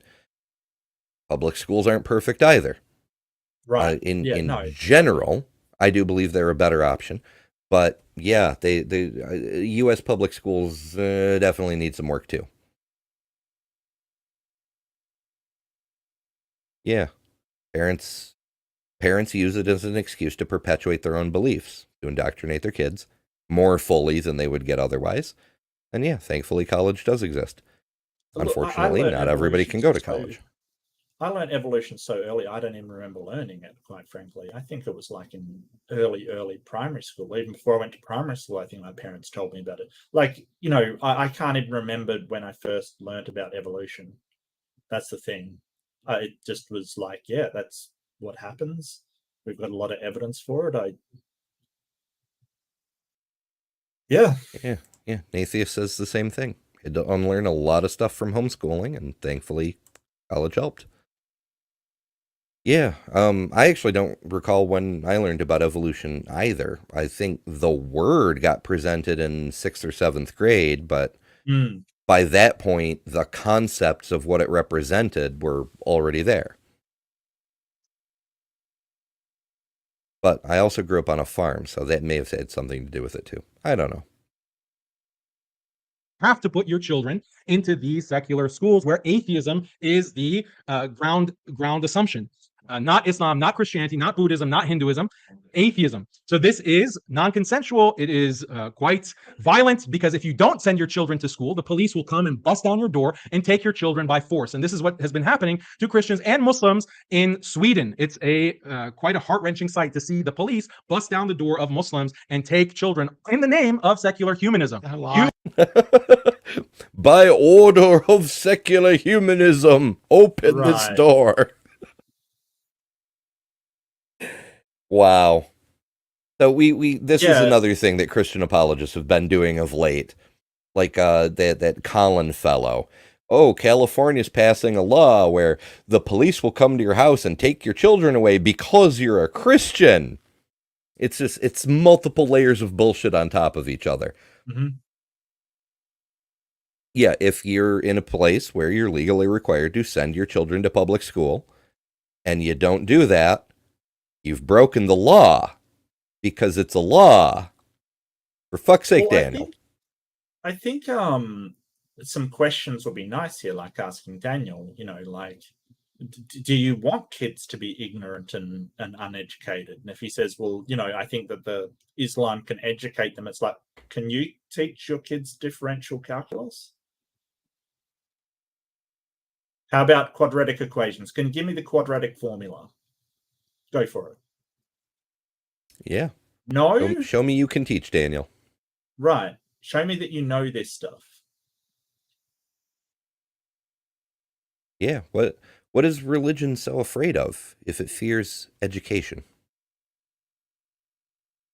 And also the constant conflating with non-theistic with atheistic. Yeah. Yeah.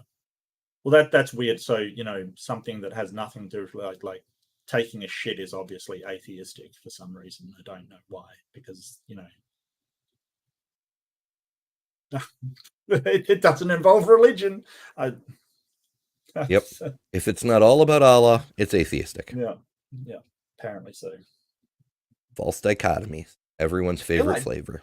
I feel like is this how Beamsy feels to say inappropriate things all the time? I feel like I'm Beamsy of the stream.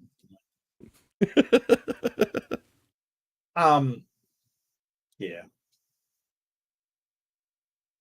You are not putting your children in schools, therefore we are going to take your children away. This is the reality of secular humanism. Yeah, go ahead and wipe your hands. Oh, that's not literally me, but you said you're a fan of compelled education, so you're a fan of these types of policies. Yep. And that's it. Yep. Man, it's just like, yep, I'm done. Yeah.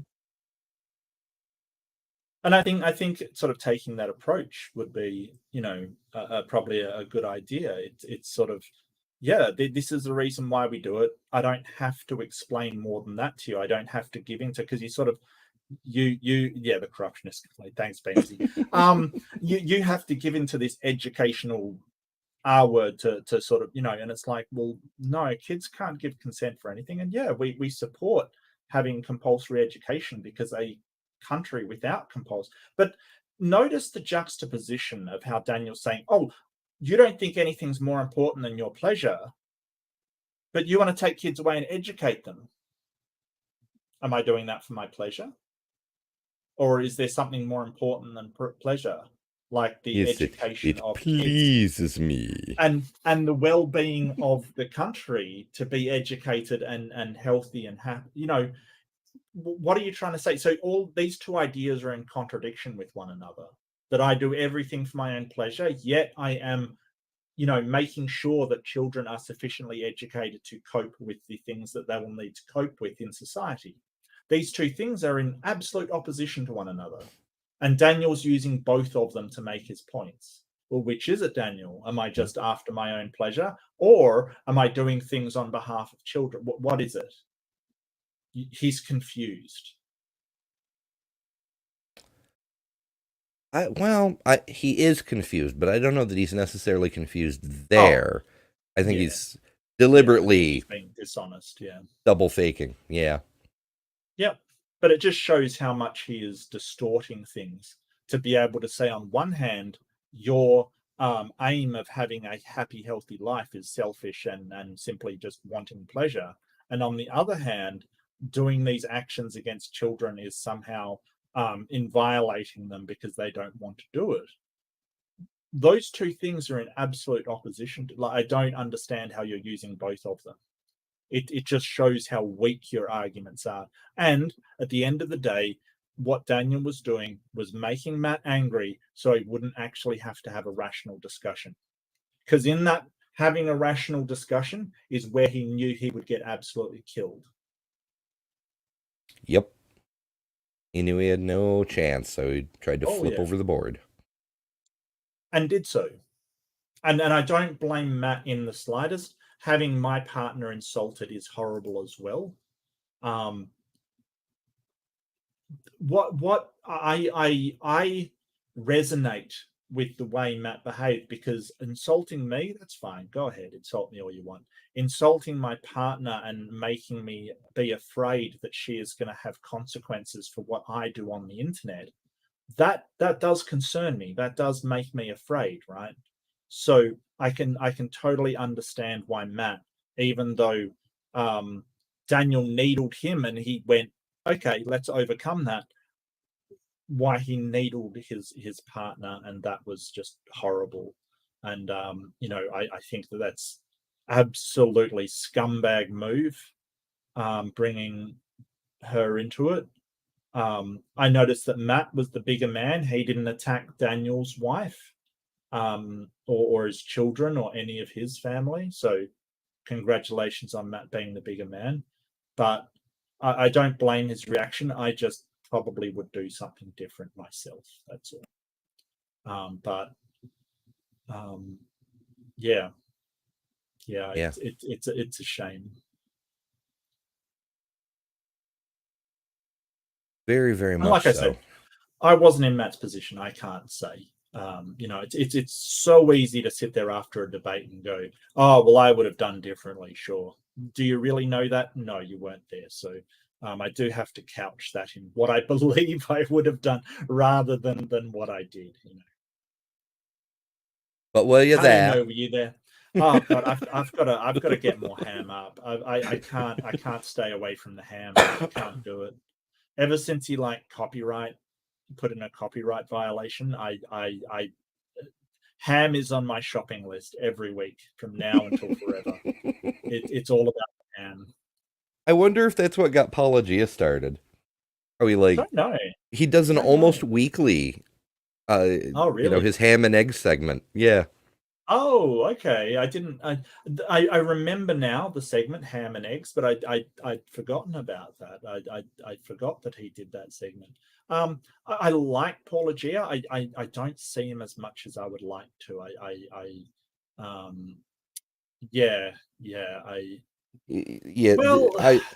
think I get more of him than a lot of people, because the algorithm is constantly telling me that the people who watch my channel, the number one most similar channel is Apologia. So like I'm not getting anywhere near the traffic he does, but the viewer base seemed to have similar interests. So the algorithm's like, here, watch more Apologia. I could do worse. Paul's amazing, Sure, yeah, absolutely. No, that's fine company to be in. I just was about to admit I've got no idea what my viewers watch. I don't pay any attention to the metrics whatsoever. I feel bad. I feel like I should be fine graining, min-maxing this stuff, but I just it hasn't helped me at all.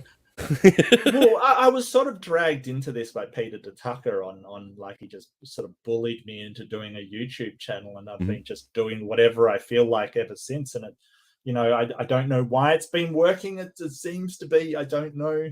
I feel very Australian about it. Like, oh yeah, it's working for the moment. If there's a problem, I'll check it. But for now, just fuck it. Like we're just going. I'm sorry. I've been very cursy today. Have you noticed that? Yeah, no, I feel very Australian about it. Yeah, let's just blame Beamsy for everything. Yeah, damn it, that's Beamsy. the only reason we keep. Love you, Beamsy. It's the only reason we keep Beamsy around. It's like a dog you blame the fart on. Well, it's tradition. We have to try to get a damn Beamsy in every show. That's not true. We love Beamsy. No, love you, Beamsy. The good old she'll be right, mate. Yeah, absolutely, Beamsy. There's something very Australian, and I think one of my favorite books was Terry Pratchett's The Last Continent, and he said there was something magical about the Australian sort of no worries kind of thing, like no worries at all, no worries, nothing's a worry. It's just fantastic. So, yeah. So what did you think in total? What were you watching it again? Anything to add? Any sorry, you're the host. You should be doing this. I'm sorry. Oh, it's all good. It's all good. Over you, Joe. I'm just really interested in what you thought the second time round, obviously, or third, I guess, if you watched it. Painful. a lot of distraction. I really couldn't have a lower opinion of Daniel than I already did from that inspiring philosophy debate. And I mean, honestly, if inspiring philosophy kicks your ass, you suck at debate. But that's another topic for another time. It just, It was useful, though, because Daniel took it so far off into left field that it led to you making that observation of how to take what's thrown at you to try to divert you and use it against your opponent. And while that's it's a thing that I think everybody's got somewhere in their head as a vague concept, by articulating it, it's like taking a freshly forged sword and putting an edge on it. You know, now you can do more than just bash people. You can cut. Yeah, well, I mean, it's easy to say in hindsight. It's easy to say when you're not in the midst of a heated debate kind of thing. It's very easy to say. Mhm. It's a lot harder to do. I'm not saying, hey, it's easy. You just no, not at all. I want to underline that. Like, it's incredibly difficult to do something like that in the midst of a heated debate. And I think we can all improve when it comes to debate and engaging with people and having these discussions. I feel a lot of sympathy and a lot of resonance with Matt and I think it's Arden of Eden, who's just, from what I've never met her, but she seems like a fantastic person. So that's really low, really disgusting. Daniel, he sinks to new lows that I never thought he could get to. You know what I mean? Like when you're talking about an interlocutor and you go, oh well, Darth Dawkins is the lowest you can get, and then Daniel says, hold my beer, kind of thing. Like I can do worse. I'm gonna be an absolute scumbag and sit there with a cheesy grin on your face like you just made the most magnificent point in the world by attacking somebody's partner. Really? You think that is your grand point that you're making? that you're educating children. How dare you? That you think is your grand point that's going to draw the opposition? Yeah, and that he's just appealing to his base, which I get, and Oh, I'm sorry, Aunt Joe. Arden Hart now. Well, I've never met her, but I think from what I've seen, she seems like a really nice person and doesn't deserve, that kind of crap. She's not the one in the debate. I mean, if you're going to be a douchebag, at least be a douchebag to the person, not their loved ones. I mean, seriously, really? I think that is horrible, absolutely horrible. But yeah, I hated this debate just as much as the first time I saw it. Yeah. But as to what you were saying about Daniel, it's I think it was Samuel Clemens who used to use the phrase, "The man has no bottom." Yeah, unfortunately. And there is no low too low. Yeah.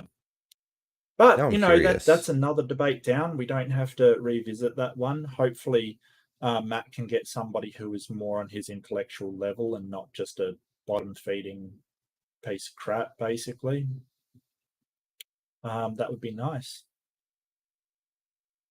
Yep. Ooh. Oof. Lower than a snake's asshole. Yeah. Now I want to see about compare Daniel and William Lane Craig. Unfortunately, I'd have to say William Lane Craig is better. William Lane Craig, his arguments are awful, but at least he stays on point and he doesn't have any confusion about the consent of children. Well, there's that, and he also understands what, say, a humanist is, as an opposed to he would understand that a secularist isn't a secular humanist. Like, he at least understands the terms. He's got terrible arguments, but he understands philosophy. Daniel doesn't even understand. Well, let's face it, we all suspect he does and is just misrepresenting it dishonestly, but that's not a point in his favor. It's absolutely horrible. Oh, you want Mayor's channel link? Yeah, I can do that. Well, we've got mods. I should let them do it. Yeah, and Andrew's already dropped it. And thank you, Andrew. Oh, yes. Fantastic. Bad Science Sunday is 9:30 Eastern time on Sundays. It's one of my favorite things on YouTube. Everybody should absolutely check it out. Because best weasel ever. Yeah. He's the weasel. I love that. That is so cute. Oh, wow. That is so cute. Yeah. Yeah, Dr. T enjoyed that when I got to bring it out the other day. I can't remember when it was. My meat computer is just garbage lately. I don't know. But yeah. Yeah, it's Maya always has Dr. Tapioca Weasel and guest hosts of various sorts. Yep. She's had I gotta do one. I gotta do one at some Oh, point. yeah, I really have absolutely. to. I gotta get on there. So I've been hassling Maya for a little bit to hit me up. So if you are going over there, ask when's Mark Reed coming on and get me on there, please. I'm begging you. Yeah. Yeah, all the cool kids do. Yeah, I'm gonna use you for my nefarious aims, chat. Look, I gotta put up with you, chat. You can at least be used for something. Maya's too scared to have me on. Okay, Beamsy. Oh dear. Yeah. Alrighty. Well, And folks, what it's you got been going it's been on? You've a got really some fun time. pre-recorded stuff. Have you got anything else going on? Let's see. As for me, there's pre-recorded stuff loaded until the end of the year, at least one video a week, sometimes more. Okay. I don't know what the hell is going to be happening with my lives. I'm better than even odds. I'll be joining Doc Dino for Creation Science Theater on Monday. Okay. Because I don't have a for sure yet. So it's Indigenous Peoples Day in the U.S., which means nothing is going to be open. So the odds of me having to go on Monday are relatively low. So I'll probably be joining Doc for that. Yeah, Doc Dino. Okay. It's his channel is the same as his name. He was in chat earlier. I don't know if he's still kicking I'll around. drop a link because I'm going to say, yeah, I try to get onto the Creation Science Theatre on Doc Dino's upon occasion, so you'll probably see me on there.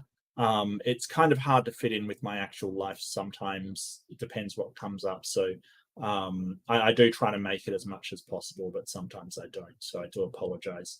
But it's usually a good time. We're usually looking at archaeology, geology.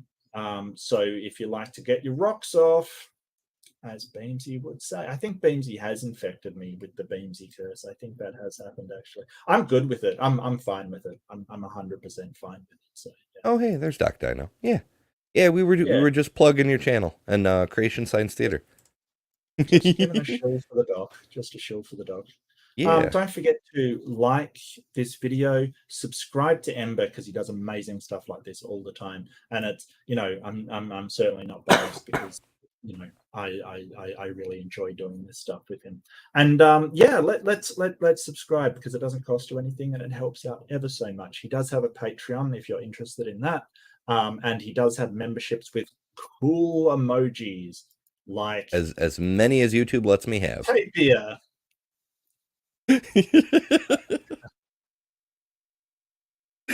Which I think has become, yeah, that's the one. I think that has become my favorite, to be honest with you. It's a real toss up between like Tapir and Magic, because that's just funny. I know there's so many memes. It just I love collecting memes. It's fantastic. Yeah. We may have a debate coming up, depending on how it turns out, but that would be evidence. Has the Ark been found on modern day debate? Otangelo's one of the interlocutors. I'm not sure about the other one. Philip, I forget his last name. Okay. But yeah, it's a fella named Philip. Assuming it happens, as we know, Otangelo's terrified of Mark. He's only ever engaged with me once and ran away with his tail between his legs. So we'll see how it goes. Yeah, Otangelo's a bit flaky sometimes. He's hard to depend on. So we'll see how it goes. Oh, the flavor is up with DJ Aussie in 15 minutes. Nice, Archer. Definitely plug that one. That's Oz and Jenna, who are fantastic people, amazing, and does artistic stuff like music, the likes of which I could not even begin to do. So I do admire that about Oz. Yeah. Yeah, and Andrew, you're right. He's not. But the topic in this specific case, I think, is going to be hilarious if it comes together. But that's just my take on that. So it should be neat. And getting on a big platform is sometimes, Otangelo isn't worth it, but getting on, sort of a platform and more established as a debater, which we really want Ember to do, is sometimes worth it, even to have to debate somebody like Otangelo. It's sometimes worth it. So yeah, maybe James will even actually include my link this time. He didn't last time. Is it up there now? Nope. Okay, well, I'll talk to Ryan about that and get it up there. That isn't cool. You've given your time, and the least you can do is put a link up. I'll absolutely talk and about and and also subscribe to Mark too, because I mean, again, my schedule's in chaos.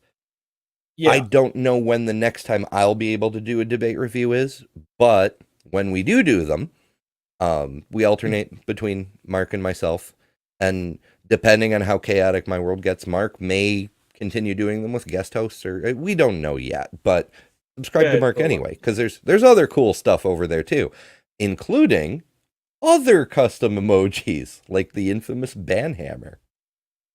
And now the tangent, so you can tell us when we are wildly off track.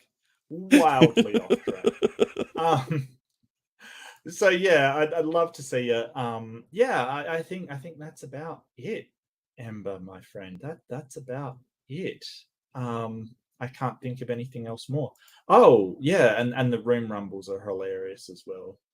Where I'll drop into a room full of theists and do as best as I can to sort of disabuse them of their wild notions. Is actually one more thing. I remember you put the aimbots on hiatus during the writer strike. Yes. The writer strike is now over. Will you be resuming those? I have to think about that. Maybe, yeah. I might do a poll or something on my community and see what everybody thinks. I really love enjoy polls. doing those. People do. I love polls. I don't care about anybody else. I love the poll. I did enjoy doing those, but I do have to think about where I'm going to slot it in, because when I used to do them, I now do the gaming on the other channel kind of thing, which I'm not really announcing yet. I'm trying to get into the rhythm of that, get it going. That was a little bit more sexual than I intended to do. Sorry. And see how it was the polls, wasn't it? It's my mind was just all about polls. It's where Mark Reed is showing he really believes in God, but just wants to see. Yeah, I've been getting a lot of that lately. Thank you, Bean. Yeah.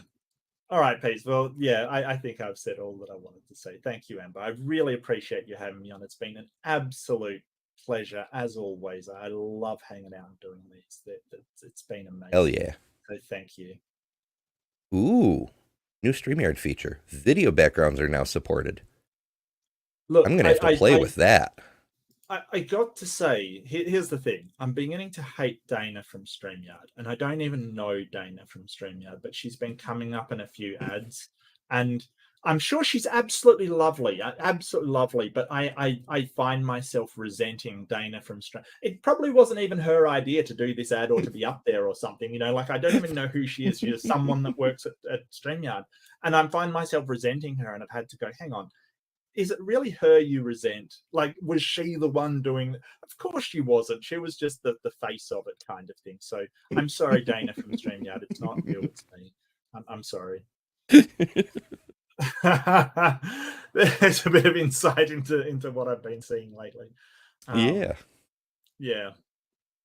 All right. Well, as always, thanks for coming, everyone. We love lives because we get to interact with you guys and be part of the community, and it's just, it adds so much to these shows. The hilarity, the news updates even when they're not good news. It's just it's so much more real. Like, we could pre-record these and they'd be shorter, but we don't wanna, because this is way more fun. So we appreciate you guys coming, and I'm looking forward to the next time I get to hang out with you guys. So yeah, until then, stay safe.